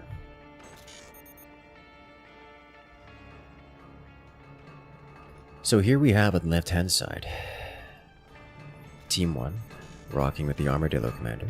We've seen that before. It simply starts us off at this point in the tech tree and gives us extra income from the mining drills, as well as the active ability cooldown refresh. But on the right-hand side, we have Whitesnake and Pop playing as the Scattershot starting point, which gives them access to stabilization. It just skips one ahead off of this, which means they get through the tech tree a bit faster. However, it also means that they don't have the ability to get the eco options, which might come into play here.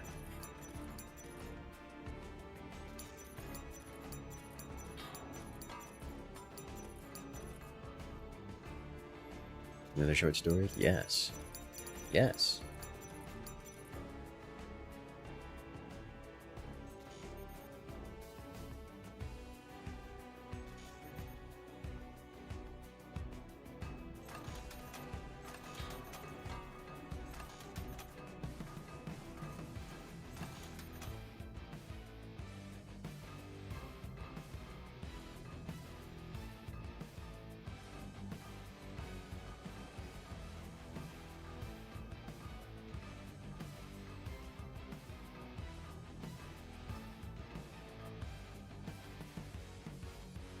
Alright, so it looks like things are going to take a little bit of a slow route. We've seen this map before, and it's turned into a lot of waiting for active abilities while players simply don't do anything else other than waiting for active abilities.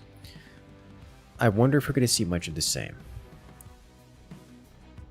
From this left side here, we're seeing a lot of economic development and a lot of base expansion. This is different. We now have a cannon placed down here, which is neat. See how that goes. On this side, it's pretty much a singular focus on economic expansion. Not even much in the way of base expansion either.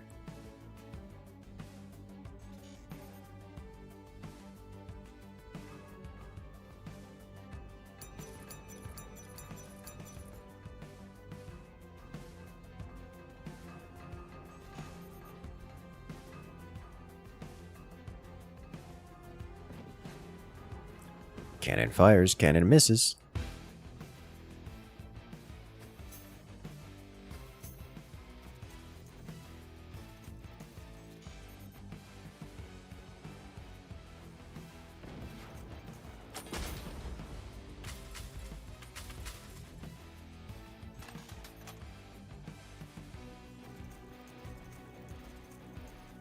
Hello there. We'll leave the link to my discretion. Okay. More lobotomy corporation. Oh my.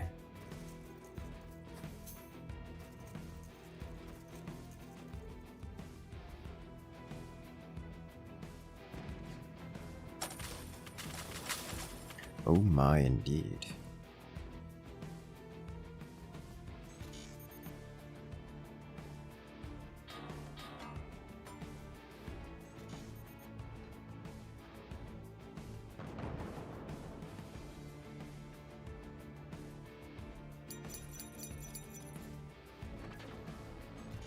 Here comes a laser.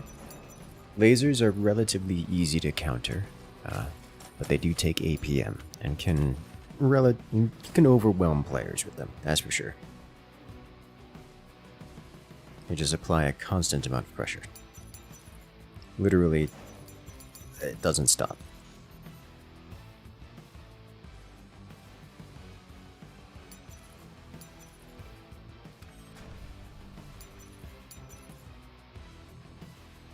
It only stops when the laser player decides it does.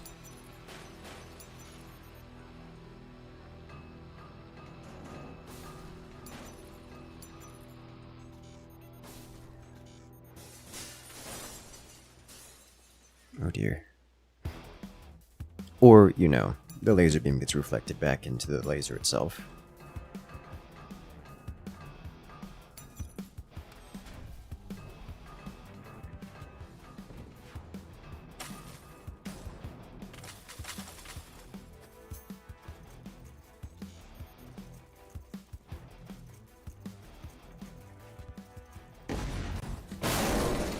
Oh, but there's those shotguns. Those shotguns seem to be rising in popularity.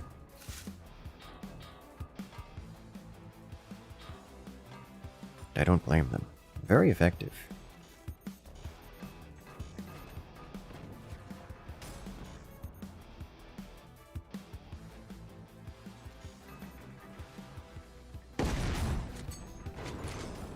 Ooh. Now we see one of the fun abilities used. That was the magnet. It simply pushes projectiles away. Very effective at stopping things like those shotgun blasts that come out in big alpha strikes.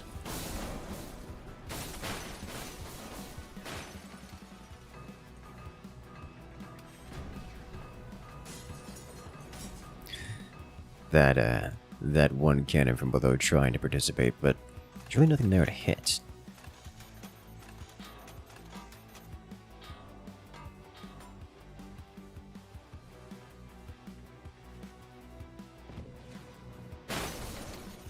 Ooh, with the AP round digging deep.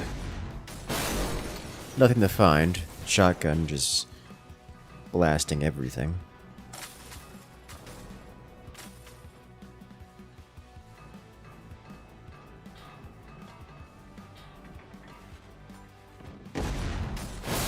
Yeah, the shotgun's doing the real damage here. That said, the only one of those two weapons to actually deal internal damage was the cannon. The shotgun shredded everything, but the cannon actually AP'd through the layers and took out a mine.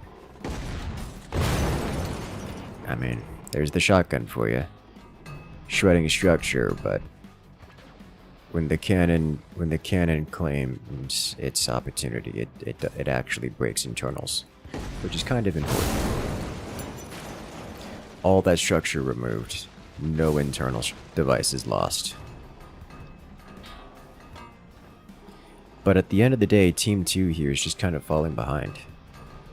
They just have less stuff. And no pressure. They've got no weapons, they got nothing.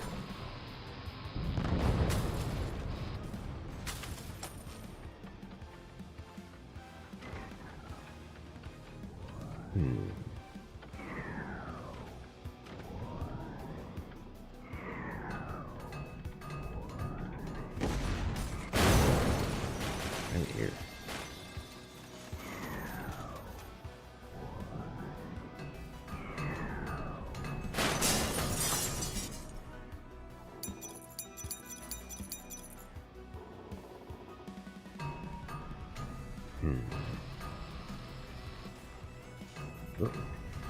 How the forts today? The forts are doing wonderful. Look at that shotgun getting scattered.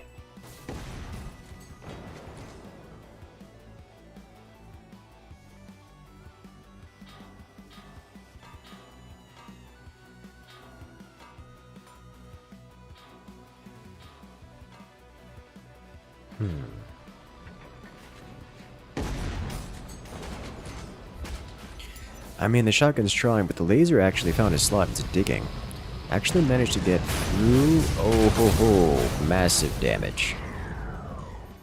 Whitesnake has lost all of their energy, or at least so much of their energy production that they are now out of energy. And there goes that cannon round, dropping in from above, heading directly to the core, taking out one of the supply points along the way. That's doing wonders.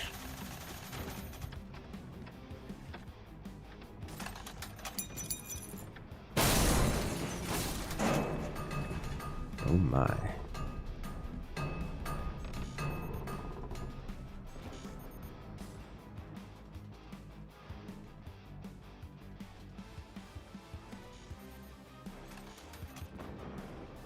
Okay.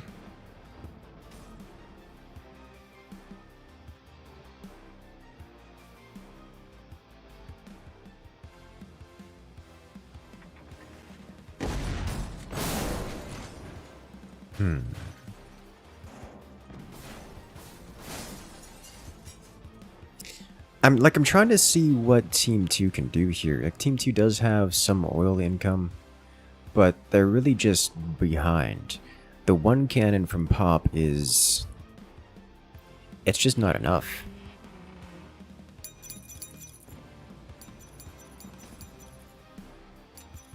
Team 2, I mean, they both have the magnet technology to send shotgun rounds down. But it's looking pretty rough here, guys. It's looking really rough for them.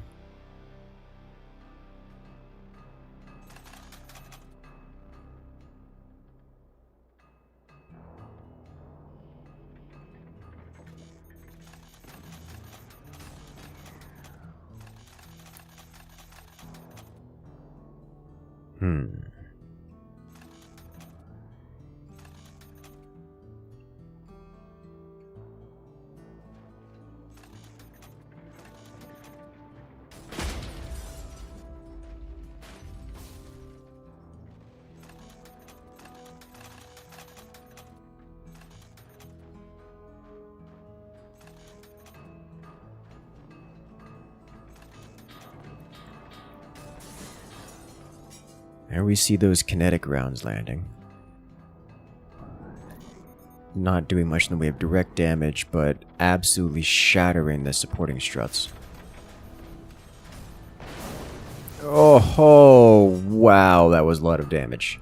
Took out 3 mines, dipped down, and took out even more. Oh, it's just devastating.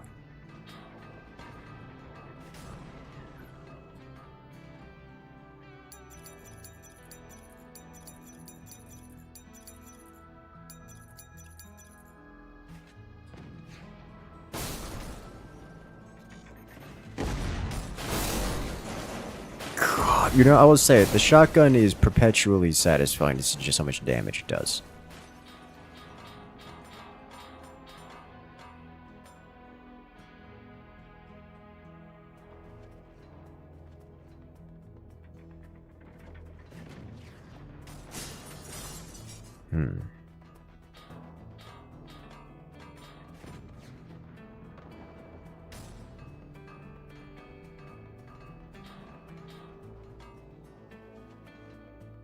Oh dear, oh my. I'd like to see Team 1 make a dash for the bottom center. I would love to see that, but none of the players here are close to that point.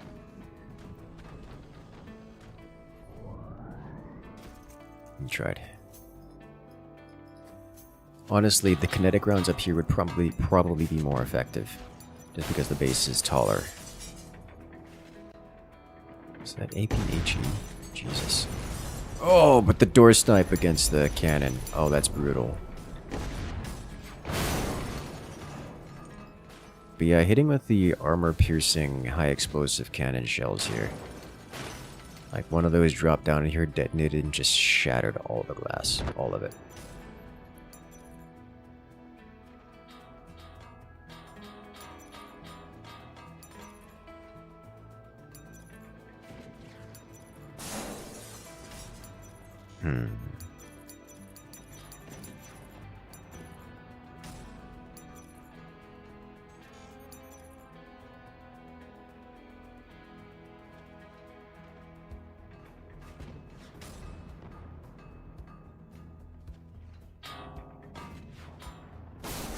Let us go. To see even more cannon shells blast White Snake. If this player can manage to up the frequency of these cannon shells, he should just be able to kind of push White Snake out of the game.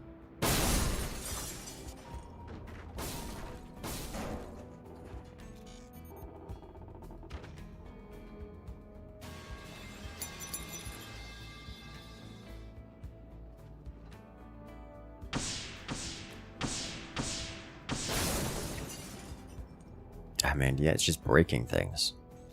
Breaking things left and right.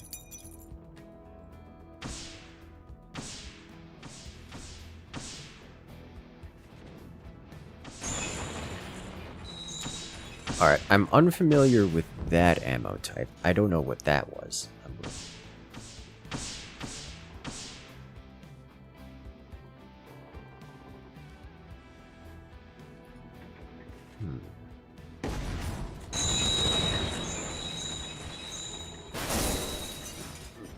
But man, those cannon shells are just dropping in from on high.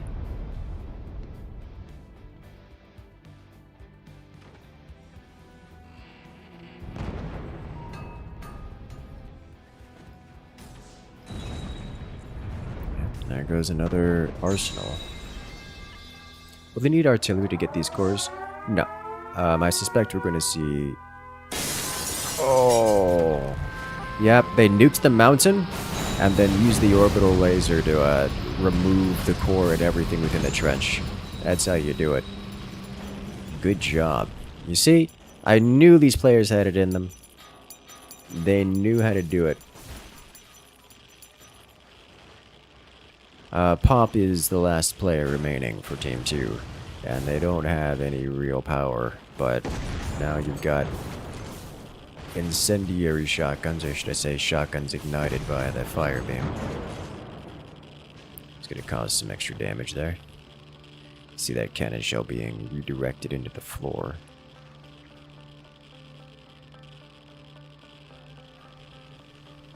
The fire beam, much like the regular plasma beam, is also infinite, which just kind of burns things out as a real strength.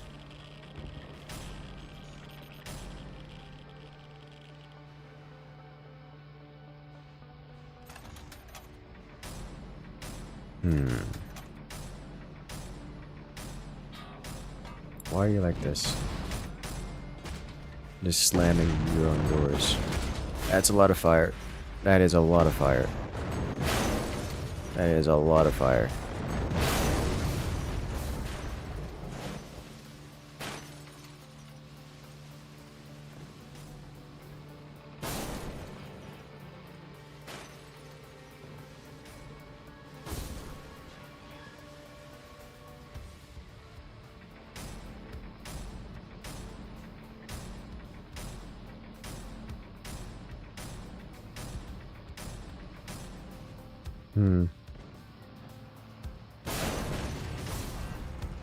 Oh dear, oh my.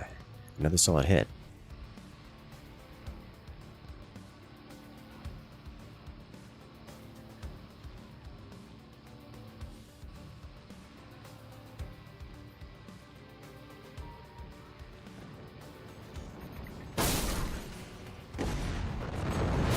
Yes. Honestly, I think that magnet hurt more than it helped, because it redirected some of their shots to the bottom.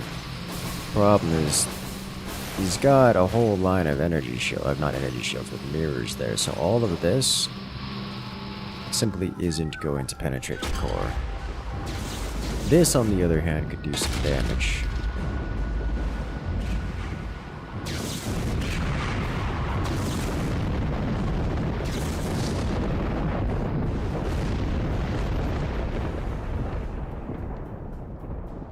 Almost 0 damage dealt. Fascinating. Like some things took a bit of damage, but the base itself largely unharmed.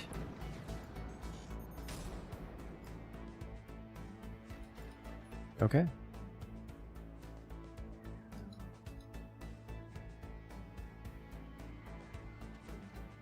Now we're back to Pop here, who is at +0 metal income, by the way. Just by the way.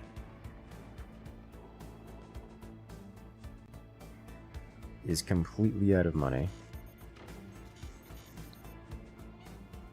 And is building things that take power despite having almost no power.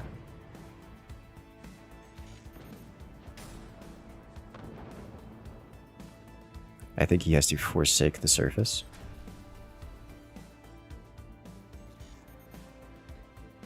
And attempt to survive off of abilities. But the abilities, they only have lightning strike. That's it.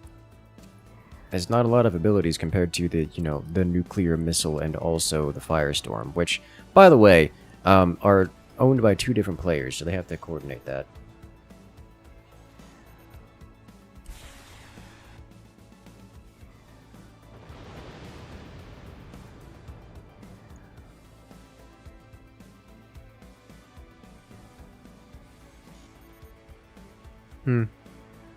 Alright, well, we do see some rockets come in. We might get some mortar strikes here. Not quite.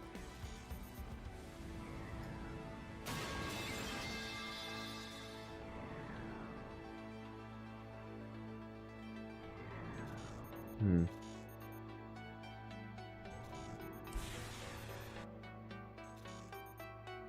bit less power. That's not less power.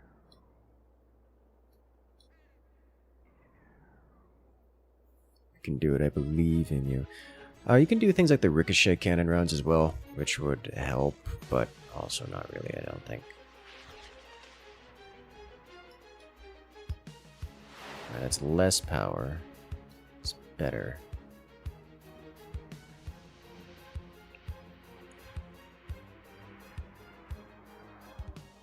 I don't think those rockets are going to be able to come in at a high enough angle to hit this thing. I guess you could build tier 3s. That's also an option. I mean, tier 3 cannons are a thing you can do.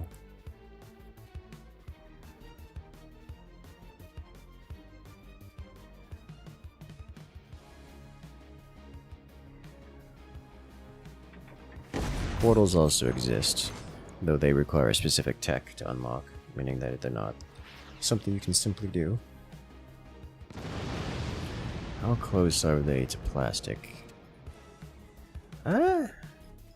Almost there, actually. But it's nuke time. He slams the mountain, and the laser comes in to finish. Good job, team. I approve. You see, that's a team that knows what they're doing.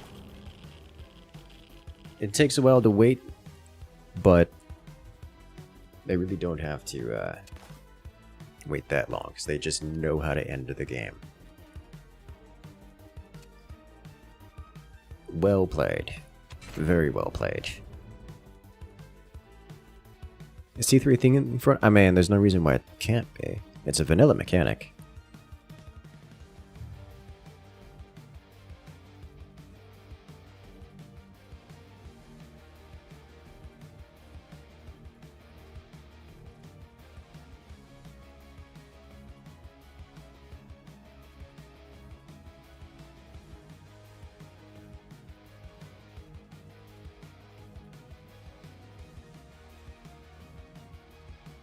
You can just point those cannons upward and blast.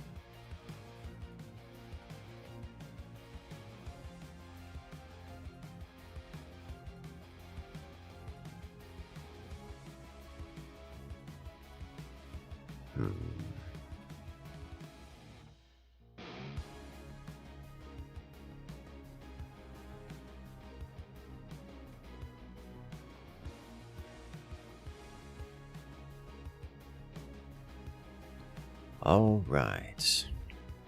Well, while we get set up for the next round, apparently this next one is longer. So what we're going to do is we're going to save this for the in-between rounds. Or in-between matches, I should say.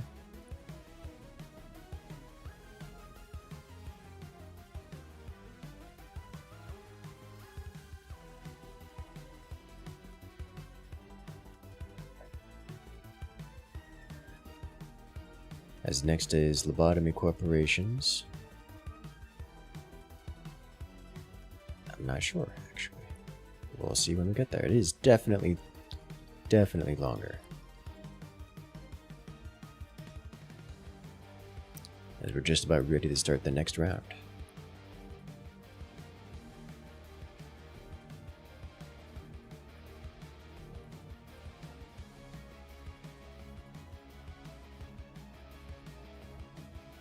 Thank you, Core, for the wonderful bit of entertainment.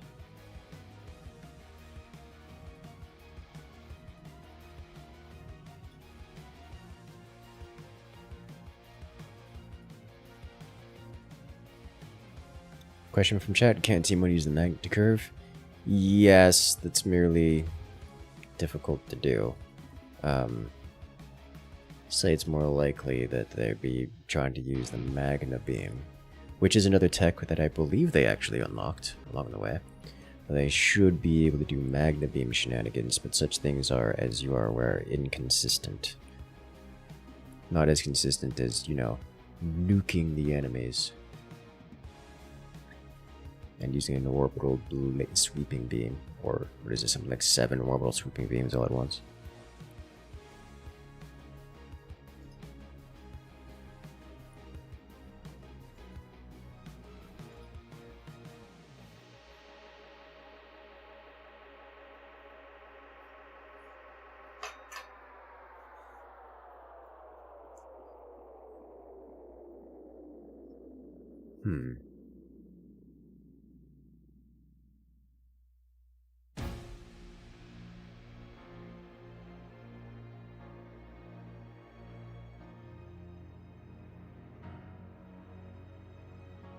Alright, good.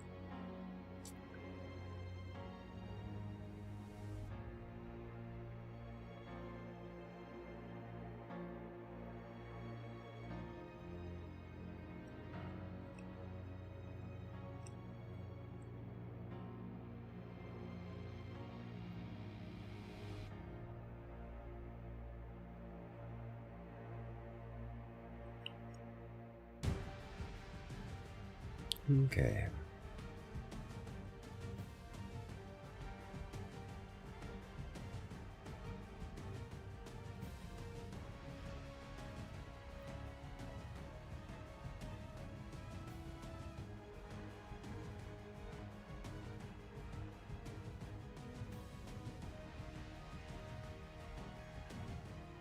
Looks like no one has crashed out yet. So we should be getting this round shortly.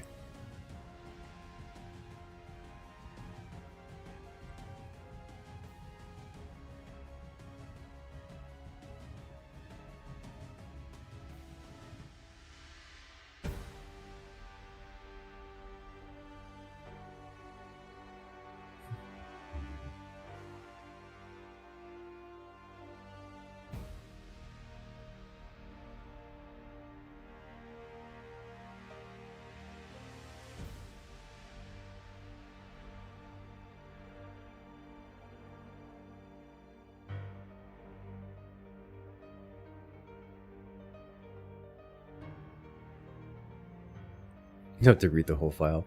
Oh, look, even the story part's pretty long, right? But yes, thank you for showing which part of the article is the story.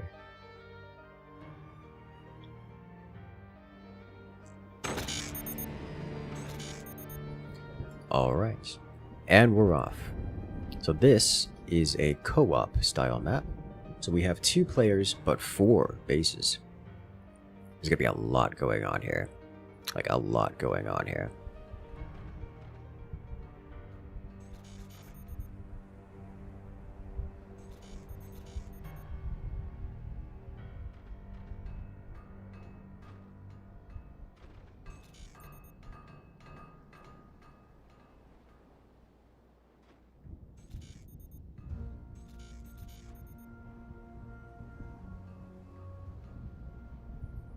Now, there is a notable difference here that we have to reference.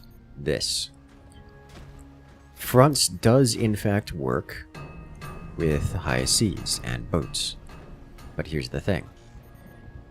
This structure is the same thing as the propellers. It simply generates metal from the water in the same way the propellers do. So it has to be at the bottom of the boat so it can suck up water and all that fun stuff. The thing is, it is stupidly energy intensive and is effectively... It gives 30 metal income, this one box, which is, you know, more than the rest of both of the land forts combined. So it's a bit much, but it does cost 15 power, which is also a bit much. So we're gonna see some crazy high, oh my god, we're gonna see crazy high economies for all the teams involved here, for so long as these boats exist. The boats are the primary logistics income for the teams. They will have to figure out how to power such things, but that, I believe, is where the commanders come in. As here we have on the left hand side, they're starting out with the Armadillo commander, which gets them the ability refresh button.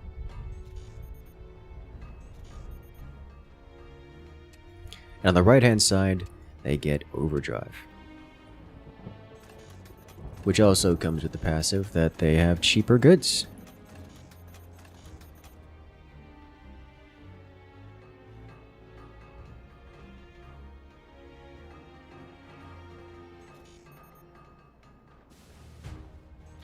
By cheaper goods, I mean specifically things don't cost as much energy, which is kind of going to be critical, I think, to Team 2 here, who's just got way too much energy production, or metal income right now.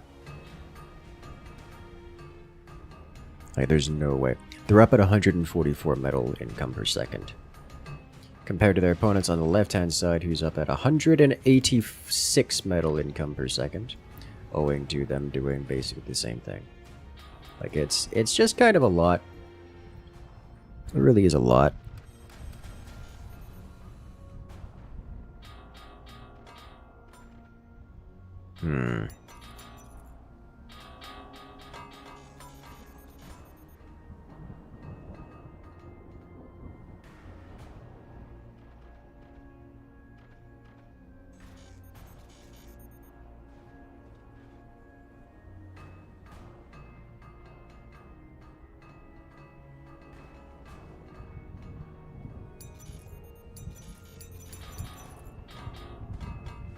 Oh dear, oh my. So unlike previous maps, we're going to have a frankly ridiculous level of economy. So we might see some massive expenditures into things like all of the ammo forever.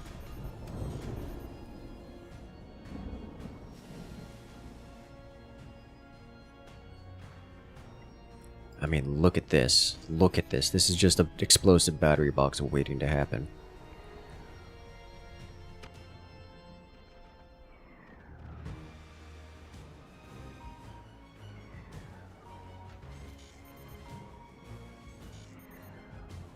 Oh dear, oh my.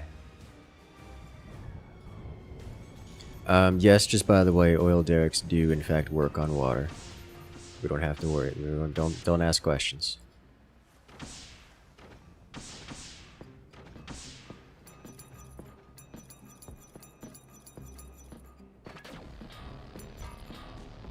Is the laser? It digs. That might be a problem with this laser. Whoa. Oh dear, oh my. Impose like a recoil into the walls. It's not impossible. For a second I thought it was an orbital laser reflecting, now it's the other way around.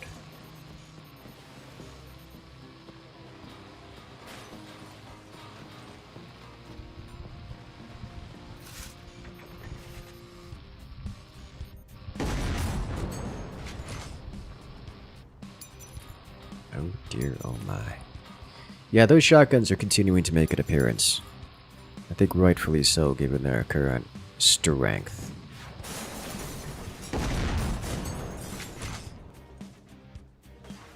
Team 2 is likely to lose their first boat here. It's just a lot of damage. The core is directly is under direct fire now to this laser. The shotgun, it tries. It tries so hard. Oh, do we have a disconnect?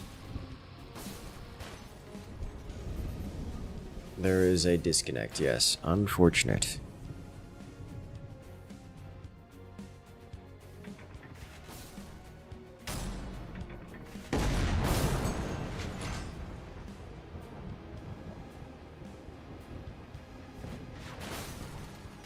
Oh no, oh my.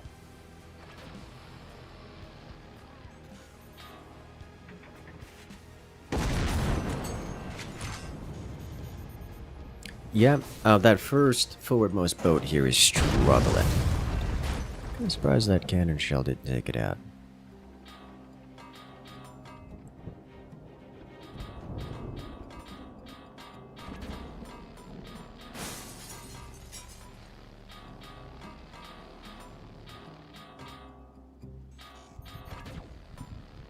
Oh no. Oh no, oh my.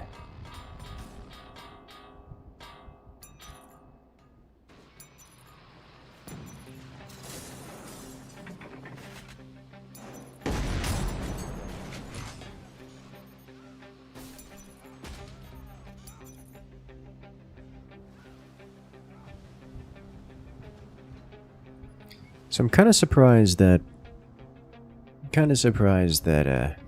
Team 2 hasn't been fielding any real weaponry here. I say Team 2, but they are missing a player at the moment. Ooh. Which is kind of unfortunate.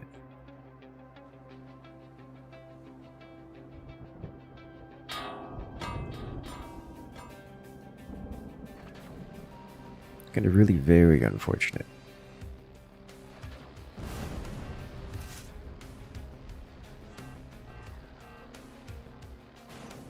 And there goes the core.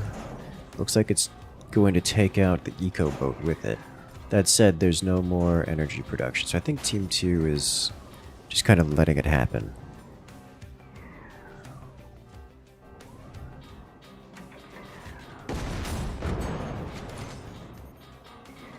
Yeah. It's going for a swim, guys.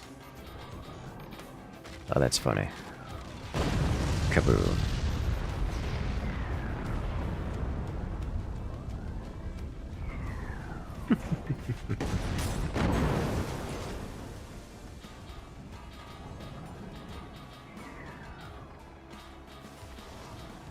Good lord.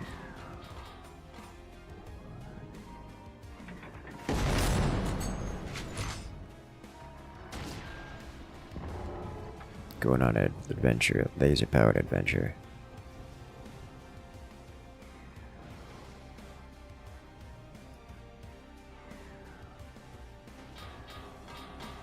This core is drowning and is still at 96%.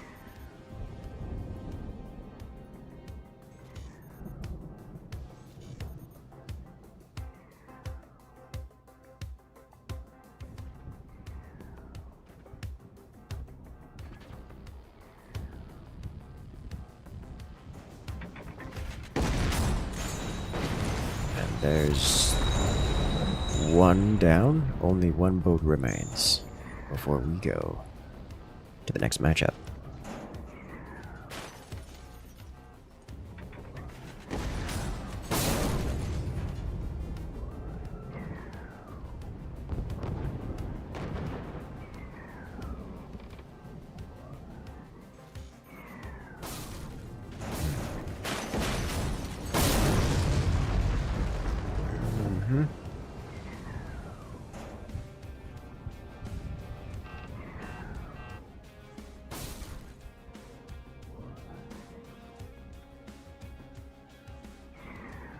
Well, technical difficulties happen to us all.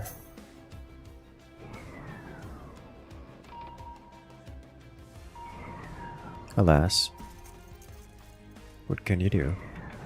I'm just kind of surprised they aren't dropping them on that. Are they trying to push the boat into the... Why are you like this?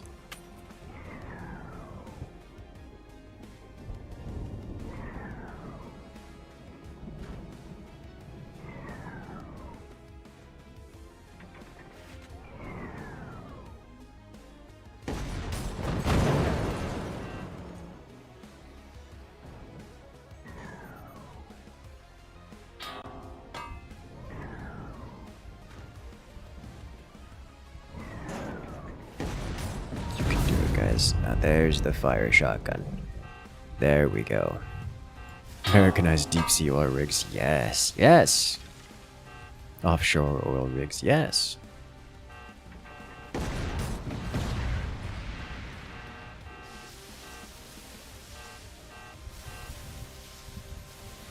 Well, I guess that is one thing about shotguns.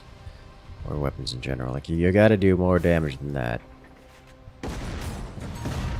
Like, the cores are just face tanking.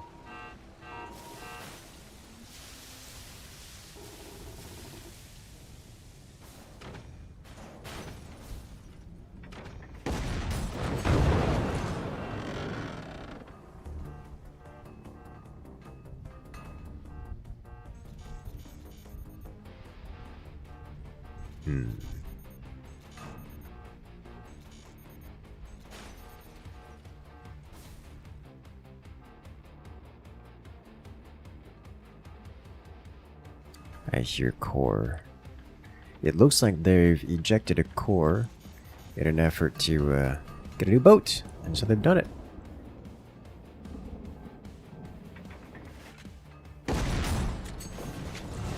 Yep, there's the impulse rounds, just crunching the fort.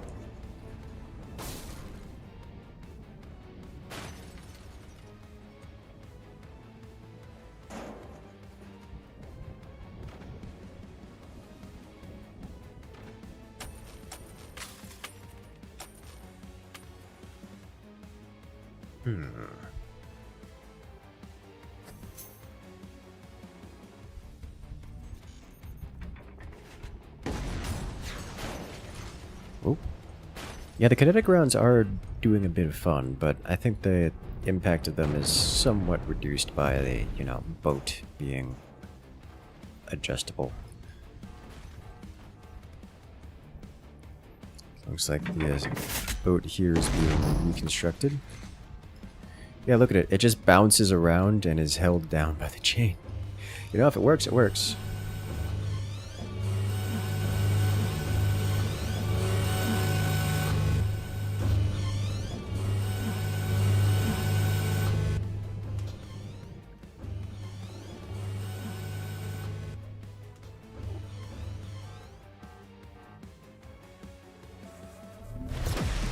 There's the space laser. That ought to do it. And it does. Complete with the nuclear finish. Because shattering every glass window on the map is just part of the fun. Well played. That is 2 points. For team... Is it Boo Boo, I think? Is their name? Trusting the comeback. Yeah, that's not happening.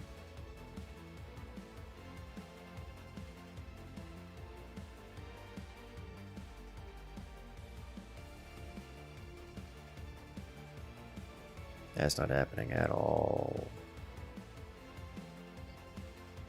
You know what that means? It's time for the next round. And also, time for a story.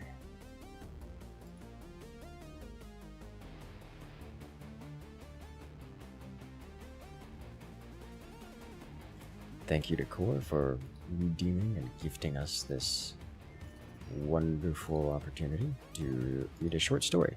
Less short, but we've got a few minutes here before the next round.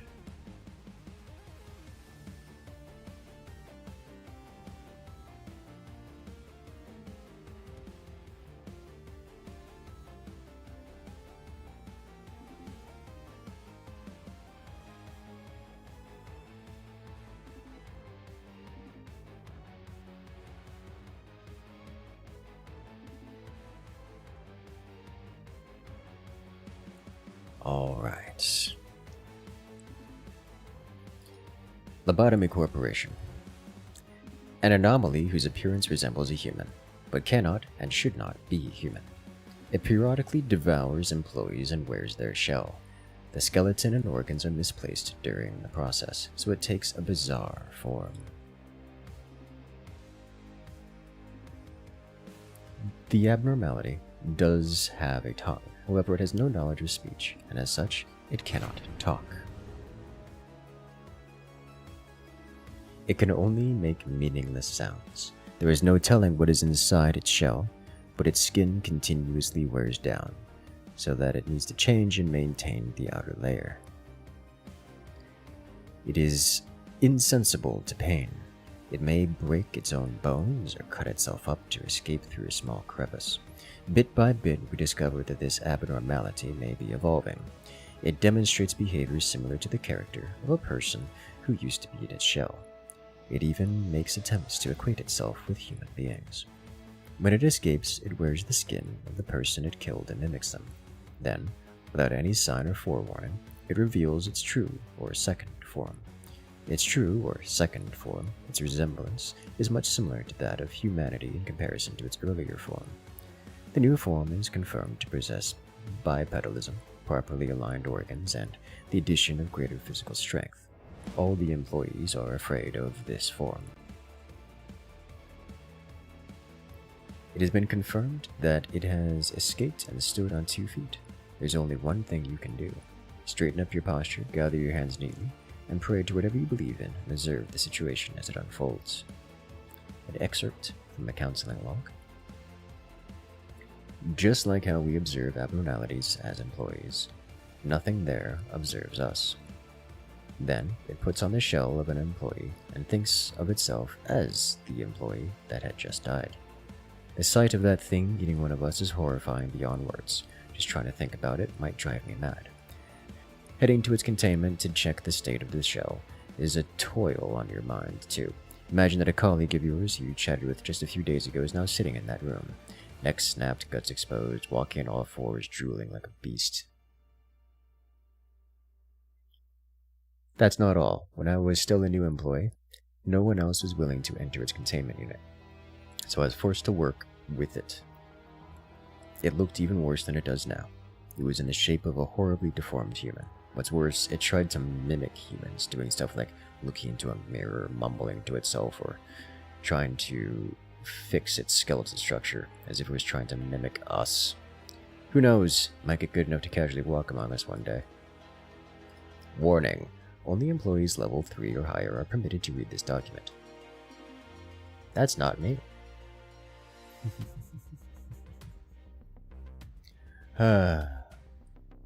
I think you're going to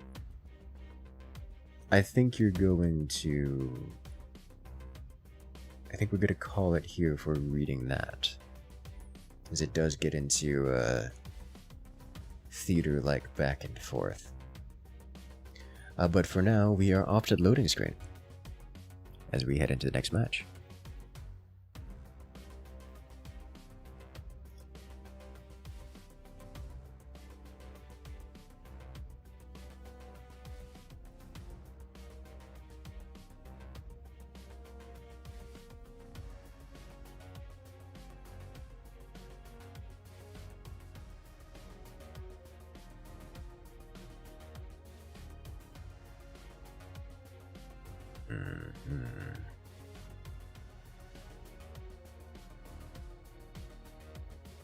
Alright, I believe this is the last match for the day.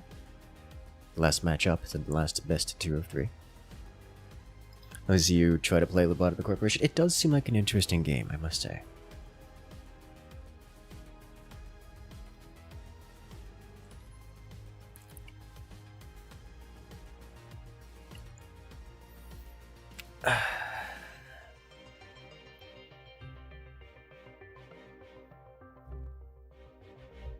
Nothing there, Lord. Yes.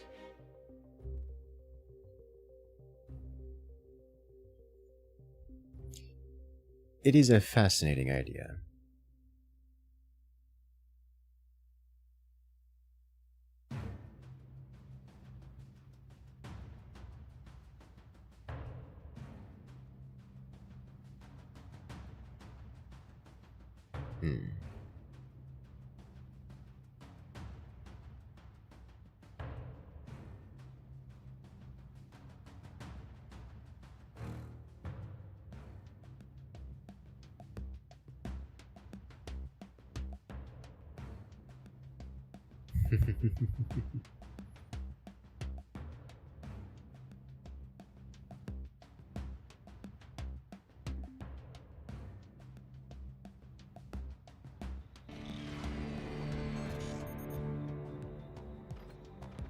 Alrighty then, we're off to the races. As we have the classic, but 2v2 format. Actually, no, this is the 4v format. It is merely only 2 players apiece, and with different spawn positions, which is neat. So we're going to get to see a bit of variety here in that. But in the commander's selections and thus the tech tree, the variety is not so much, as it is a mirror match. Everyone involved is the armadillo commander, so let's be starting with the drill enhancement tech, which gives them the better drills as well as the ability, active ability refresh, active ability, which was in fact stated correctly.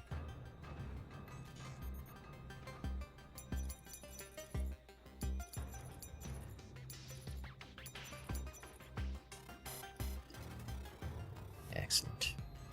Alright, so this is going to... The quote-unquote classic map for France has a very low eco start, so it's going to be a minute before we see anything particularly exciting.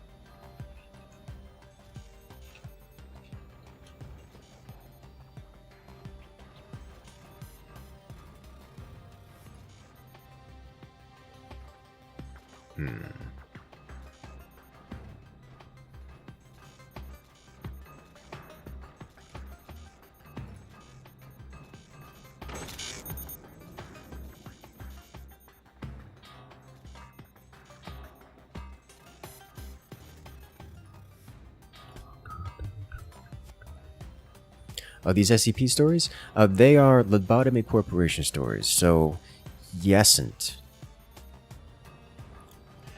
As they have, they kind of inspire each other, so to speak.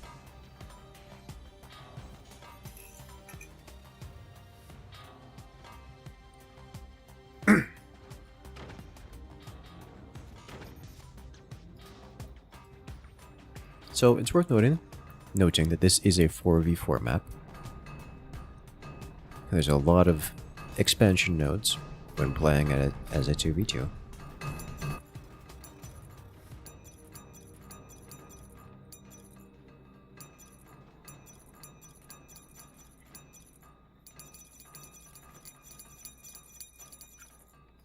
And as such, we're going to have a lot of high eco moments, but also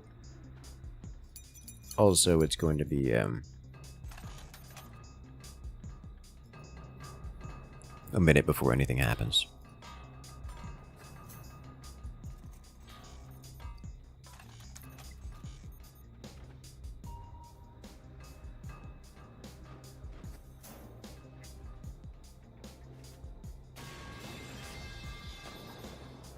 Dear.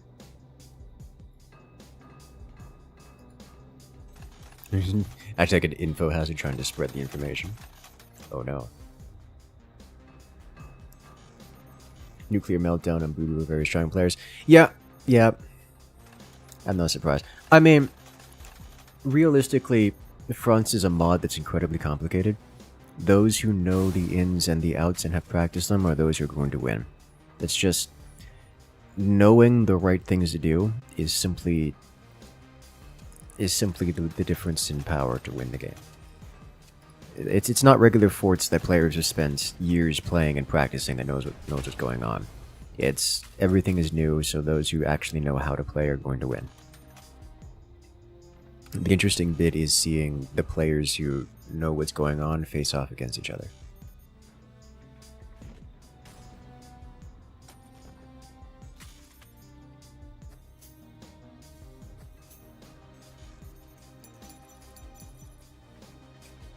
I think the match I'm looking for most is going to be happening tomorrow.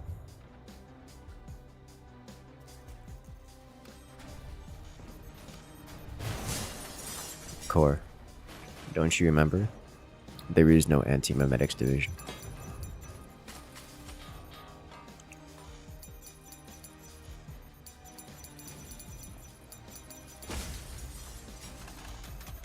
Yeah, honestly, just seeing the team here on the right-hand side go for shotguns plus cannons, like, it's so hard to go wrong with that.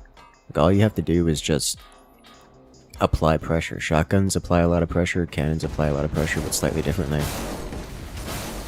I mean, look at this base get shredded, and then the cannons are going to follow up, and... I mean, they missed the soften, they missed the merge shot, but... it's still an incredible amount of damage dealt.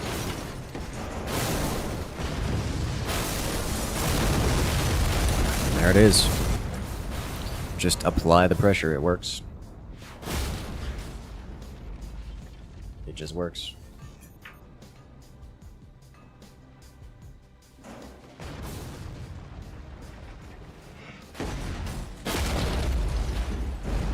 And there goes the final weapon for Team 1.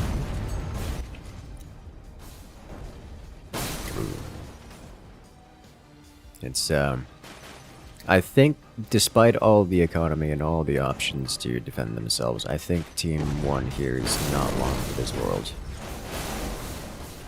Yeah, I mean, seriously, It's just even the laser comes out on top. Like it's beautiful. This is exactly the kind of thing that I do like almost every single round during the during our live streams of this, and it just works. It just works.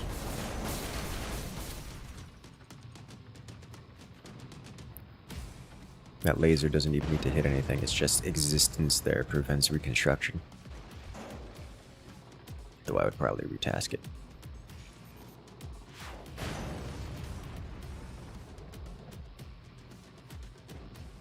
At least have it slap all that economy away. There it goes. Live stream tomorrow? I'll be streaming the rest of this tournament tomorrow, yes.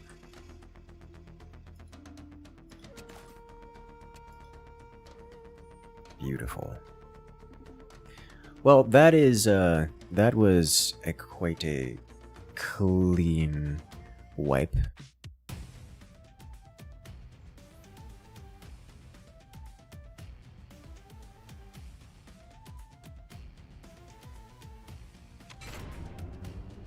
That was fast.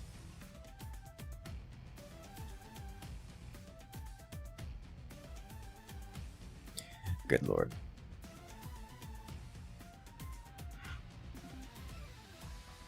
As much as you can do things, like play all these top bar abilities and such, literally just building cannons and slapping the opponents out of the game is just kind of the thing to do, I think. Though I do think shotguns are probably a little bit overtuned.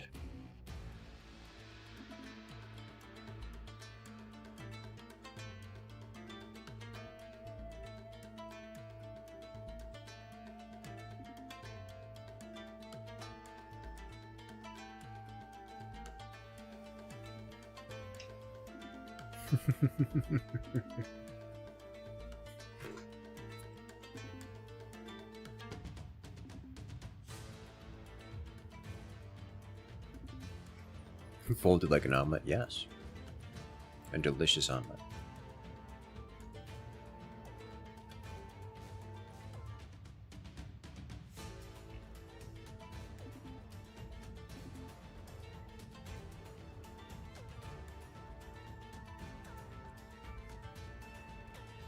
Excellent, yes.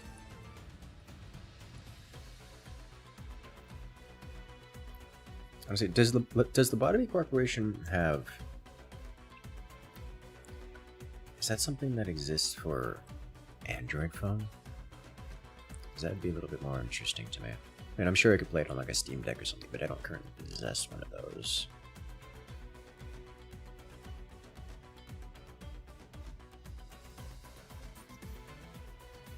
Limbus Company's got a mobile version. Botany Corp does not appear to.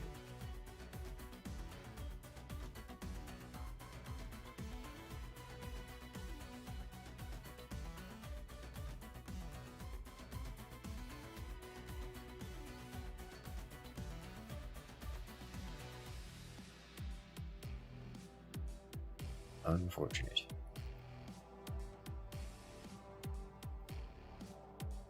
Alas. Where's that microscape game when you need it?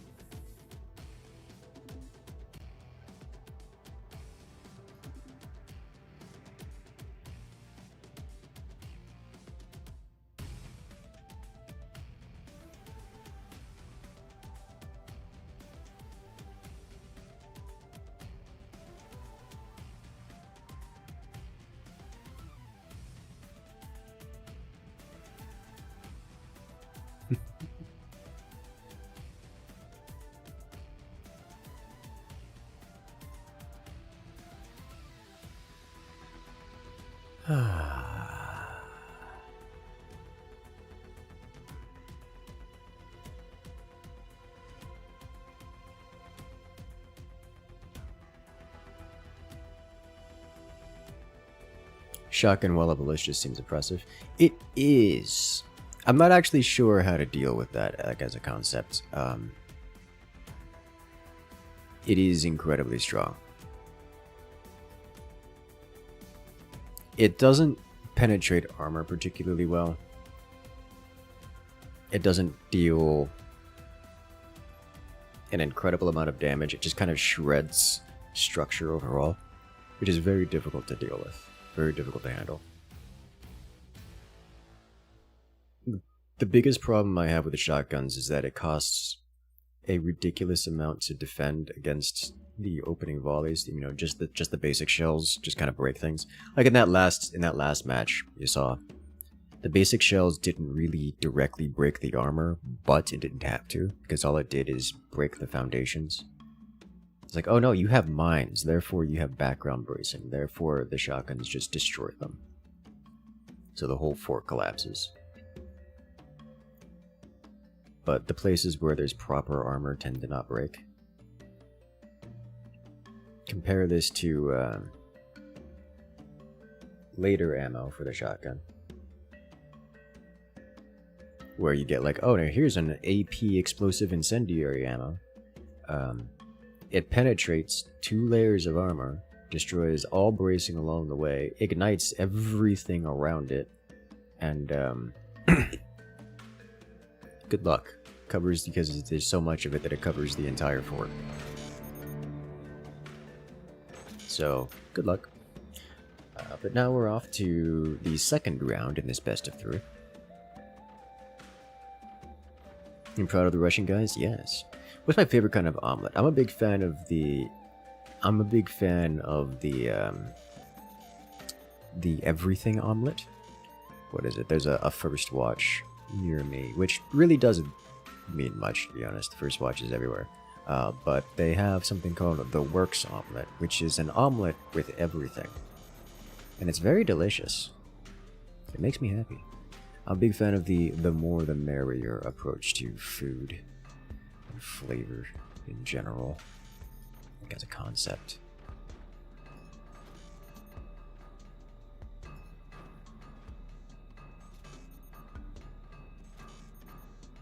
Just shove more flavors into it. It's better that way.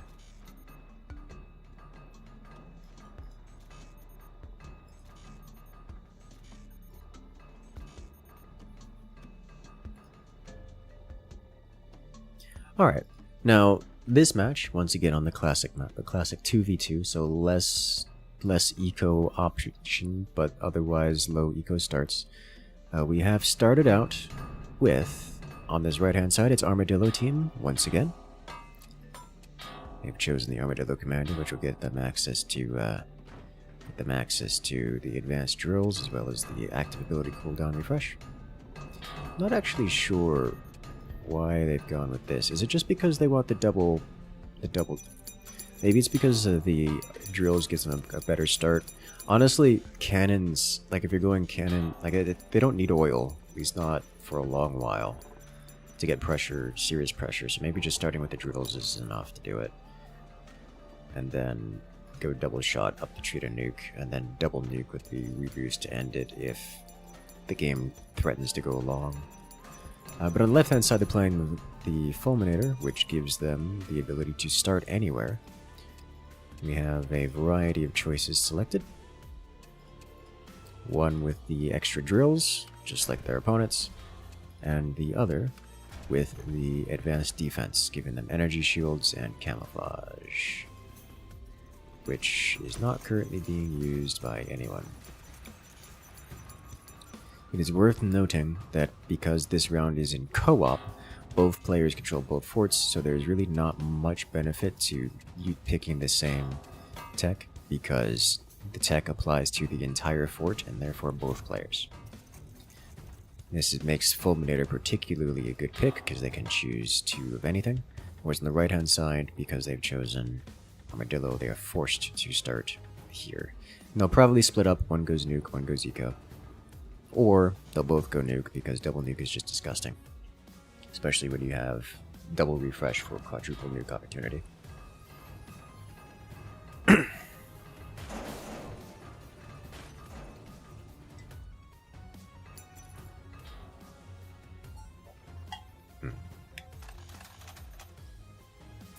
You're proud of the whole village? Good job. I approve.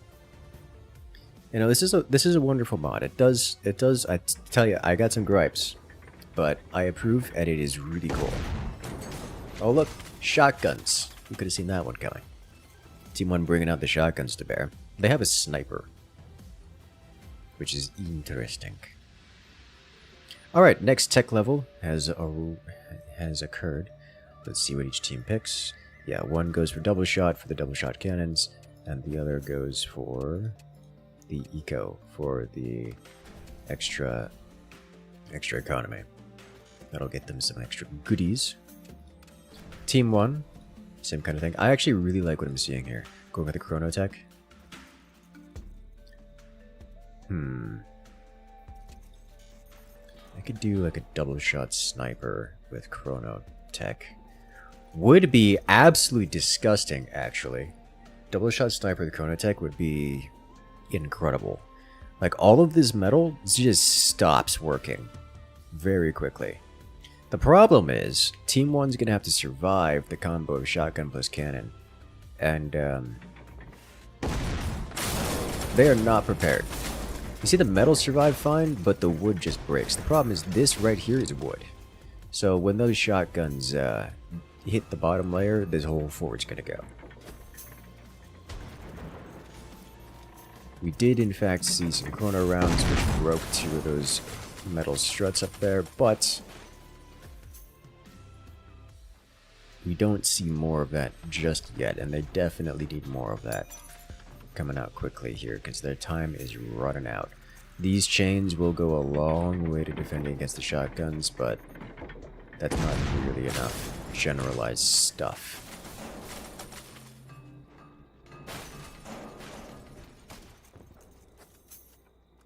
That's an armor-piercing sniper. Team 2 has defended against such things with multiple layers of armor. Yeah, you gotta hit something you gotta hit something expensive with that chrono. But oh no, it's an AP sniper, or AP cannon coming in from above and just drop-shotting the energy production for Team 1. I mean, Team 2 is just a bit extremely well defended here. The AP just slaps and slices through every single one of those. I'm kind of surprised there is not an immediate shotgun follow-up.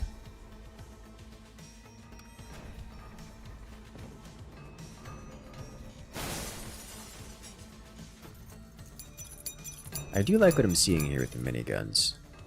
The miniguns for Team 1, they're different.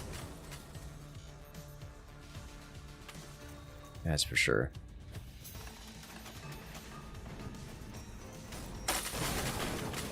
Shotgun follow-up now that the chains are gone? No? Okay.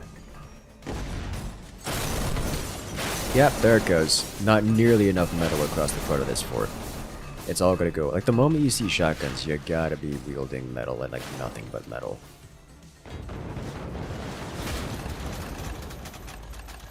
That is actually a disgusting angle to hit with that minigun. That one is way too far.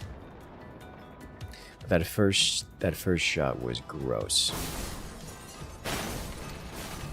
Yeah, there's not really much going here for Team 1 anymore. They desperately need metal, like proper metal. Proper armor lined up there in order to keep themselves intact. Not this half armor plating stuff. That's not gonna work. It's still too far, but better. Whoa. Oh, it's intense. Oh, it's a lot. Alright, there's the shot. The angle on that is perfect. Like, it's just like the perfect distance to just send all of those across all of those shots into the same spot. As you can tell, chains are quite strong. They blocked that entire volley of minigun. The entire thing.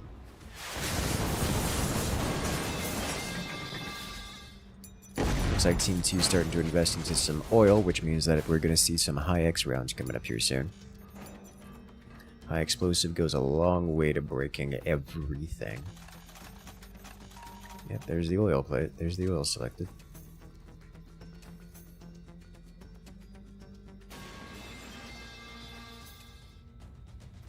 As we also have Team 1 going up the quantum tech tree. You can see stasis used here to defend against those shotguns if they're prepared for it.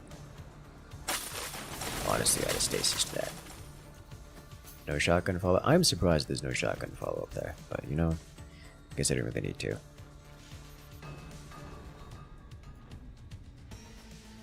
Just keeping the cannons firing is a good call.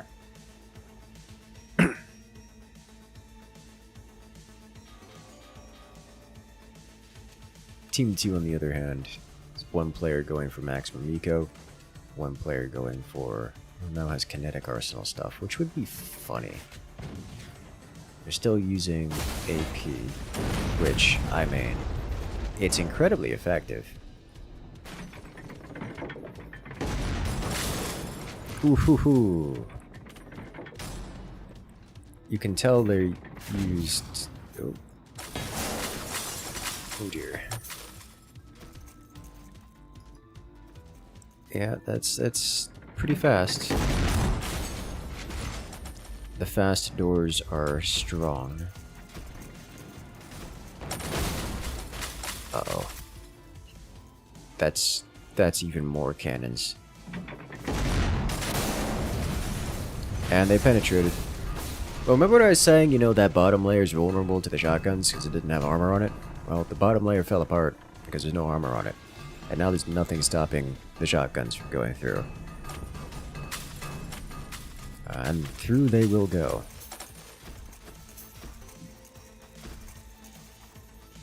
Because, well, there's nothing stopping it. I do like the sniper getting involved. It's, you know, trying. The sniper hitting this spot right here would be very good. But now there's a chain in front of it. And that intercepts the sniper projectile. God, the shotgun just chunks through things. Let me think. Where is the... There really isn't a better way to defend against this outside of armor. Frankly, Team 1's struggling for the income. They really need more supply points. They needed supply points. Well, now they're getting supply points, but it's a little late, I think. So here comes the next tech level. They've unlocked the fire technology for incendiary rounds. They've also unlocked the reload chamber because firing cannons is not fast enough, apparently.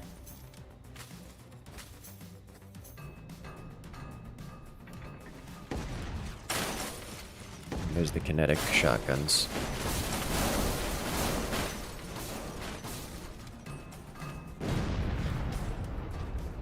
Kaboom.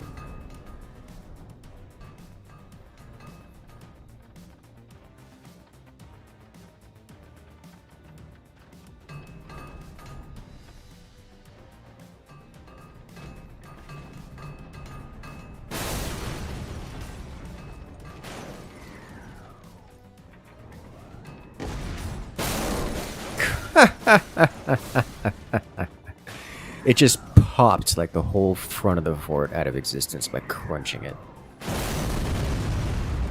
It's a huge hit. There goes the oil tank. With the oil tank goes Team 1's, well, most of their base.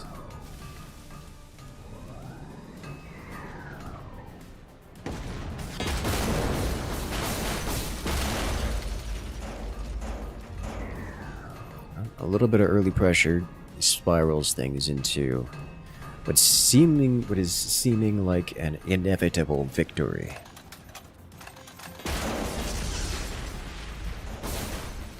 Yeah, that's beautiful. It's beautiful indeed.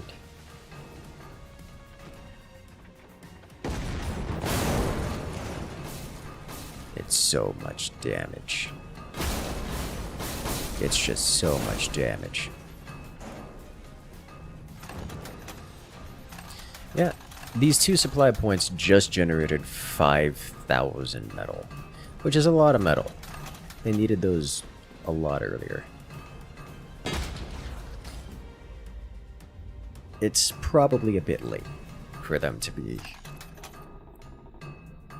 trying to unsnowball, because Team 1 needs top bar cooldown. They actually just grabbed 2 top bar abilities, so they can do some real damage here. This Team 2 doesn't get their top bar abilities until next for another couple minutes here, whereas Team 1 already has 2 major top bar abilities. One of them is going to have the Quantum Strike, and the other is going to have the Fire Orbital Beam, Orbital Laser.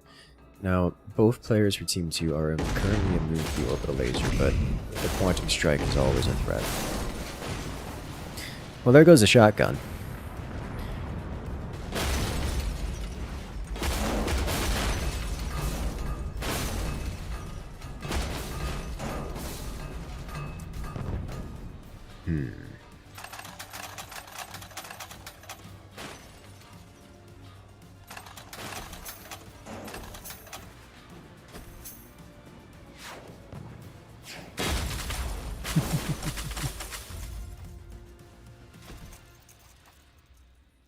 It's just a lot of damage.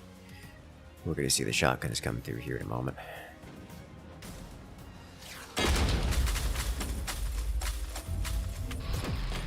There's the laser and the nuke. And that's it! I did it! Cleared! Well, that was extremely one-sided. Well played.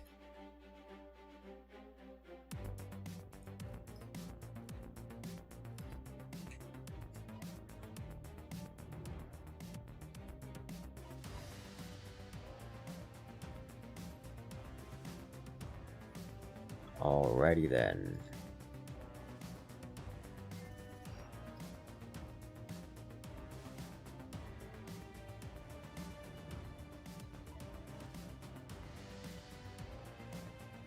Well, that was nice. You guys get to see what experienced fronts gamers get to do.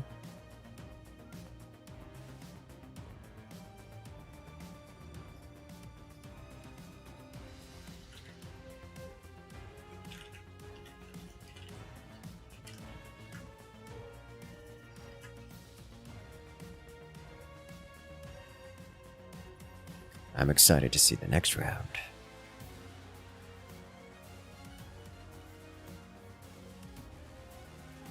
I am legitimately tempted to do something like Vladimir Corporation. I'm also tempted to do Noita, because Noita is always a good time.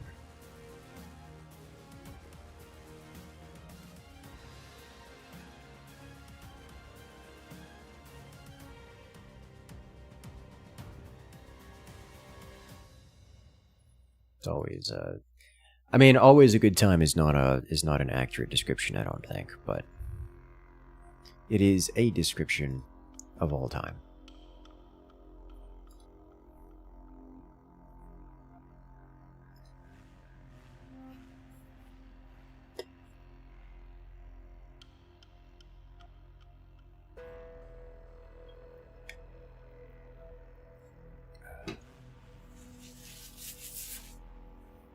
Right side is playing with their food. I don't think so. It is genuinely difficult to finish matches off sometimes, especially if you have players that, you know, are a co-op map that have been coalescing into the same spot for a while. It's just a whole buildup of armor and a large bank of money that they can use to replenish. You kind of do want overwhelming power for that, and they just simply didn't have it. The shotguns, as strong as they are, don't penetrate armor very well. It is a little bit difficult.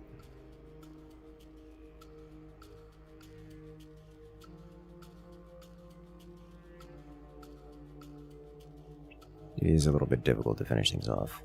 The cannons were a bit better at finishing things off, but I mean, it's only so much. Only so much you can do.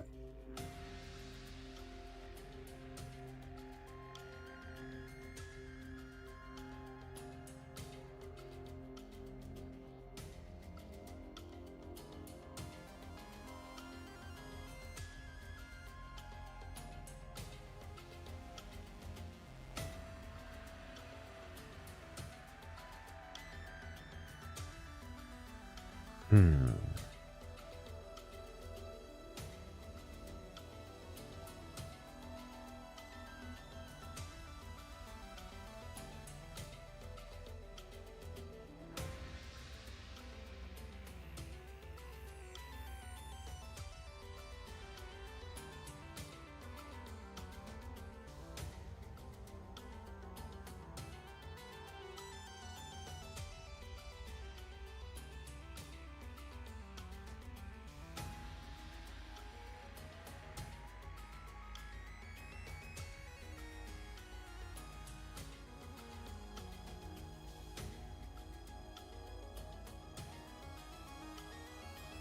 Alright. We're getting the next team into here.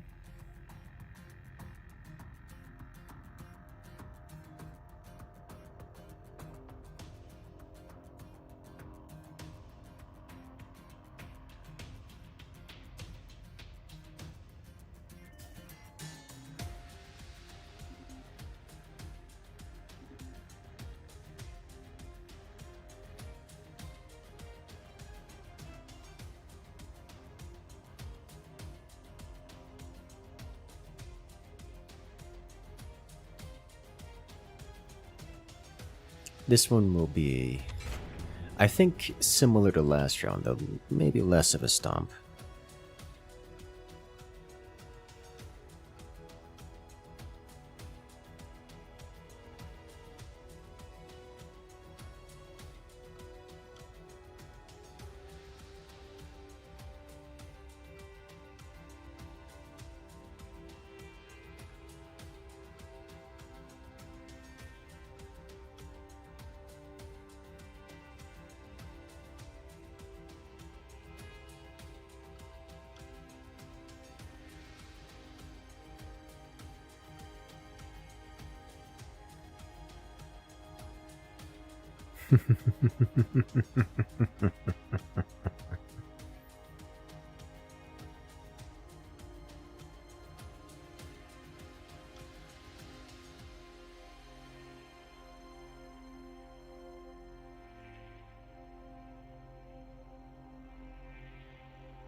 Hmm.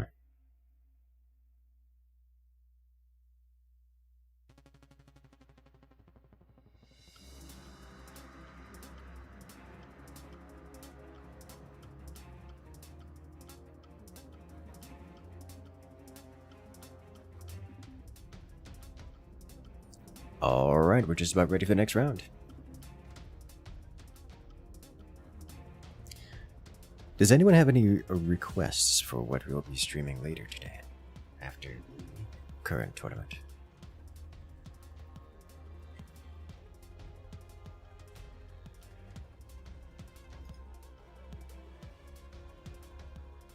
Now doing round 10. Yes, we have skipped ahead on the bracket to do round 10,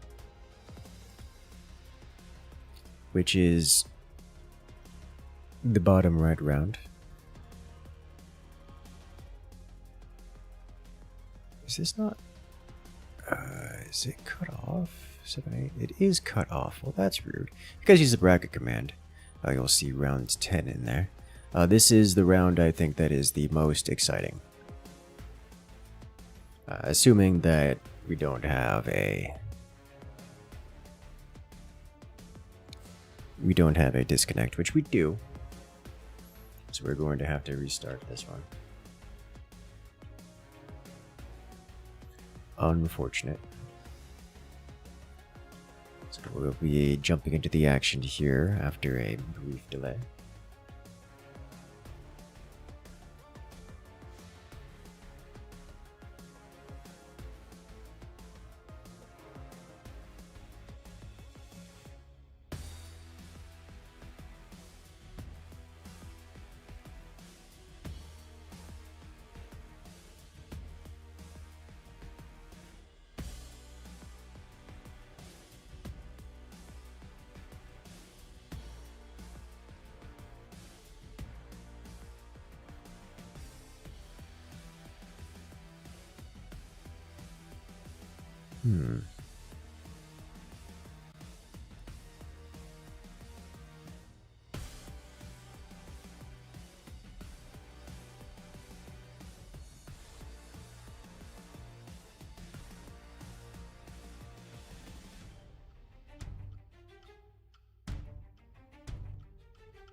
I desire sand. Sandistry?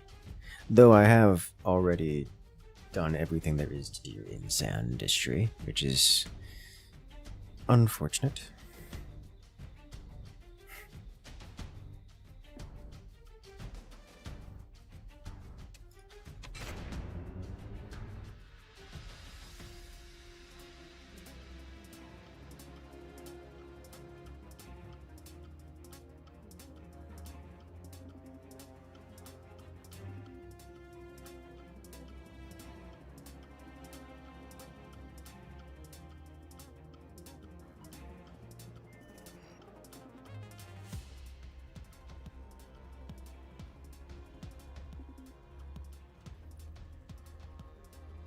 I may once again fill the world with purple.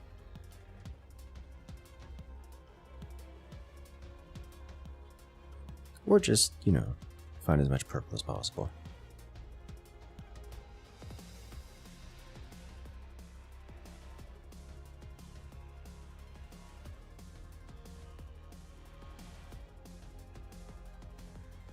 Put it into a spot.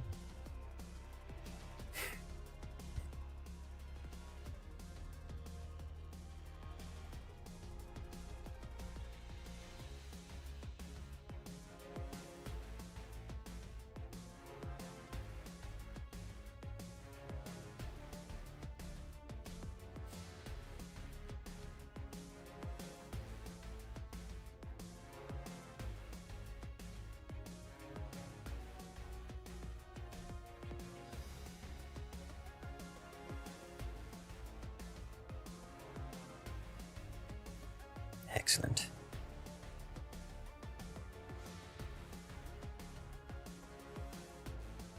Where can you find that background with all the commanders plastered on one another? I don't think it is publicly available. That was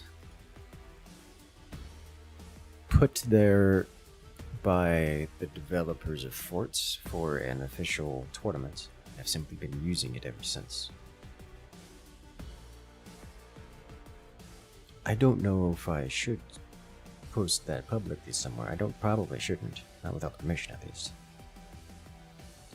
But that is a question you can ask the developers. Like, you could ask 42 scientists in the Fort's official Discord.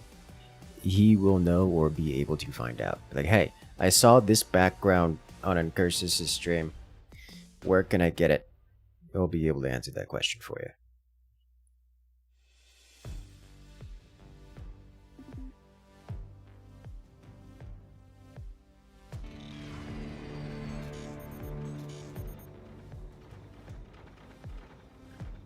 But right now, we're off to round 1 in what is, I think, going to be the best match so far. The best matchup, where it is Armadillo versus Armadillo.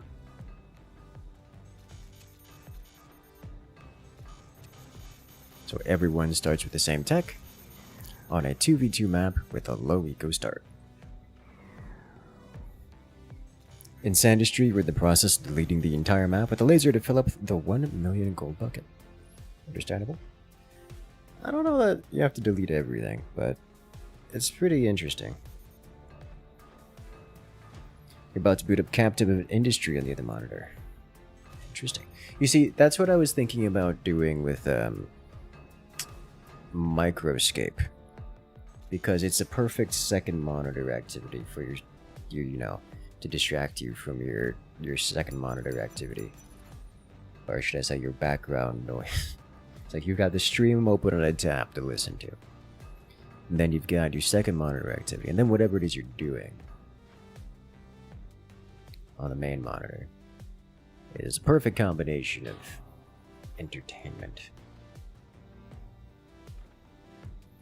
You literally put a conveyor across the bottom floor of the map that leads to the left side, which sends it all up into your processing. Let it all fall and sort itself out. I mean, honestly, that sounds like the way to go.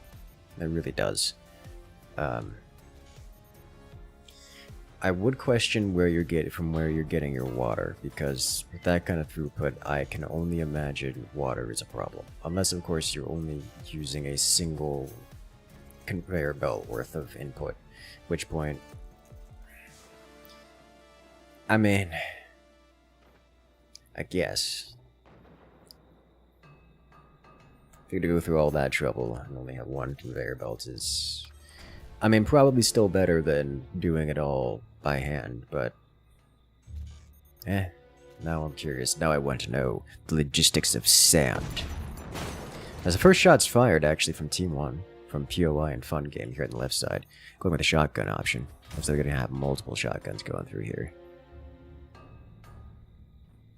On the right-hand side, we got Team 2, Team Boo Boo.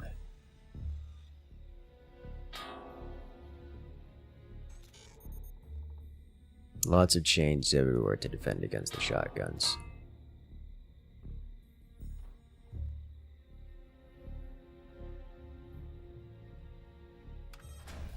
Shotguns will work wonders.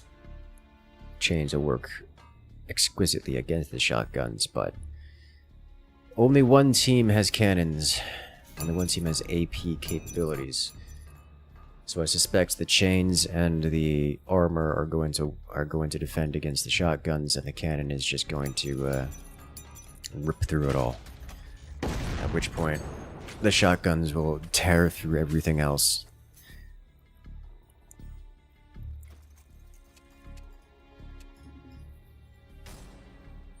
It begins. Surprise! All those chains just pull them through. I was about to point out that I liked the fancy chain setup this guy had, because he had some, internal cross-bracing style chains, which was kind of cool. Like, it was really cool and looked really very effective, this kind of thing. But none of that doesn't do anything against AP cannons. Yeah, that's another nasty hit. On this side, these guys just have layers of metal, and the shotguns are not going to break through this. They're not even going to break through the chains, let alone the, I mean, they might break through the chains, but they're not going to break through the chains and the armor, that's for sure. I mean, look at that. Just the splash damage from the shotguns is enough to break this background bracing here, but the armor barely took any damage at all. It's like, here's 10% damage. On the other side, however, yeah, that just punched through all those chains. Mind you, there's now enough armor on the team to defend against the cannon, so it is unlikely that the cannon or the shotguns will be doing any real damage. The next step in aggression involves escalation, which I believe looks like cannons with high explosive rounds.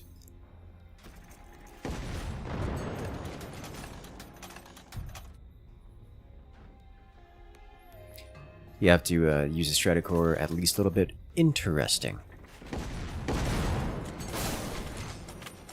The Stratocore, I mean, I recommend the Stratocore. Like, what you can do, especially if you're at that stage, what you do is you just put the Stratocore out. So the Stratocore just develops land over the course of time up to a certain distance. So you just leave it somewhere and let it get to its max size. And you walk up to it with a Void Blaster and one-tap the entire thing. You just get a pile of sand added in. It's just renewable sand. I've seen a lot of people do things like, oh yeah, you can have, auto mining drones just sit on it, but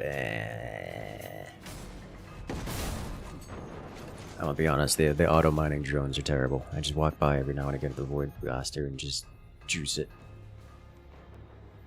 Just get a pile of sand out of it and call it a day.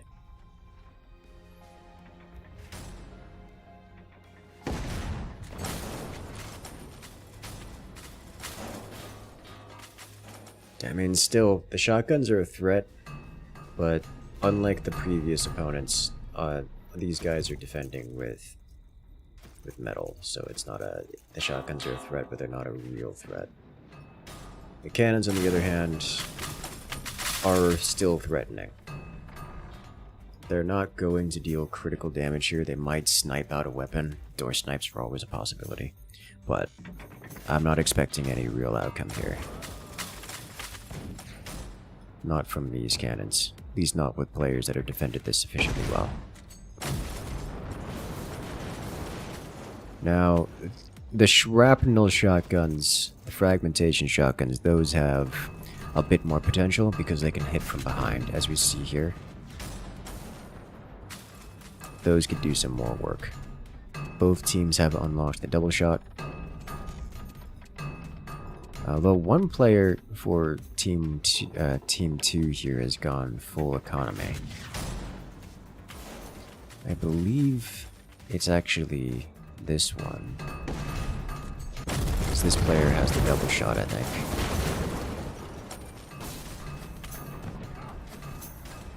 So yeah, if it goes cooldown, that'd be efficient. Alternatively, you can go for, yeah, he's going for the mines, the turbo oil. We're gonna see some high XAP rounds out of those cannons. While the other one goes straight to nuke. We'll eventually go up here for incendiary rounds and then the orbital fire beams. Alright, so he's already gotten 3 of these to upkeep the high X production. He's got oil coming in. We're going to see some damage output from them. Double belt feeding it is still working on a good water solution. Yeah, I don't know that there is one beyond... it is just a manual process. You're working figuring out how to scale it up with lasting gold collection achievements. I mean, best I can tell, it is just swallowing the world. Scaling it up can be kind of an issue, though.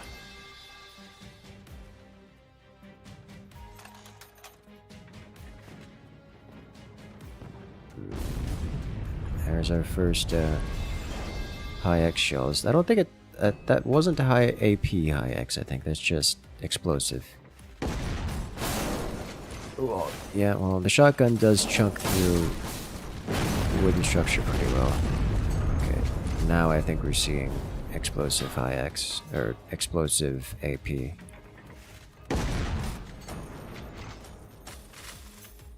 That's gonna cause some damage.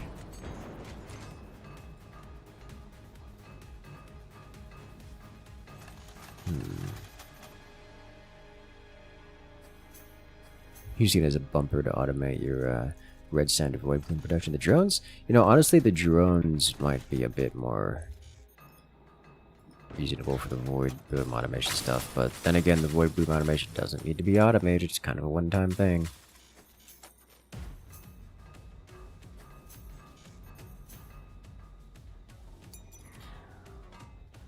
But that is actually kind of an idea, to use the mining drones to get void bloom and red sand going.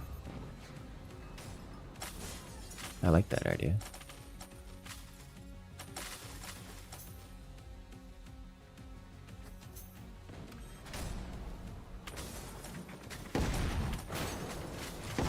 Kaboom. More kaboom.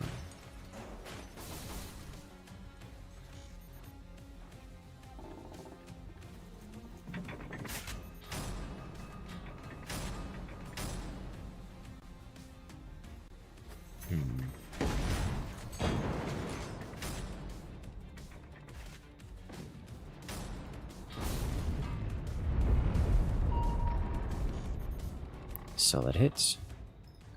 We have a fresh mine added in. POI.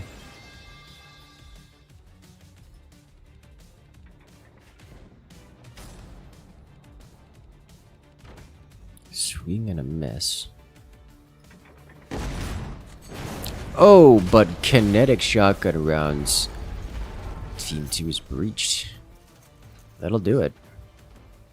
The kinetic rounds just kind of cause snappage. It's gonna happen again. Looks like it's tanked this time, but that's rough. The critters for water are sufficient for you? Man, if they're sufficient for you, you definitely could ramp up a bit. I can tell you, my setups do not... There's not enough creatures in the world spawn to handle the water production, the water throughput I wield for my factories. Like, it is not nearly enough. Team 2 is starting to really get into the oil production. But both players... I'm sorry, Team 1. But both players of Team 1 are going directly to nuke. Which means that if they get nuke, they could hit quad nuke here, whereas Team 2 is going to be split in 2 different ways.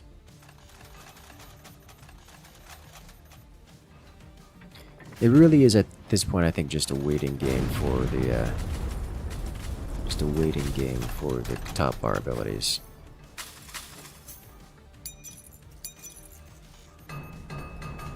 Like who's going to get what?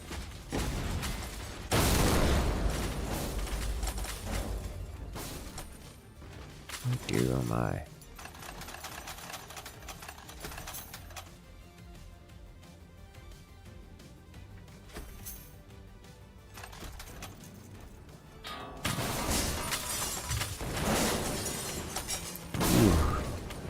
That was so close to doing incredible damage. Second cannon follow-up doesn't quite follow the same hole. Theoretically, if that had gone through here, that could have just dropped down here and destroyed this cannon or done even better things. But honestly, the chains catching this, it just works. It works really well. I think at this point it's a waiting game for the nukes. Firestorm comes up first. Huge damage. Not a core elimination, but he didn't have any mirrors atop the fort, so they went clean through, took out the cannons.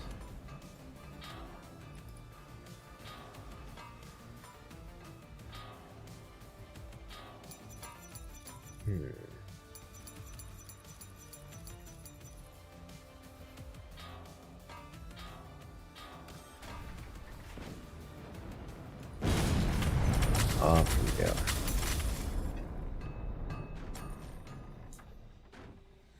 Yeah, for upscaling, I think I want to spend some time upscaling the stand stuff. I want to try to get a setup that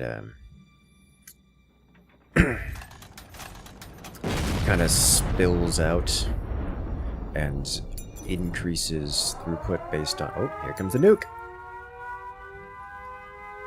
Kaboom! Massive damage. Just a beautiful shot, snipes out the core. That's one player annihilated. Now the thing is, that means Team 1 should have nuke available to them.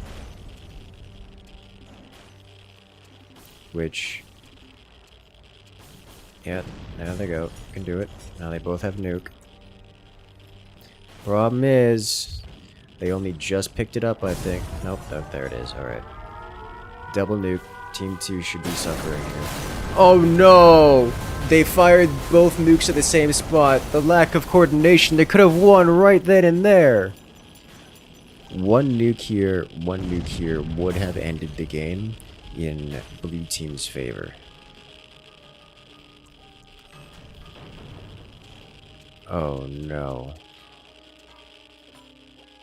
Oh no.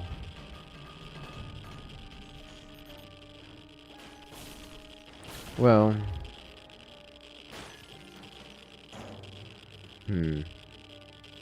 Okay. Well, I think at this point it's just going to come down to, whoever gets the nukes first. Which should be Team 2 because, well, they use their nuke first. I don't know if anyone has their refresh ability. Double door snipe. Everyone loses. You got like 20 of those things is great. I mean, it sounds great. I mean, it sounds great, genuinely does. But yeah, for sand escalating, I want to try to do a thing where I have like a giant shaft that I fill up, and at different elevation levels of the shaft, I just want sand to spill out.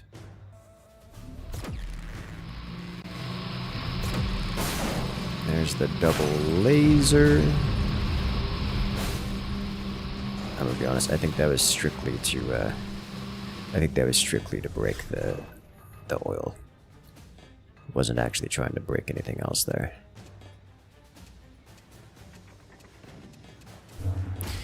Yeah, I mean, Team 2 here, they've got access to the stasis field, so they're capable of blocking a nuke, among other things. Team 2's got this. Even if Team 1 drops a nuke, Team 2 can stop it, can intercept it. Team 1 does not have the ability to intercept a nuke, and there's going to be one here landing momentarily. Well, the next minute or so, at least. But yeah, I was gonna have a giant, like, I don't know, like 2 wide shaft, just fill it with sand, wet sand, and then as it fills up, have different elevation levels of it spill out. Like the bottom level, we just have a conveyor belt, but I don't know, like 3 blocks higher, you have, let's go maybe like 3 or 4 blocks higher, you have another conveyor belt just off the side, so if the sand fills up to that second layer, it will spill out into the second conveyor belt. Have like 3 of those running. Just have 3 running in parallel. It'll be a while till it, you know, manifolds up, but eventually it'll go through. That kind of deal. Anything you do against the nuke? Yeah, against the nuke there are ways to defend against it, but almost all of them require technology. For example, Team 2 has this, one of the players has the stasis shield ability. Anything that touches the stasis, any projectile that touches the stasis shield simply ceases to exist, including the nuke. So all they have to do is wait for Team 1 to drop the nuke on them, and then put the stasis shield in the way. Just draw the stasis shield on the map, and it'll catch the nuke, and it'll be end. It's this thing here that they're using, which, I mean, it doesn't stop. These aren't a projectile. It doesn't stop that, so that's, you know, a thing. But, oh, I just realized that was Team 2's, that was this player's here. So they're just kind of having fun with that, I guess. Did both players seriously go for robot? I guess they both want the fire call down. But yeah, I think we're about to see the nuke launch here. Yep, there it is. Team 1 should go first. There it is. It's caught. But now, the thing is, Team 2 is going to reply with their own nuke, and it's going to be devastating. It's going to be real devastating. Fire active. Nuke fired. Here it comes. There's no defense. And it just wrecks the whole fort. And they're gone! So that was genuinely a pretty solid match, but Team 2 had checkmate on that one for a while. That was well done. That was very well done.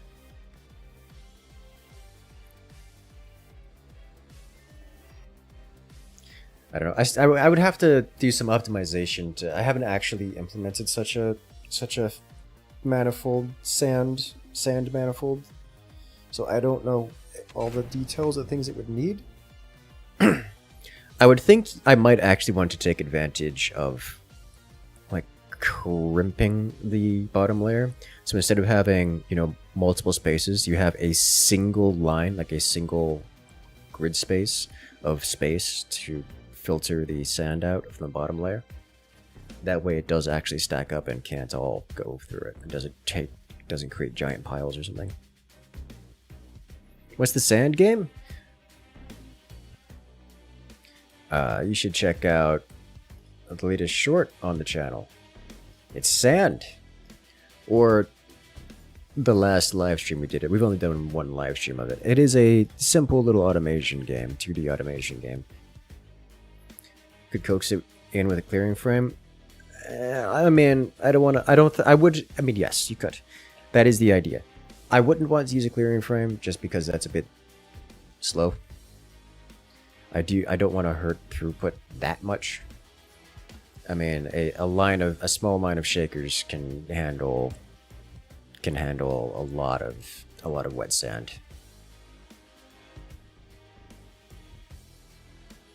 Wet seeds caused you the most issues in the first build you did? Yeah, it took me a while to get the wet seed to work, but I don't know if you've seen my stream of it. I did actually get a fairly robust system for it.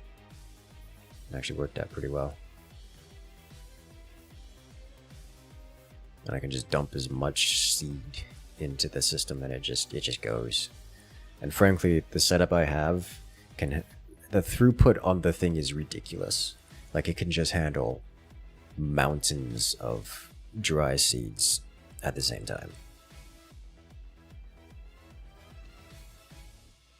It's kind of surprising.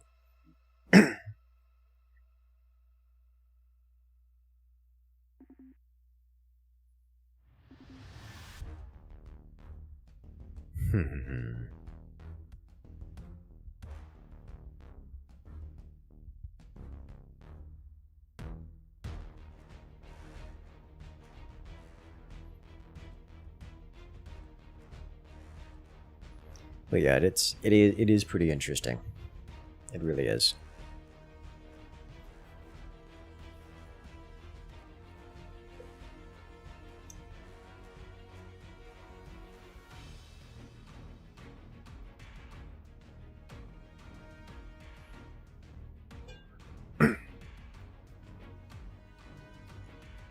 I think my bottleneck right now is actually the planter.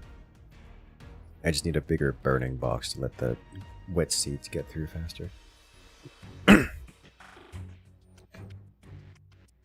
Just so I can spread them out and actually get them burnt.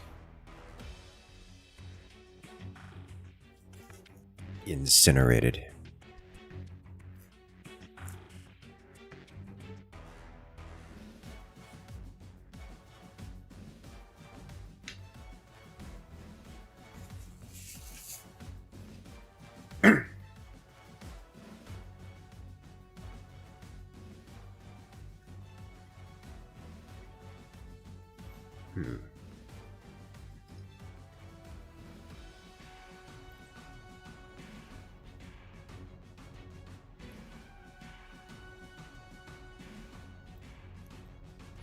Alright, now we load once again. Just about into the round. So heading into round 2 in this best of 3. Yes.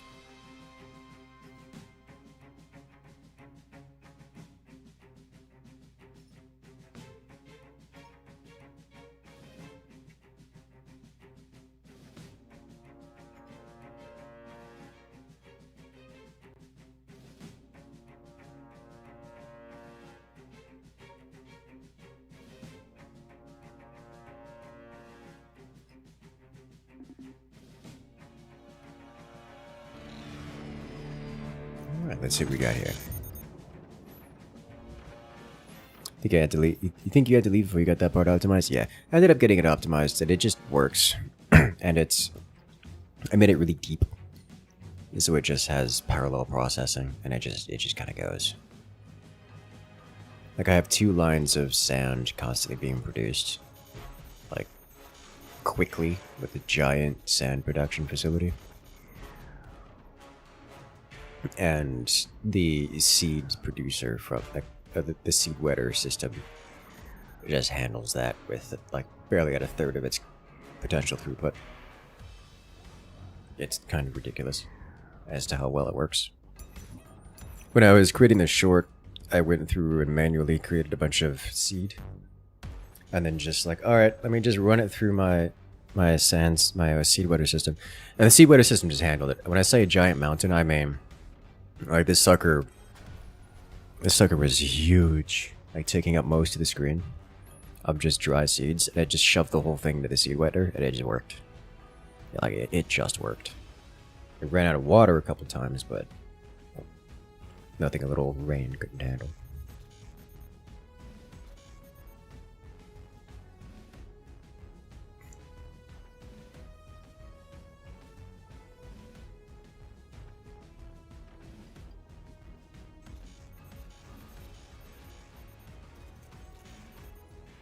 You split yours into several smaller burn boxes. I mean, that sounds like a good plan to me.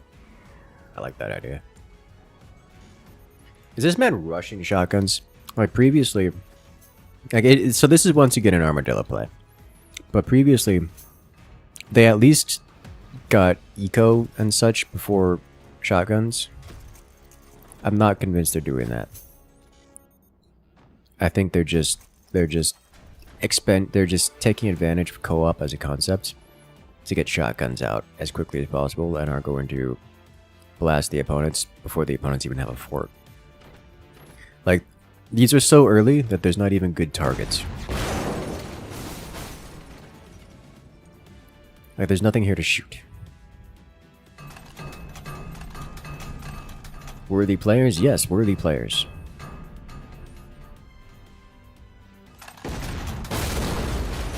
Alright.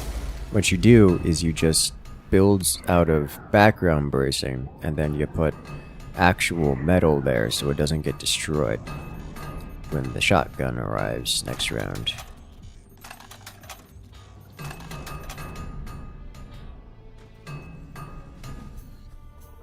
Because this is going to get shattered. They've been hurt too many times before.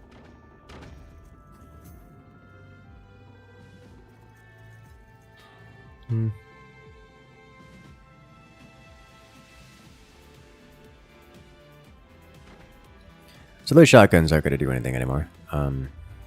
If they had replaced one of them with a cannon, then the cannons could do something.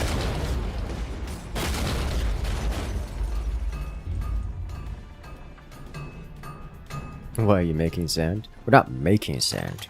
We're consuming sand. Consume. All the sand. This might be a game-winning play for Team 1 here. Because Team 1 is not getting aggressive here. They're just adding supply points. And supply points work faster and give you more eco based on the amount of damage you've taken recently.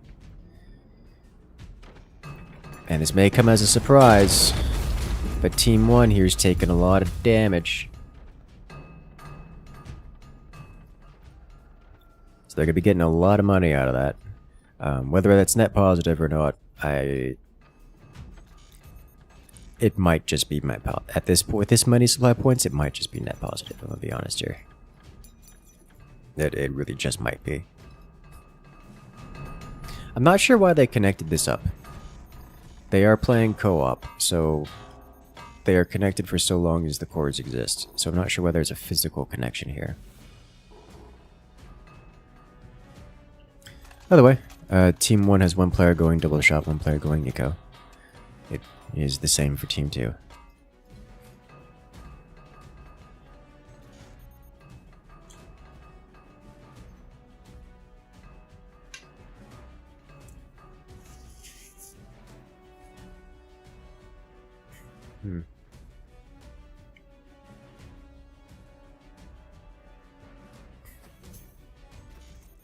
We're wiring the water automation loop now.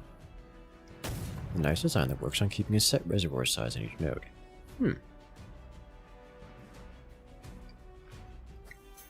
Okay.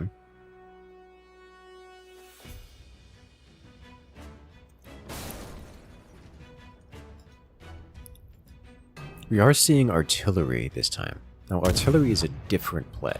Artillery is new. We haven't seen artillery from these players before. Artillery is not typically popular. However, artillery hits at an angle which makes most other defenses difficult. However, artillery is also vulnerable to anti-air, and anti-air is real easy in fronts, at least in terms of effectiveness. So while you have to constantly supply it with seemingly unlimited amounts of ammo,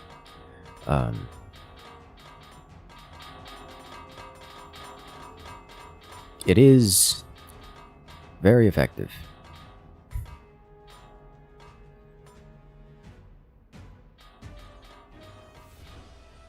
Team 2 has sold off the shotguns. I like the choice of laser.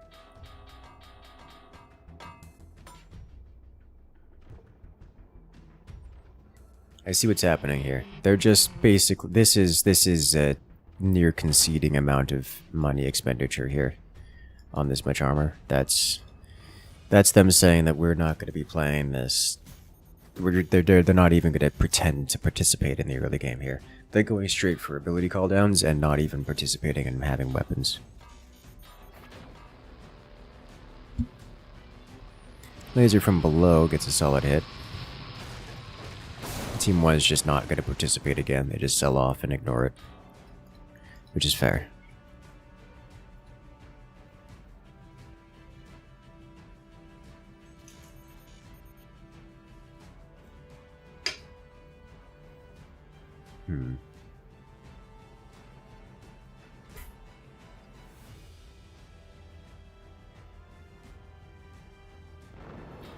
That's so much money.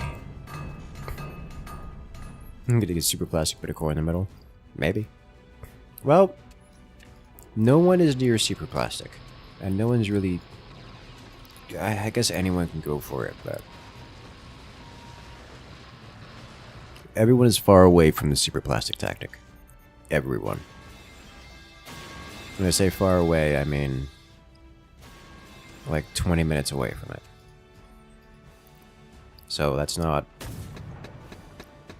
a soon activity.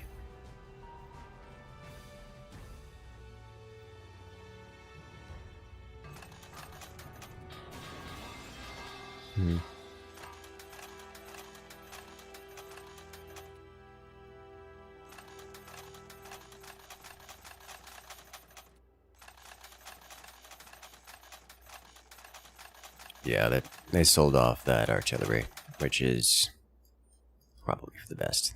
The chances of it landing are just not a thing. Oh, well, this was... Alright, come on. You know better than this. You could have at least put a mirror there, right? What? Oh, no, they're doing that on purpose. So they can get stressed. So they can... Let's see how much money they get in the next call draft. So they spent... That's 850 apiece, x4. So 850 x4. They spent 3,400 money on that to build up their stress meter.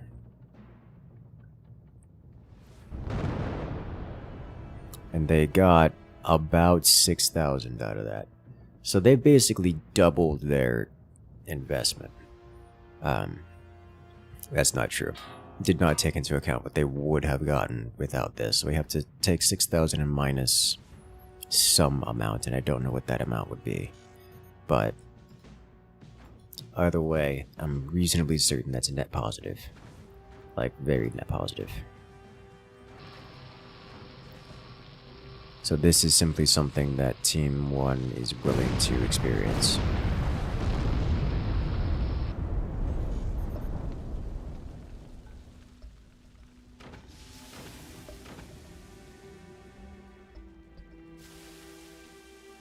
Which is an interesting idea. That they're making more money by taking this damage than they are by, you know, spending it.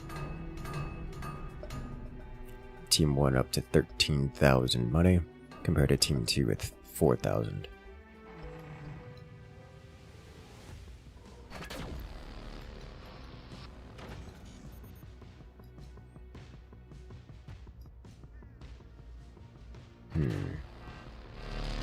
Alright, now they're shooting their own core to do much the same thing, to build up their own stresses. However, Team 2 does not have any supply points. So they'll not be getting economy out of this, instead they will be getting general base speed.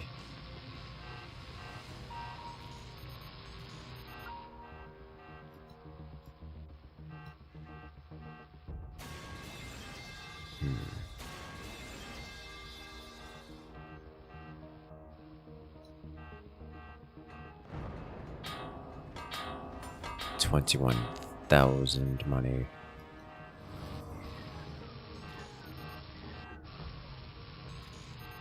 That's just so much money.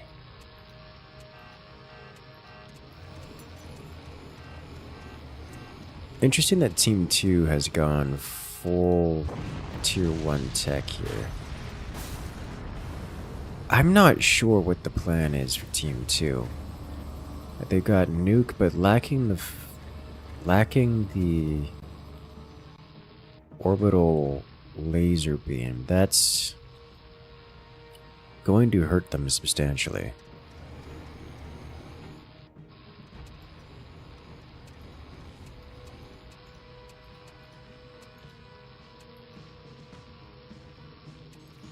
Well,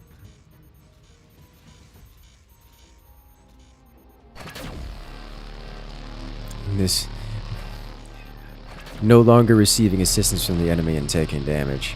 Team 1 is now shooting their own core to get the same effect. But this time with twice the laser. Like, ha, I can shoot my core faster than you. Though I don't know who has more oil.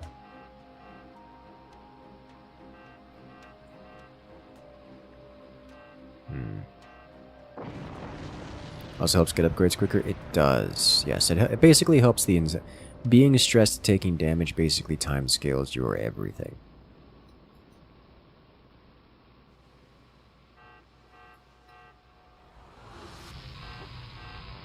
Yeah, Team 1 is just able to afford more cores,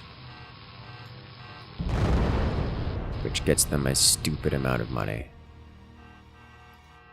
They just got 20,000 money from that call drop. But now they're getting nuked. And they... Oh. No, it's Team 2 getting nuked. Oh. Oh. Oh, the frame rate is 0. Oh, the frame rate is 0. Oh, it's bad. Alright, Team 2 got nuked. And then slammed by an orbital call down. It happens. Interestingly enough, the core that was being destroyed is now the primary core for this fort. Whereas on this side, I'm just doing this. Yeah. Team 2 hasn't yet received their protocol, so they're just behind.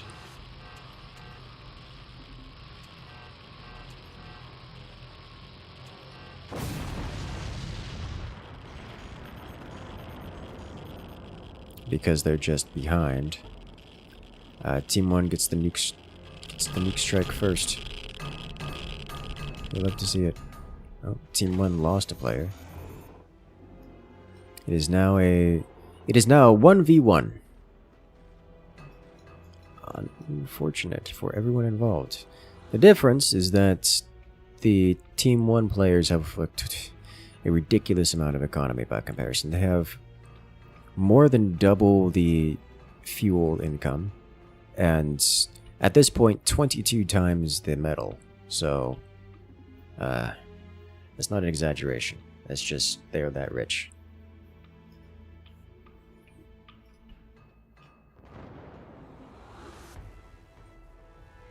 Yep, still maintain 22 times. Jesus Christ. And it's closer to 20 times. Alright. Closer to 10x right now. The core is being repaired and has been moved somewhere more safe. I'm waiting for Team 1 to start the core annihilation process again.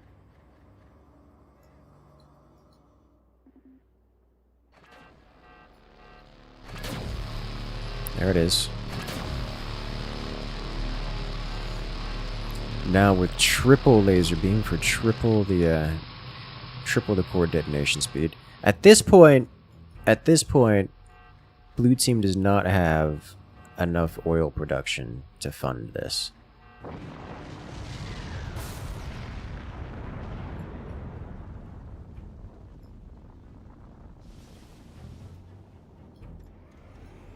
And here's the thing. Oh, blue team actually just did get a nuke defense. The nullifier works as a nuke defense. So red team is going to get their way up to nuke. Oh no.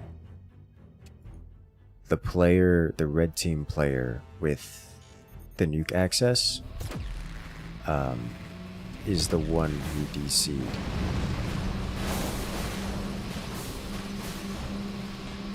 And the blue team player with the nuke access is also the one who DC'd. So no one has nukes anymore. Oh no.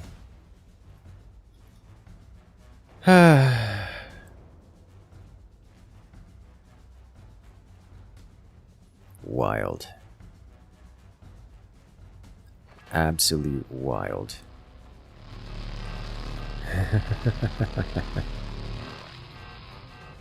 Why are they damaging their own core? Insurance fraud? Yes, actually.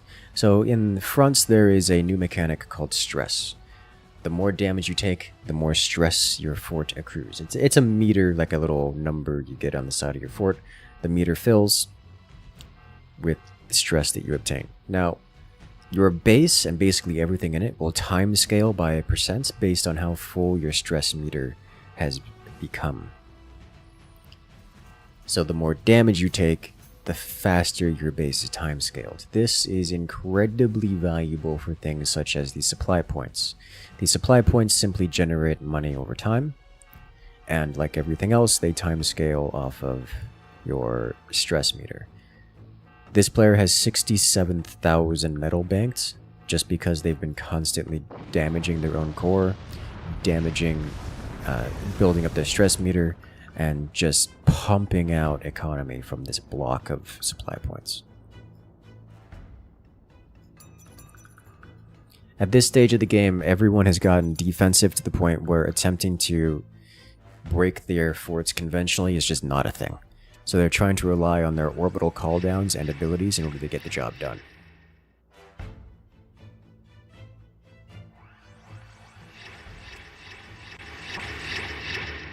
Like, this man is just building quantum armor, which is the most expensive armor in the game, and spamming it out absolutely everywhere. Which is wild. A truly wild thing to do.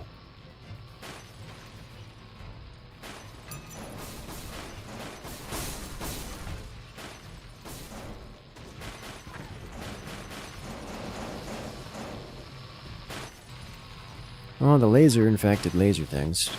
I'm not even convinced that this player is particularly keen on...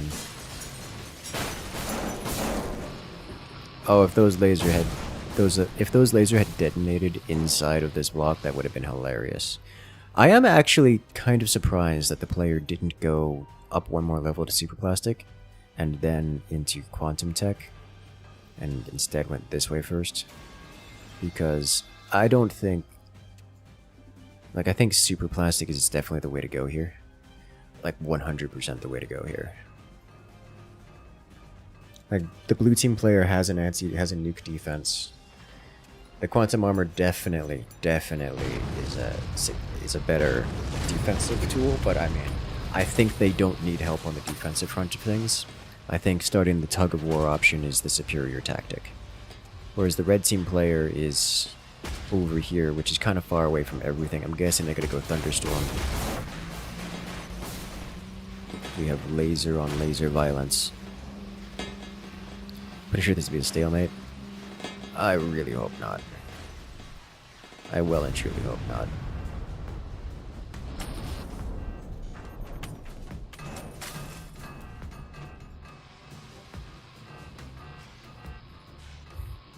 This is madness.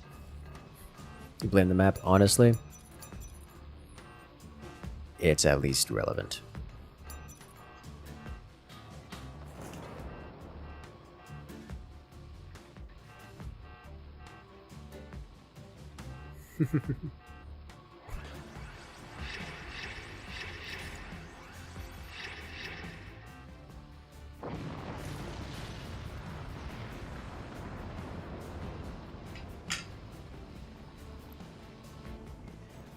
You know,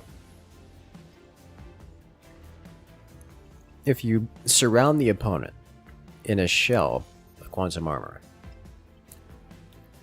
you win so much clout points that you get first place in the tournament by default.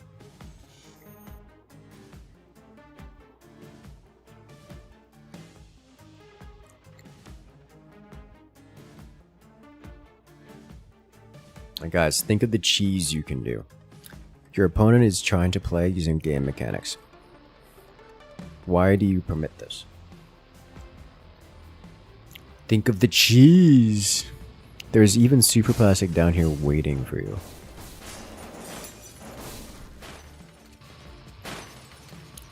Please, blue team player, you have access to super plastic, like immediately. Please just take it. Don't go quantum tech. Please don't go quantum tech.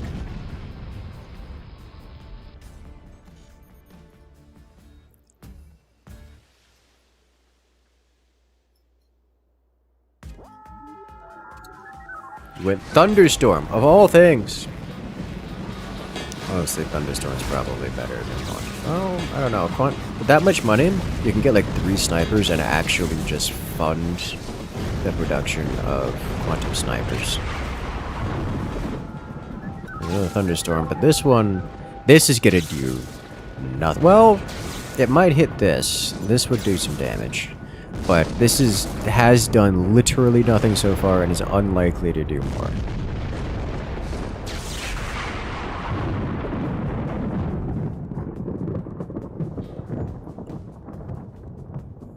With enough supply depots, do they actually get more metal from losing the mines than keeping them? Yes. Well, so, yes, but the mines produce money infinitely without any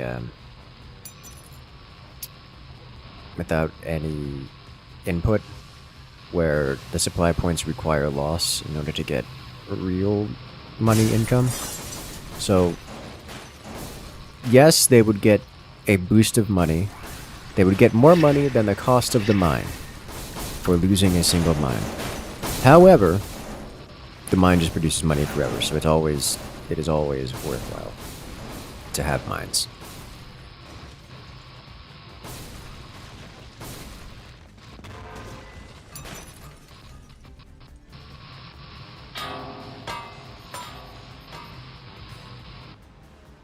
Laser strong.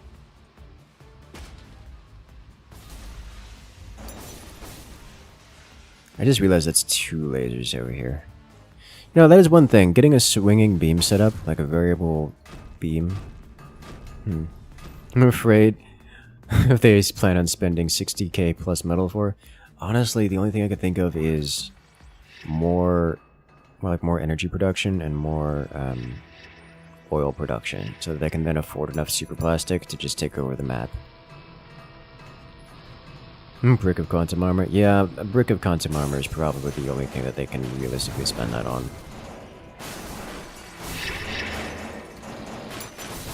You know, the quantum armor does not handle lasers. It breaks pretty quick to lasers, actually.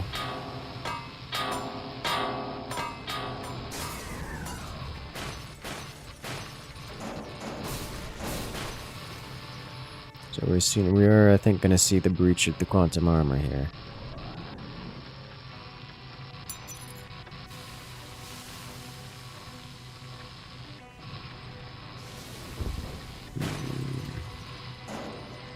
Maybe we would if the lasers weren't, you know, defeated by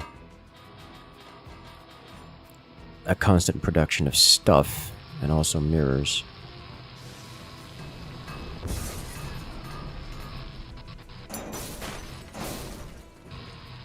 Just keep shattering it.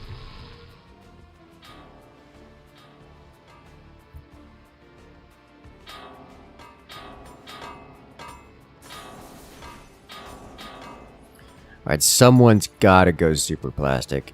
You just gotta go super plastic. Like, don't let your opponent... Like, don't fight fair. Just go over there and drop a howitzer on them or something.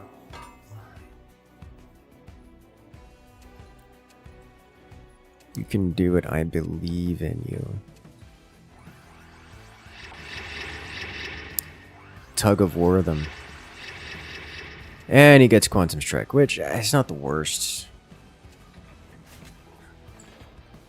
But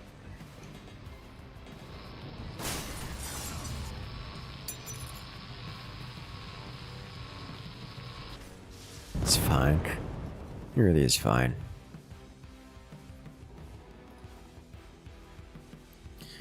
Alright. What's the plan here, blue team?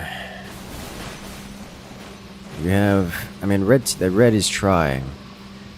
Red picks up quantum armor themselves, but they definitely do not have the economy to afford it. Honestly, this red would have the ability to just catch up to blue's economy. God, look at how much armor is here, guys. He's just building out of armor.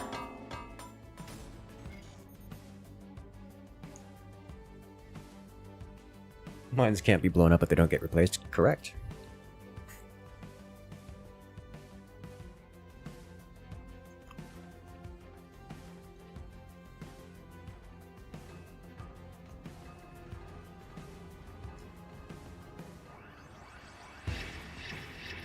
Like, you go up to like plus 15 metal, or plus 15 oil per second.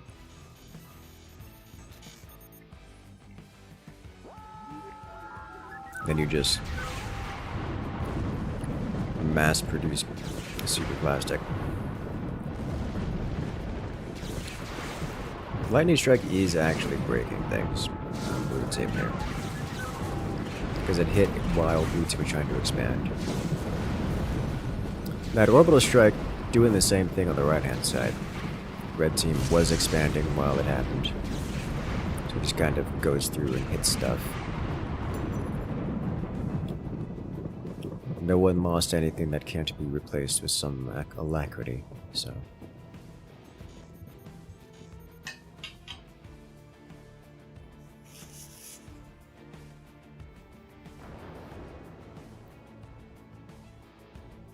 And just like that, both teams earned more money off of that damage they did to each other than anything else.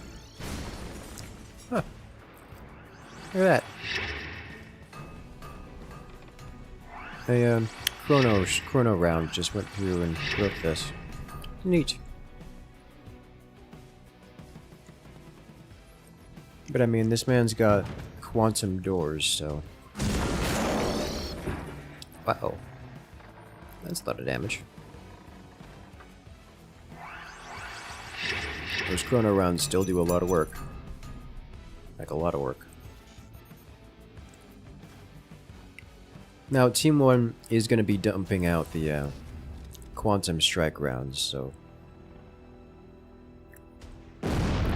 they'll be able to selectively annihilate whatever they want. Did you miss? Oh my god. This man's losing the sniper war. Because his doors are taking too long to build.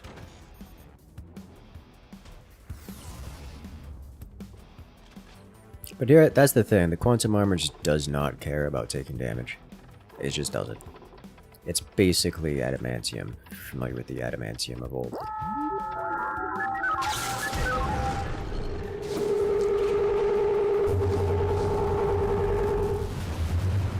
Denied.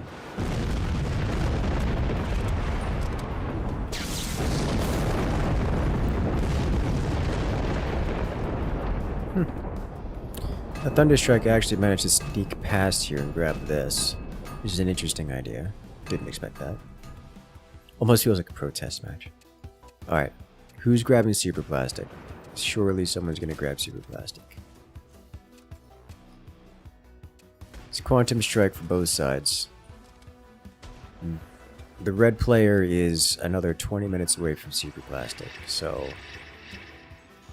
The blue player is still can pick it up at any point in time. I think the blue player also wants this desperately. The extra energy production. Team are trying to get the other team to leave. I don't think so. I think they're genuinely trying. They're just not capable. But now there's a line of quantum armor across the way, which means all of these things are all that expenditure on quantum rounds will do nothing.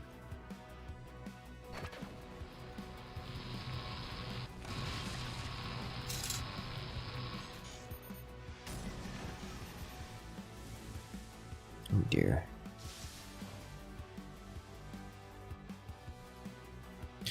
We're gonna be here, Wild Chat. So how's it going?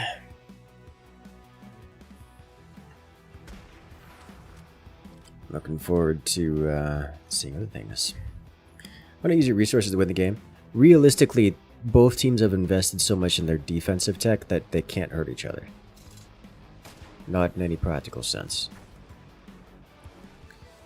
So they do genuinely have to advance their technology. At this point, they genuinely have to advance their technology in order to get something done. Which I don't know what that looks like for each team at this point. I think Team 1 is still the only one that has the ability to get real damage done. Looks like this player here, I don't know why that Thunderstruck was able to penetrate like that, but that did a lot of damage.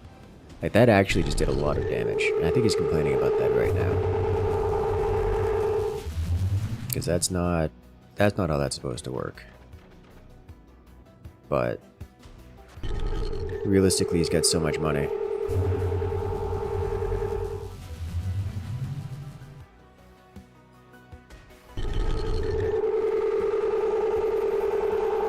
Surely no more. Well, we had a weapon strike finally. And that counts as damage dealt, right? At least I like to think so.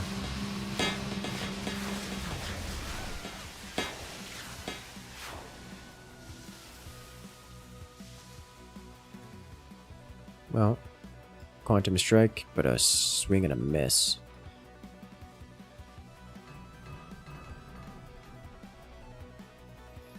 Alright, Blue, what's your plan?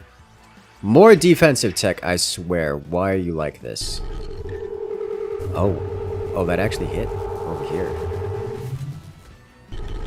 In theory, you could probably use that. Went through the wall. In theory, that could probably be used to snipe out the core. Do it. Yes. Yes.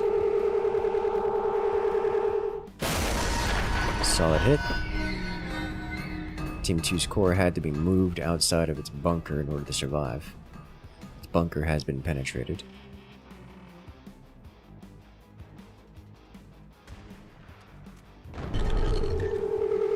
That's going to be a nasty hit that might cause a collapse. Another shot targeted. Oh, that could be devastating. It wasn't. Core directly targeted, as you notice? He does. Gets out of there in time.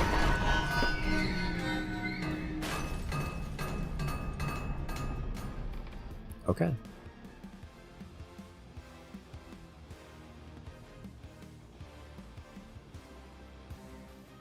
Seems to be all the quantum rounds for the moment.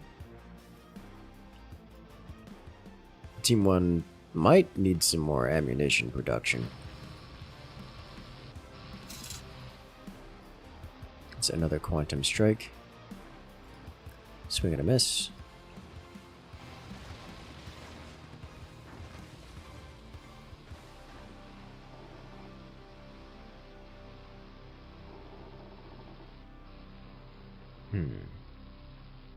Almost 90k metal. Yeah. Red team, on the other hand, is just over 1,000. Has about 1,400 and rising, but still. These things are not the same. I still think it's in both teams' benefit to do the core self-destruct thing. Oh, it's so blocky? Is that just better to be big blocks? I'm gonna say probably, yeah. Alright, well, now, red team is covered in quantum armor, so the whole quantum rounds thing is no longer gonna work. So that's, you know, unfortunate.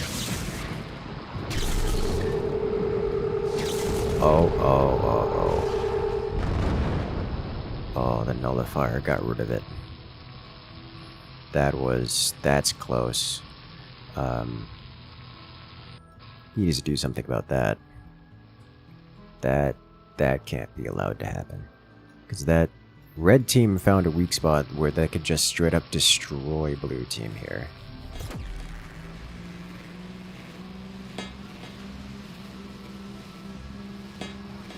Like in there, like just the whole thing is gone.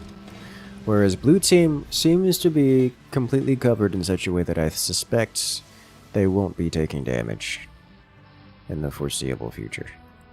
Unless and until... Oh, do it. Do it. Did it not count? Aw.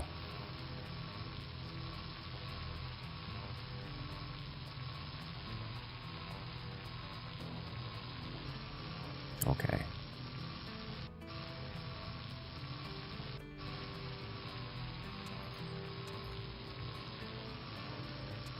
Man's picked up kinetic technology. Kinetic technology with cannons could actually do some damage here, but realistically the man has sandbox level of metal income, so I don't think that's gonna matter at all. And the nuke has been re-established. Nuclear missile detected. Unfortunately, there's a lot of anti-nuke tech. Oh. Yeah, there it goes. Red is almost to the nuke again.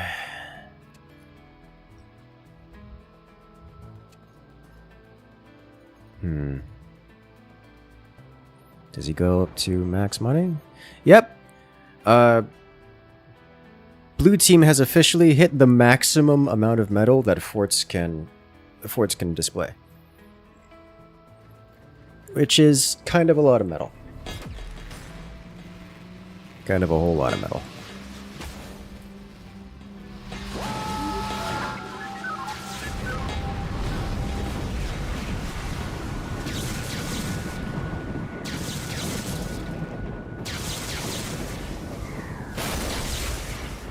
Is that a quantum strike? Quantum strike! Did some damage. The first time it wasn't a miss. Neat. Laser lasting forever? Yeah, lasers in this game mode do last forever. Or in this mod, last forever. There's the kinetic shot. It actually breaks. How did you... Oh, we got it. He got it with the door snipe. Oh, that's hilarious. Well, this lightning could actually do some damage here.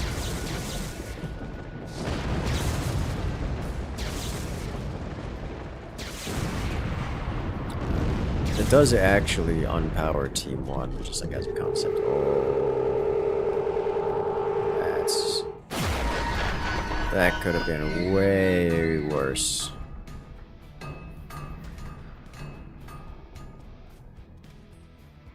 If only, if only.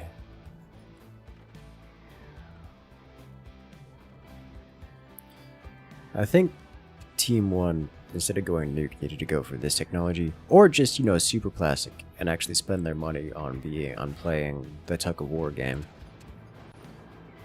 It's not like they don't have the money. This tech over here gives access to better energy production, so they can intensify, just turn all of this into double the energy production. A solid hit. Team 2 is actually still vulnerable to this. Was anyone supposed to win this? Seems like an eternal stalemate. I think these players are struggling from APM more than anything else. It's like they're playing defensive, but I mean there's exposed things. Realistically, there's stuff that players can do, they're just not, because I think they're distracted trying to manage too many forts at the same time.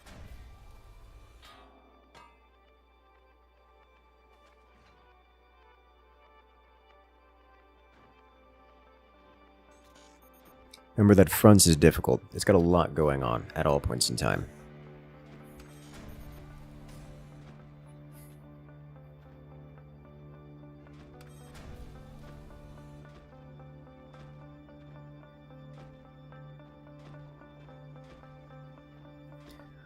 Guys, you finally did it. The invention of super plastic.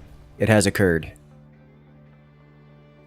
They can now move across the world and do whatever they want. such as, but not limited to, claim the planet, and including the opponent's fort.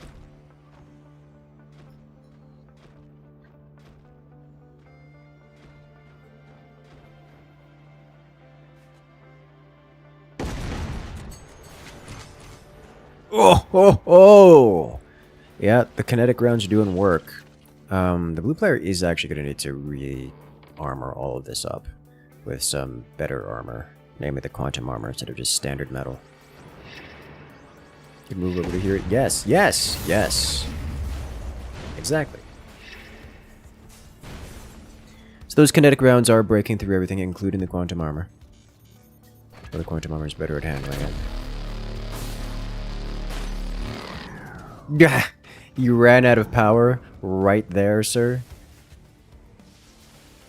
But yeah, now that this player is going super plastic, they can actually prevent re-expansion and re-defense.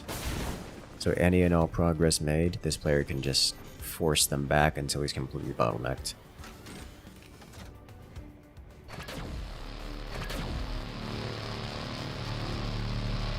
And now there's a core there that's going to stop him from doing things. That's going to be destructive. Yes, yes, it is destructive. Thunderstorm.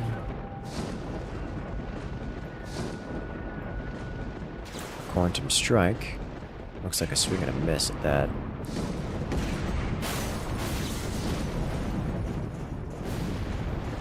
Oh dear, oh my.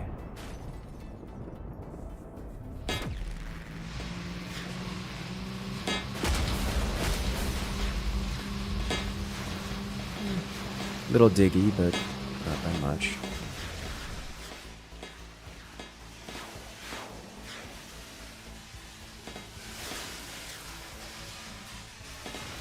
Hello there, Carrie. Welcome in. Oh. It's barely touched this with the quantum strike. At a birthday? Oh my. Sounds like a good time to me. Multiple quantum snipers. So the quantum armor blocks the quantum sniper shenanigans. There you go. Now, the thing is, those don't... Alright. You didn't read the description. Those do not explode when they are neutral. So you can't do that. That doesn't work. You need something a little more inherently explosive.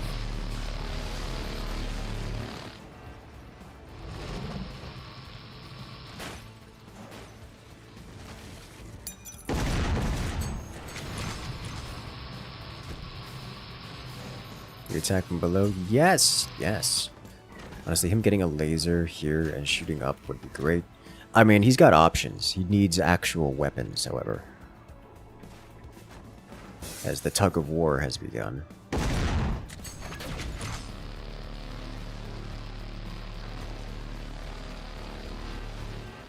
The prettiest shotgun you've seen, shiny? Yes. Like, okay. Add a core. You can just put a core on this as it's falling and just drop it on the opponent's core. You can just do that. That is something you can do. Nuke. And it lands. How did that... Why did you let that land? You have so many tools to stop this.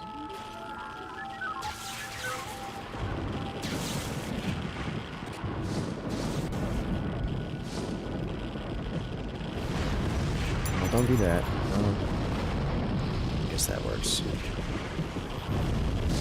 Alright, now you build up. You place a core, or, you know, something equivalent. You can do it. I believe in you. He's chatting. He's begging for mercy.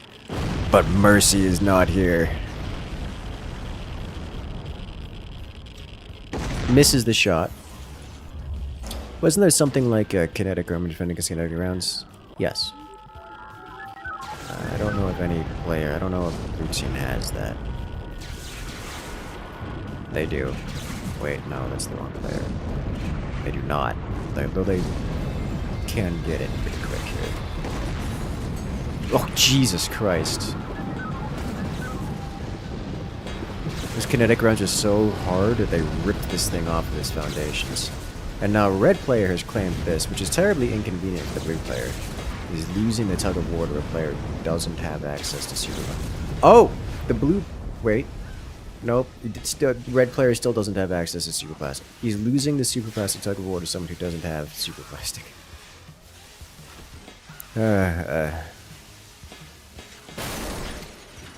Solid hit though, with our quantum strike. Alright, this is what I was talking about, blue team. You could use just a couple more... Alright, blue. Your next should be this technology right here to get more energy. That way you don't have to be running out of energy all of the time. And then what you do, you increase your fuel production right up here with a couple more. I mean, you've got so much. You have so much money. Oh my god, you don't have to worry about that.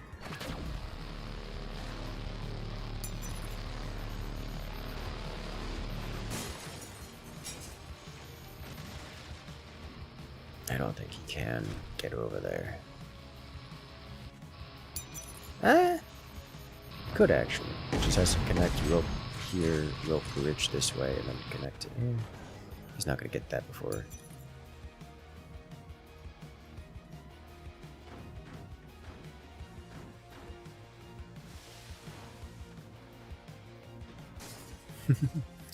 It's winding down right now, devolved into guys playing hammer and nail for shots and the girls doing beer pong. Honestly, that does sound like a decent time, friends. But do you guys have the good snacks?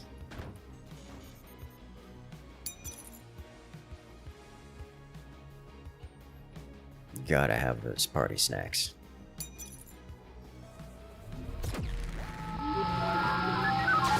The damage again.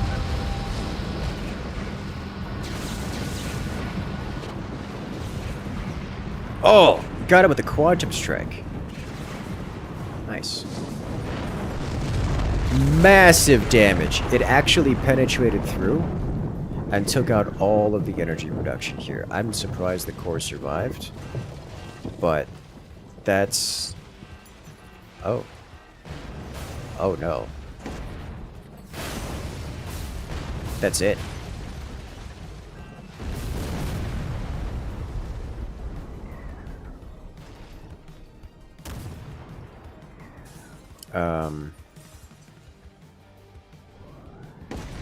I mean, he's got the money to rebuild, but is he just giving up? Is that what's happening here?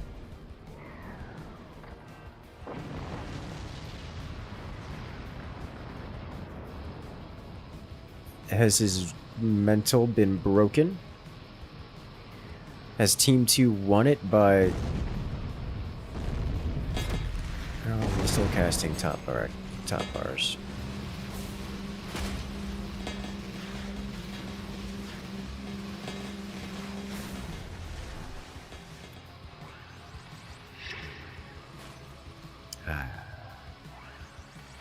Sanity is also a resource here. It is, actually. Team 1 is kind of shy of it, it would seem.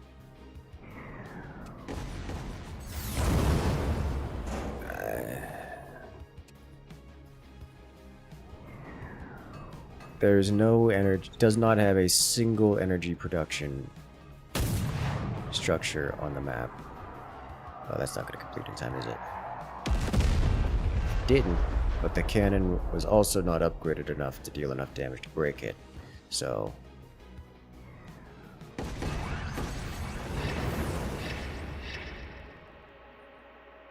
I don't know what the plan is going with 0 energy production and 0 fuel income.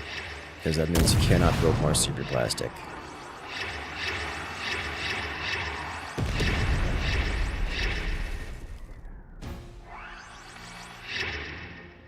Maybe the plan is if he doesn't have energy storage at all, or doesn't have energy production, then it can't explode. And if it can't explode, then he can't lose his cores. And if he can't lose his cores, then he can't be killed.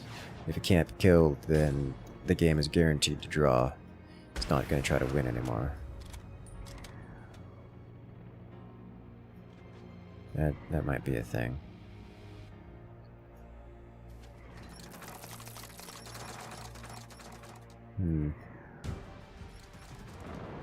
These are very technically still active, though at a egregiously low rate. He is in fact building more energy storage again, or energy production. And unsurprisingly, laser from space does nothing to the existing line. Kind of surprised he isn't getting like repair bays or something. Does he not have? He doesn't have the repair bay tech. He's got the. I mean, there's a default one you start with, but it's kind of terrible.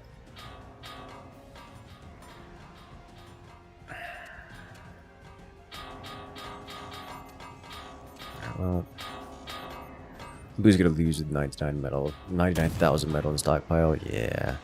This will do nothing. Unless it misses. It missed! And therefore destroyed the background bracing. And did something. Not much of something, but it was more than 0. Oh, is that not gonna register? I guess not. Unfortunate.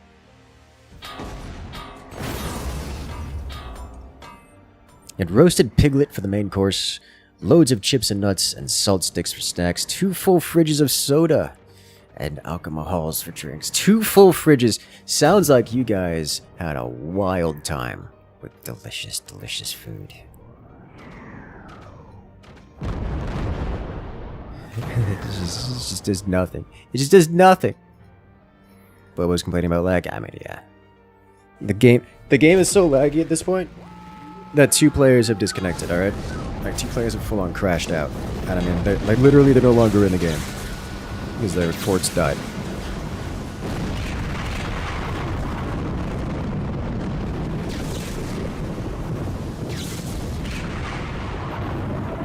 Nuclear launch detected.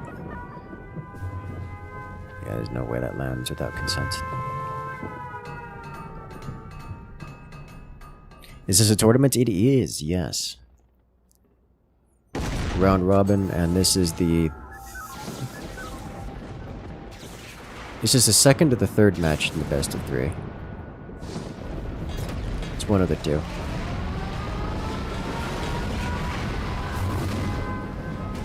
Nuclear launch detected. Once again, the nuke is intercepted.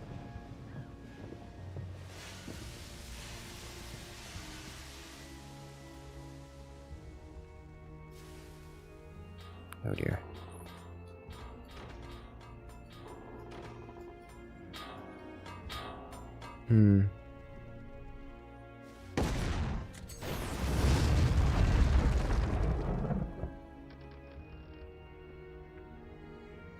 I mean, he got his energy back.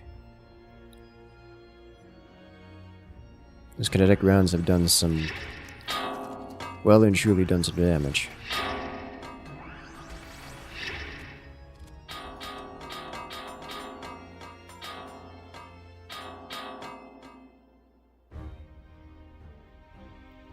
At what point do we call a draw? At the 60-minute mark. Which is almost certainly going to happen.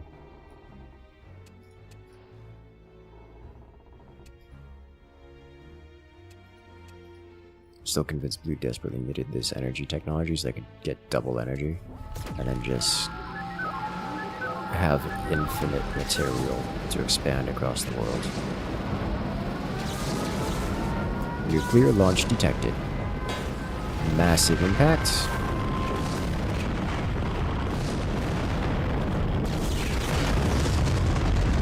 There goes all the energy production again.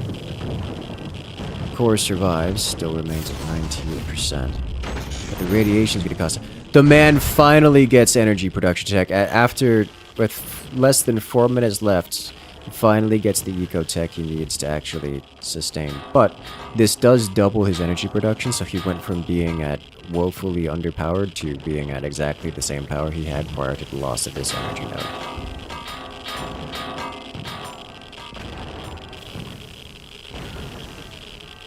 As the radiation literally dissolves the metal here. Where's your repair center? Do you have the big one? You don't have the big one. Small ones, it must be for you, sir. Nope. And the core detonates. Didn't build your repair center in time?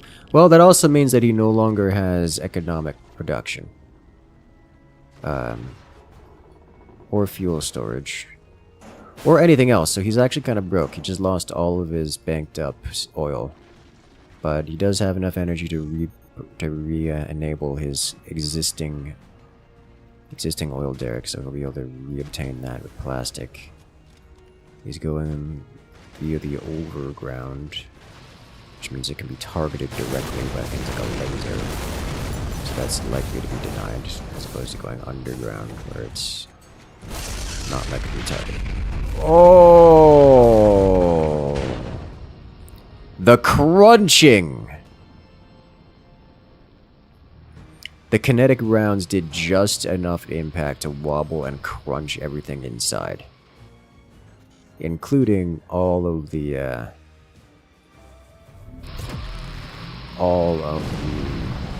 power generators. You need a queen-size bed at this point? Understandable.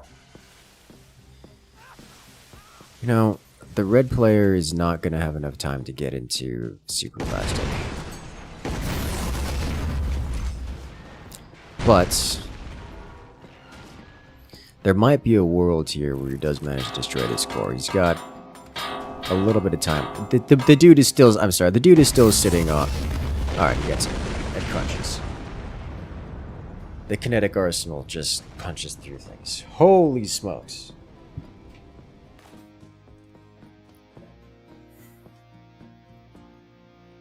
That's not okay. Ugh.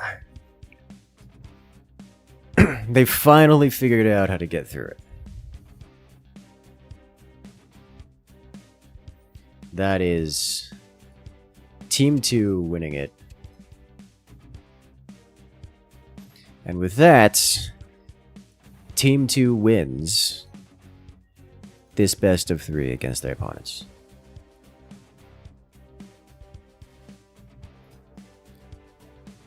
Holy smokes.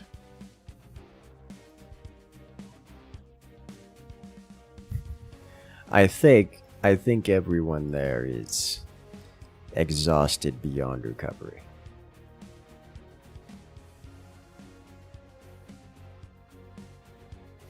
Good lord.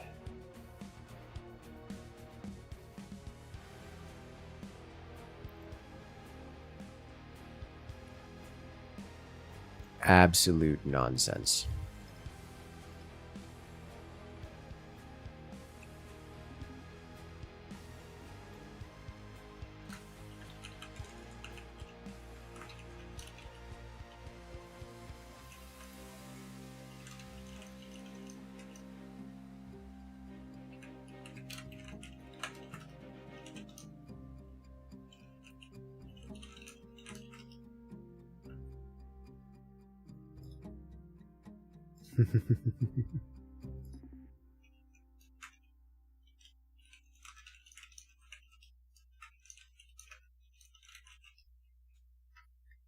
Alright, well, that will be the last match here for the front tournament. So what we are going to be doing is we're going to be winding it down here. I will be hopping onto Discord to check out some games and such, maybe even set up the microscape stuff. We'll see how that goes. But that is going to be it for me for the moment. Make sure to check back tomorrow where we continue the other half of this tournament. And I will see you guys there. Have a good one.